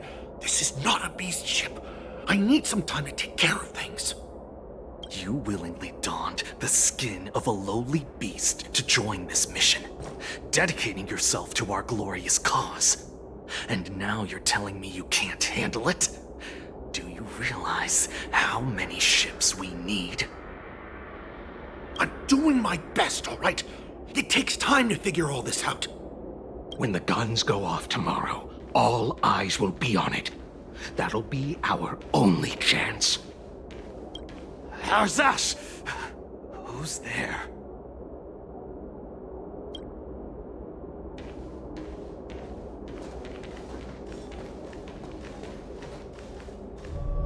Who are you guys? An impromptu inspection. Why are there outsiders loitering in Stargazer Navalia? And a bunch of kids at that. Hey, kids, didn't your parents ever tell you to stay away from the Stargazer Navalia? I know it's an automated facility, but it doesn't mean you can just break in and do what you want.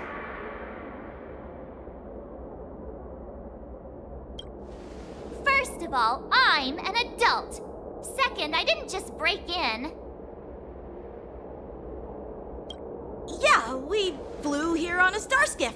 Like, whoosh! Well, I'm not trying to tell you off, but this place is off limits to the public, you know? Big sis, let's go. I want to play in Ever Hunt Planes.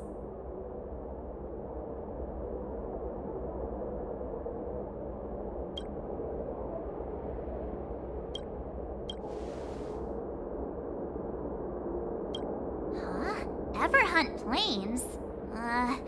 Yeah, sure. Big Sis will take you there.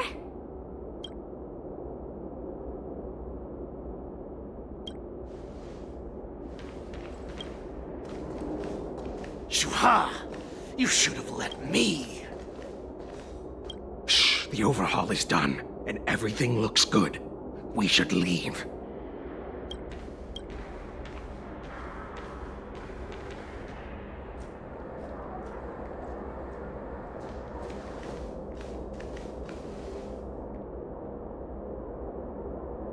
Could you repeat what you just said, Yanqing?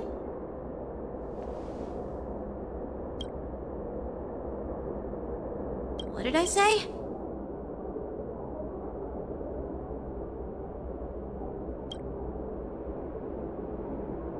Big Sis, let's go! I want to play in Ever on Planes!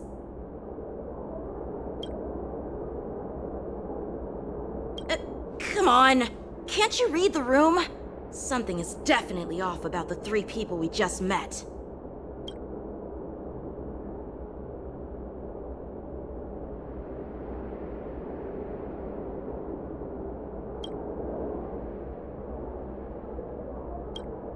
Yeah, anyone could see that. I just wanted to hear you say it again. That pink-haired fox tried to say something. I'm pretty sure he sensed something fishy. Since he's not familiar with this place, he just dropped us a hint. But you didn't seem to be paying attention at all. I knew that from the beginning!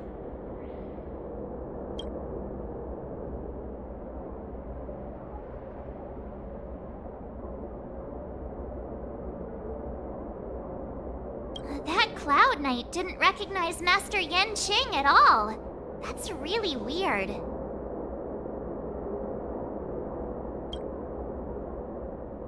What?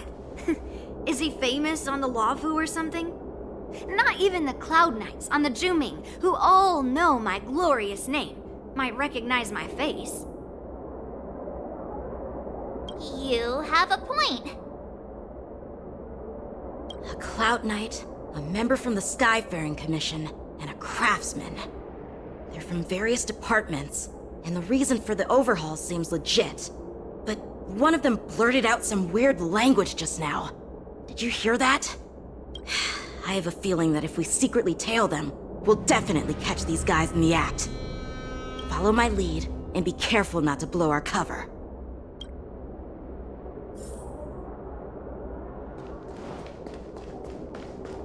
Never mind who they are. Let's just film them.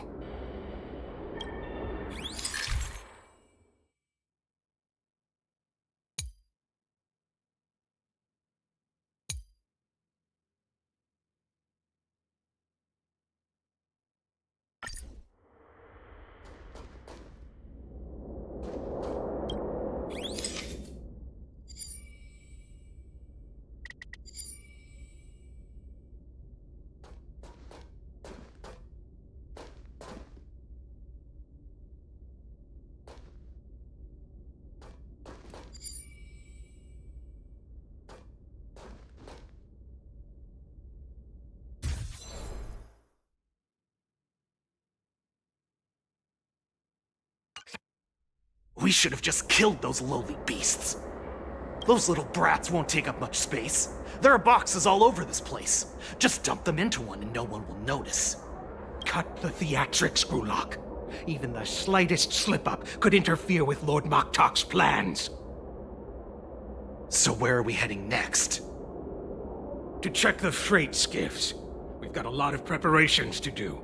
Also, don't forget to take those crates with you. Weapons, supplies. We've got to be well prepared. Otherwise, we're screwed. So, are they smugglers? What exactly are they up to? I have no clue, but they seem to be moving those crates. I've got an idea. We can hide inside the crates and follow them.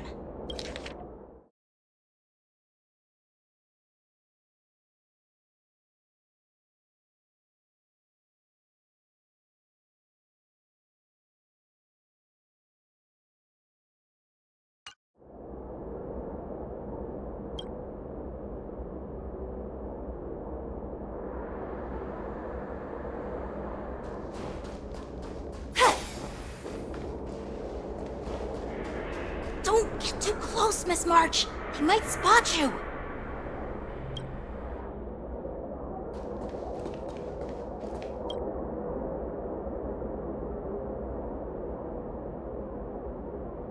Ugh, it's so cramped in here.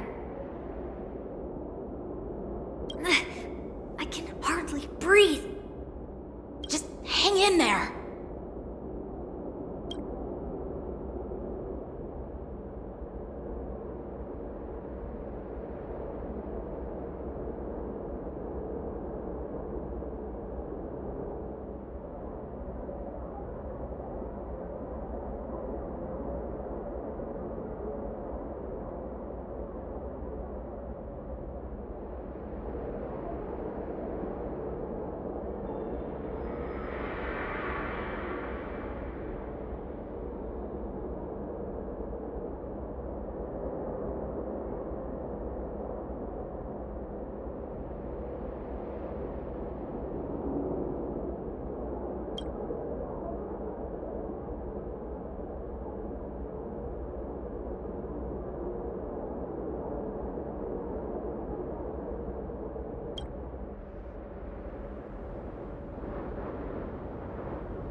Let's just put the cargo here for now, all right? Then we'll move on to inspect the ships. Lord Moktok said that as soon as we're done, we're to board the freight skiff and leave this place. Don't worry, I've changed the shipping schedule. You two, come with me. Is it just me? I keep smelling that stench of lowly beasts everywhere we go. Don't be so paranoid.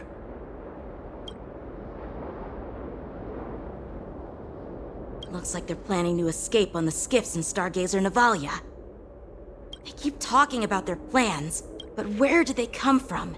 And what do they want to do on the Xianzhou? They're definitely up to something bad. Wait, they disappeared. Let's... They keep talking about their plans, but where do they come from? And what do they want to do on the Xianzhou? Let's catch up to them.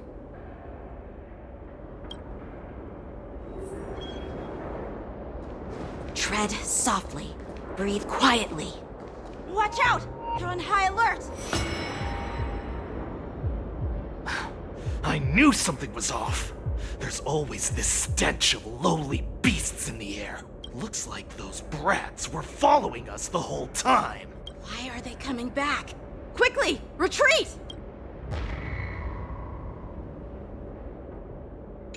Looks like they're planning to escape. They keep talking about their plan. They're definitely up...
Did he spot us? Quickly, hide!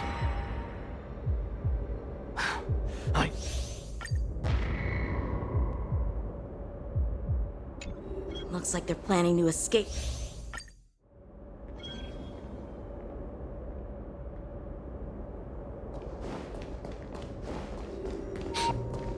Something doesn't... Don't get too close, Miss March. They might spot you.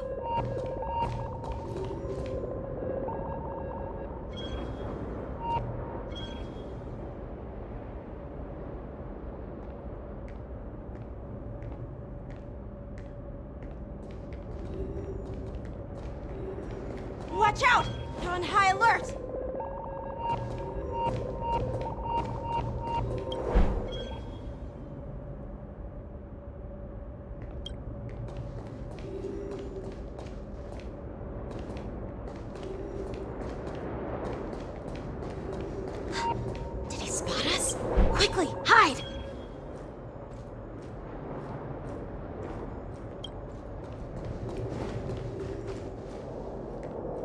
Watch out! They're on high alert!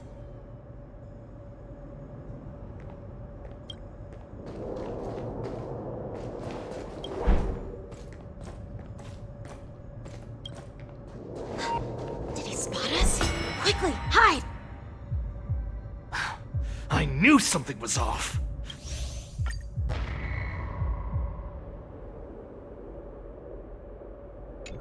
Looks like they're planning to escape.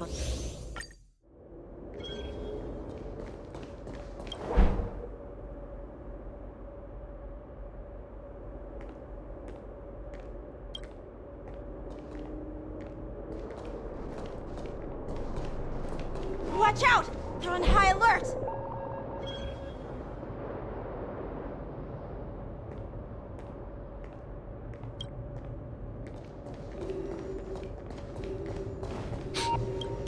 Something doesn't smell right. There's a weird scent. Who's there? Show yourself!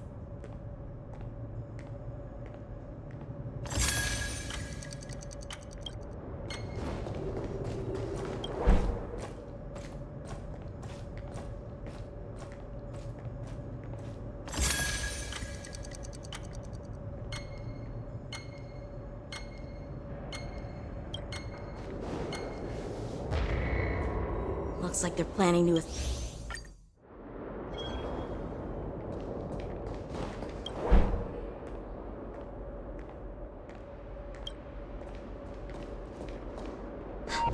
Did he spot us? Quickly, hide!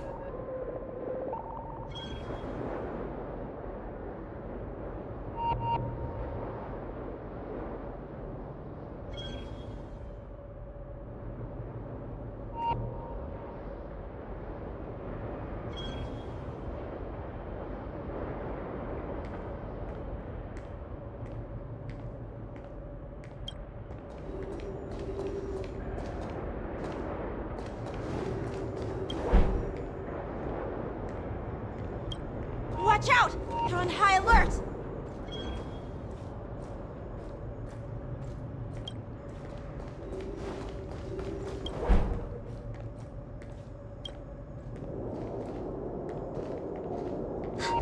Did he spot us? Quickly, hide! I knew...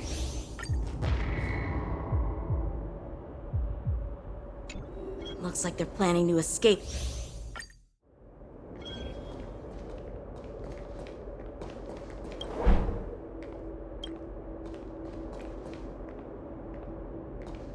Watch out! They're on high alert!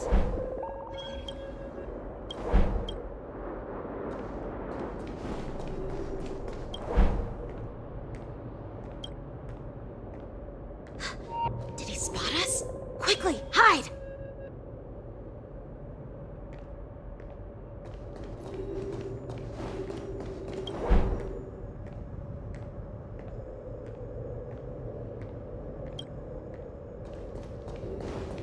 Watch out!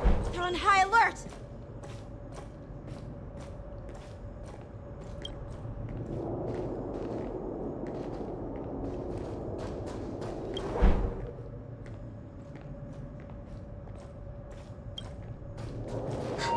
Did he spot us? Quickly, hide! I...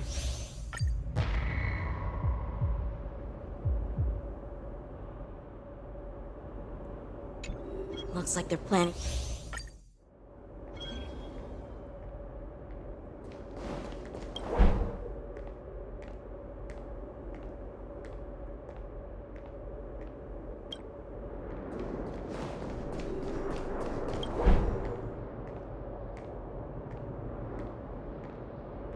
Watch out! They're on high alert!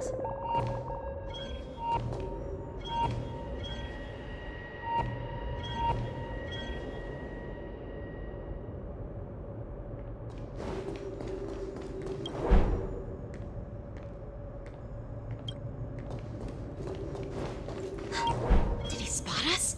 Quickly, hide!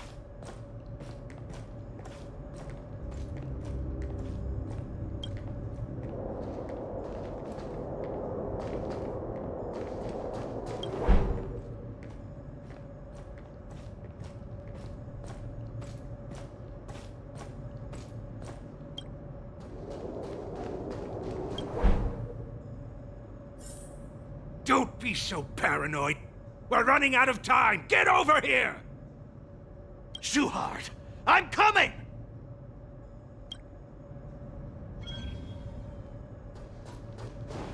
They're leaving. We should catch up to them. Quick, watch out! They're on high alert!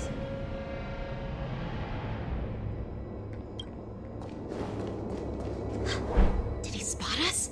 Quickly, hide!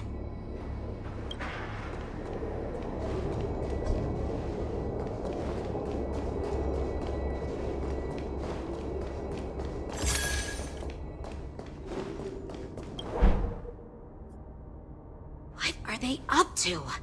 They're all wearing official uniforms, but I'm pretty sure they're not members of the Skyfaring Commission, the Artisanship Commission, or the Cloud Knights. This is way too suspicious. Never mind who they are. Let's just film them. That way, if they do anything bad, we'll have solid evidence against them.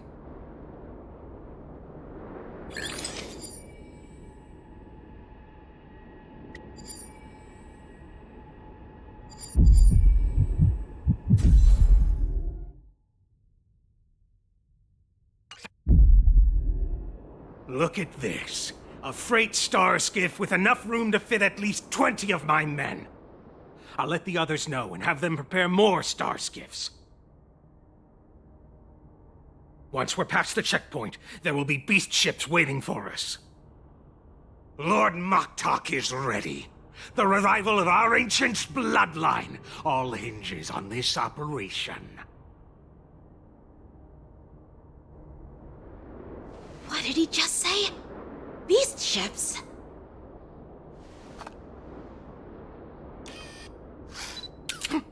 Who's there? It's those brats! I told you to get rid of them, but you didn't listen, you idiot! Wipe them all out!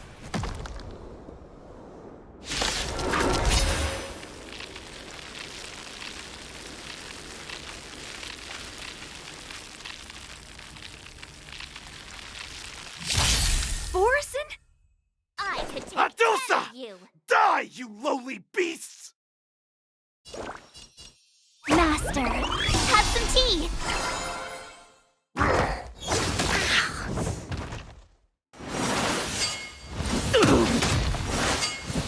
Not very sportsmanlike. Destined for oblivion. I will dispatch you. The fight is set. Stand still. Ready to shine. Relax. I weep for the departed. It too shall fall. Time to show you what I can really do. Azure Dragon, White Tiger, less cards, watch this!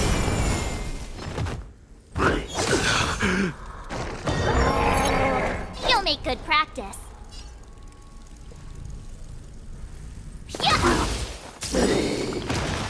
A blade knows no mercy. On the still waters of oblivion.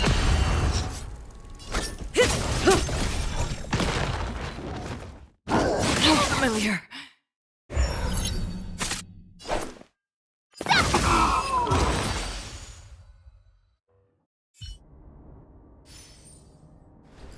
How is this possible? How did these Foxians change their appearances like that? They're not Foxians at all. They revealed their true form. They're Borison, just like the bandits I defeated on the IPC ship.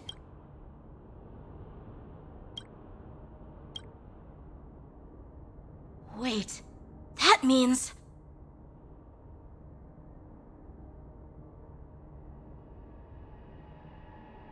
Well, how did the Borison manage to infiltrate the Cienjo? It's not just a simple disguise of wearing our clothing and shaving their whiskers. They're somehow able to alter their appearance to be indistinguishable from Foxians. They even have official IDs for the Skyfaring Commission, the Artisanship Commission, and even the Cloud Knights? Let me check this fake Cloud Knight's tag. Maybe it'll give us some clues. Lujun, an officer of the Patrol Defense Squad? Wait! What's the matter? I encountered a patrol officer named Lujun before. It was a few weeks ago, when we were transporting the Borison prisoners. If they can forge official identities and move around the Xianzhou without raising suspicion... Oh no, this is bad. Even worse. If you find one cockroach on the Express, it usually means... There are more Borison hiding on the Xianzhou. I bet their plan is much bigger than just stealing information.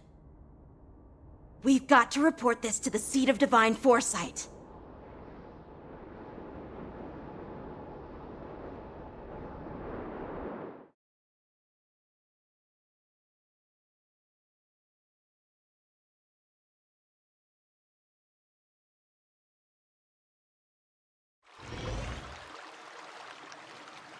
Wanna...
I am glad to finally meet you in person, guests from the Astral Express. I'm Fei Xiao, the General of the Xianzhou Yaoqing. Let me introduce our guest to you. The one dressed in green. He's the reincarnation of Imbibitor Lune, and the person behind him is the newest member of the crew. I've heard a lot about you. Outside the reports from the Law Fu, the Skyfaring Commission of the Yaoqing has also gathered plenty of information about both of you. I've been eager to meet you face to face for reasons that I'm sure General Jing Yuan has explained, right?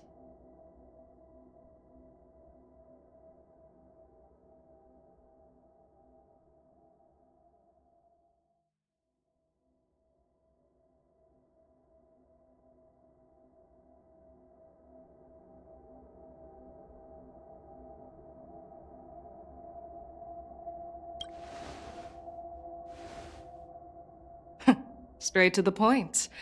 I like it.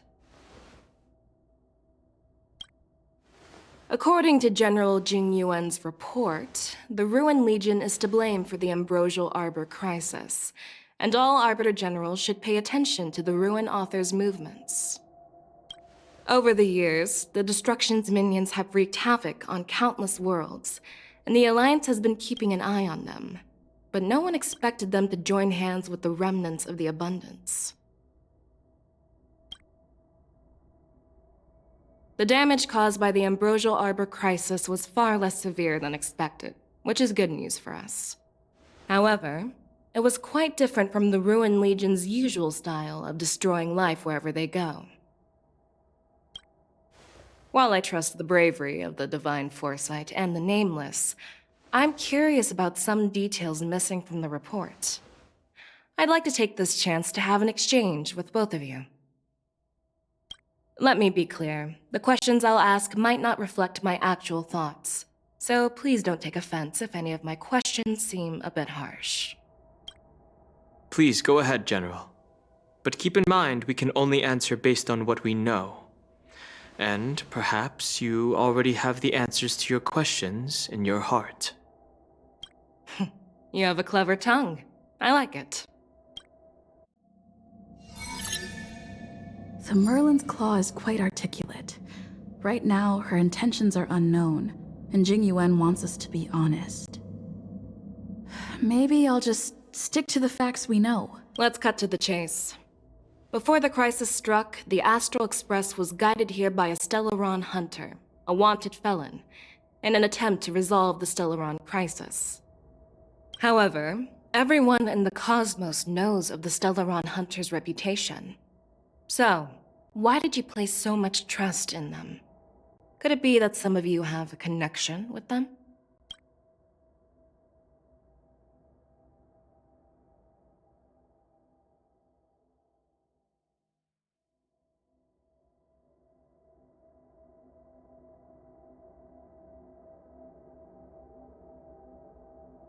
Rumor has it that Elio, the leader of the Stellaron Hunters, possesses the power to see into the future. He foresaw that the Xianzhou and the Express would have important roles to play in the war against Nanook. That's why we were lured here to the Luofu, to deal with the Stellaron crisis and fulfill the prophecy. General Jing Yuan believes in this prophecy too, as mentioned in the report. I'm curious why you didn't question it at all. Could it be because one of the Stellaron hunters is actually an old acquaintance of General Jing Yuan? Please be cautious with your words, Merlin's Claw. Let's avoid sowing doubt among our comrades. That Stellaron hunter used to be my disciple, so are you putting my loyalty in question too? I'm simply bringing up the doubts about General Jing Yuan that exist within the Alliance. Since I'm representing them, perhaps you can just imagine me as one of those old geezers. Let's move on to the next question. The report suggests that Don Shu, the master of the Disciples of Sanctus Medicus, colluded with the Lord Ravager and used the power of the Stellaron to resurrect the Ambrosial Arbor. But here's the thing. Don Shu was just a chief alchemist. Even if she colluded with our enemies and summoned the Stellaron, how did she manage to bypass the Vidyadhara guards around the Ambrosial Arbor?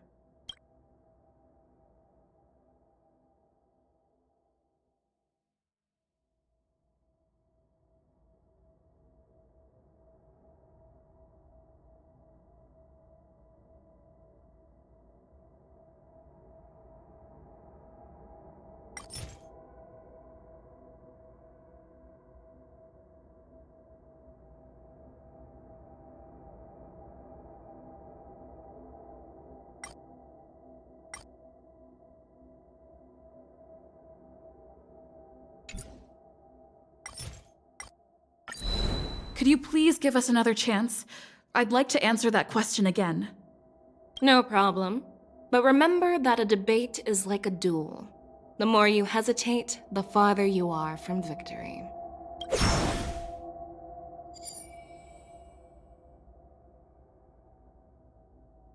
Apart from the Luofu, there are many other worlds suffering from Stellaron corrosion. For example, Burilo 6, the world that the Express stopped at before reaching the Luofu, was one of them. To the Express, Stellarons act as roadblocks on the Silver Rail and pose risks to the warping process. And that's why dealing with Stellaron issues is part of the duty of the Nameless. Ah, I've heard about those problems caused by Stellarons. The Express connects various worlds, so it makes sense for you to take care of this. The cosmos is a mess, and the Trailblazers are just doing their best to fix it. I understand. Let's move on to the next question. The report suggests that Don Shu, but here's the thing.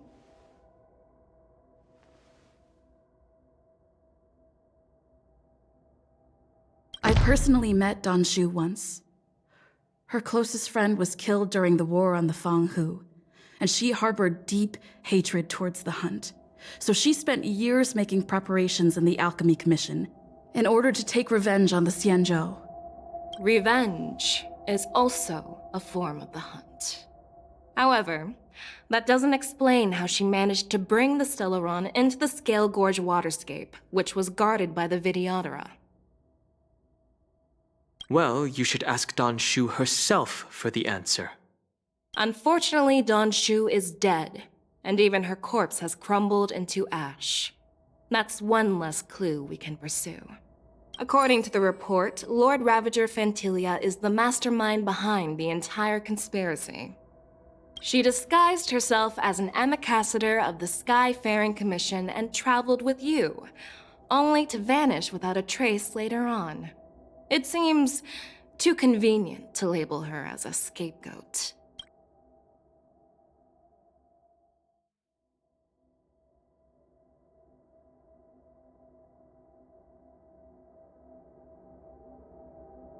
Fantilia is one of the Heliobi, the energy life forms that once fought against the Xianzhou. They're known for their unpredictable and elusive nature. Just as she said, when the ambrosial arbor resurrected, its roots broke through the creation furnace on the Lawfu, accidentally releasing the Heliobus fiend fire sealed inside. This can be used as circumstantial evidence. If Elder Huai Yen accepts the explanation, so do I. Oh, it seems that your answers have addressed all my questions. Generals, I am finished with my questioning.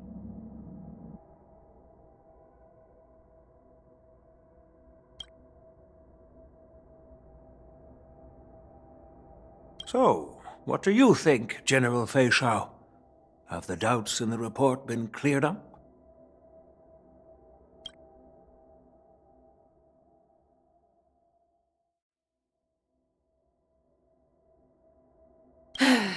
The two nameless have been honest in their answers. Even though there are some tricky details, my intuition tells me there is nothing wrong.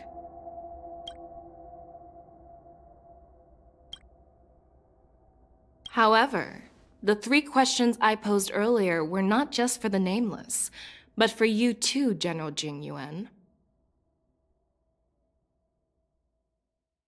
First, the disciples of Sanctus Medicus grew uninterrupted on the Law Fu, yet the six charioteers were not aware of it.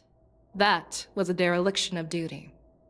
Second, you believed in the Stellaron Hunter's prophecy and entrusted outsiders to solve the crisis, even granting them access to the plague mark.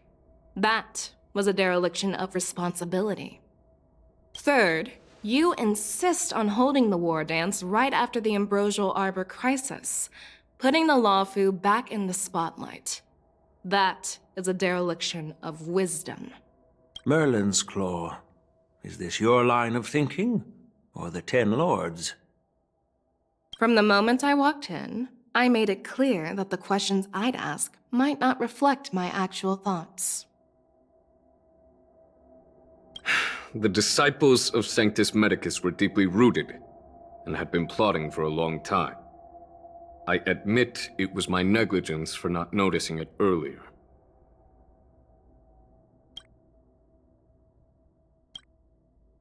As for the Stellaron Hunter's prophecy, I didn't believe all of it, but in the end, the Lawfu did survive the Ambrosial Arbor crisis. So, I think it's safe to say that Elio's prophecy about the future holds some merit. And as for the war dance, do you think I'm unaware of the risks? However, risks can also be opportunities. The Lawfu has lain low for too long. I believe it's time to stir up the dregs hidden in the depths and wash them away once and for all. Just as I expected from our sophisticated divine foresight. You have a way with words. I like it.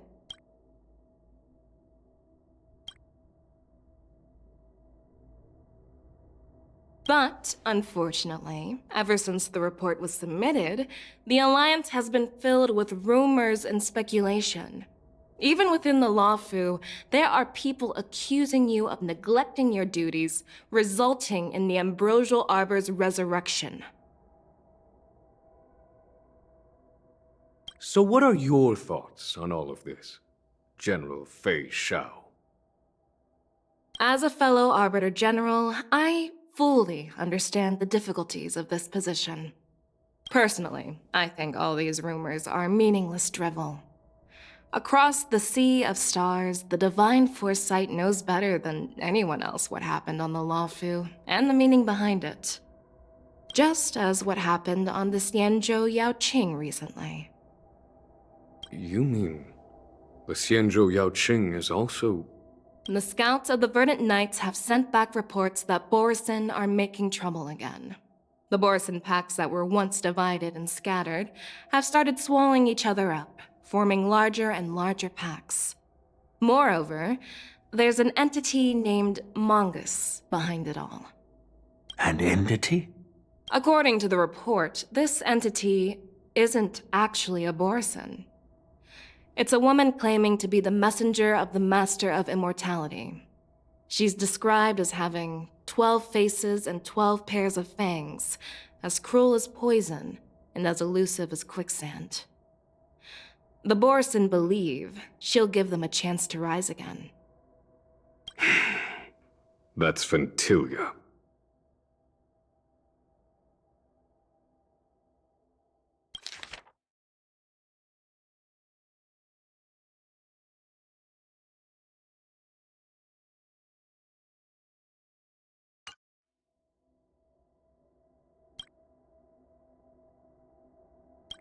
That's right.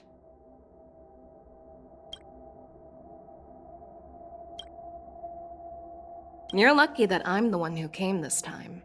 If it were the Patina Justice or the Seer Strategist, this conversation might not be so friendly.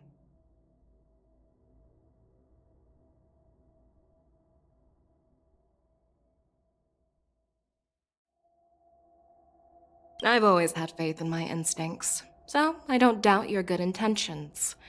But the Alliance has its fair share of questions and doubts about the Lawfu.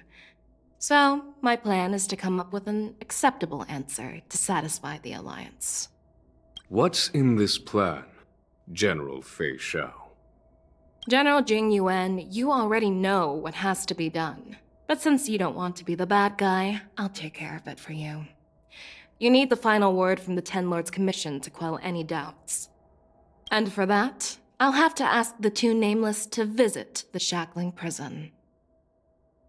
No, I'm not imprisoning you. While you're there, I'll ask a judge in the Ten Lords Commission's Interrogation Division to record a detailed testimony with the karmic mirror from both of you. We'll fill in the gaps that weren't covered in the report, and silence any protests within the Alliance. I'm okay with that.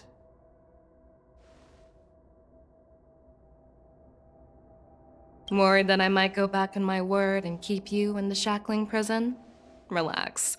If I wanted to do that, you'd already be behind bars. Once you're done with your testimony, you're free to come and go as you please. Then, as the Merlin's Claw requests... Oh, there's one more thing. This testimony is for silencing the voices of opposition within the Alliance, but I would like to urge General Jing Yuan to listen to the pleas of the Foxians on the Xianzhou Yaoqing. So, you are here for Hule. Exactly. Hule is locked up in the Lawfu's Shackling Prison. Since he is the broodlord of the Borisin, I want to transfer him onto the Xianzhou Yaoqing and imprison him there. The recent movements of the Borisin suggest they're planning something big, so we must act preemptively. It makes sense to have the Foxians keep an eye on their arch-nemesis. Since you trust my judgment, I'll repay that trust. What do you think about all this, General Huayan? I was worried this would turn into a heated argument, but it seems like both of you are on the same page. solving each other's problems. I couldn't have asked for a better outcome. And as for Hule, I'll send my lieutenants Jiao Cho and Moza to check on his condition in prison and ready him for transport. If there are no more questions, shall we get this started?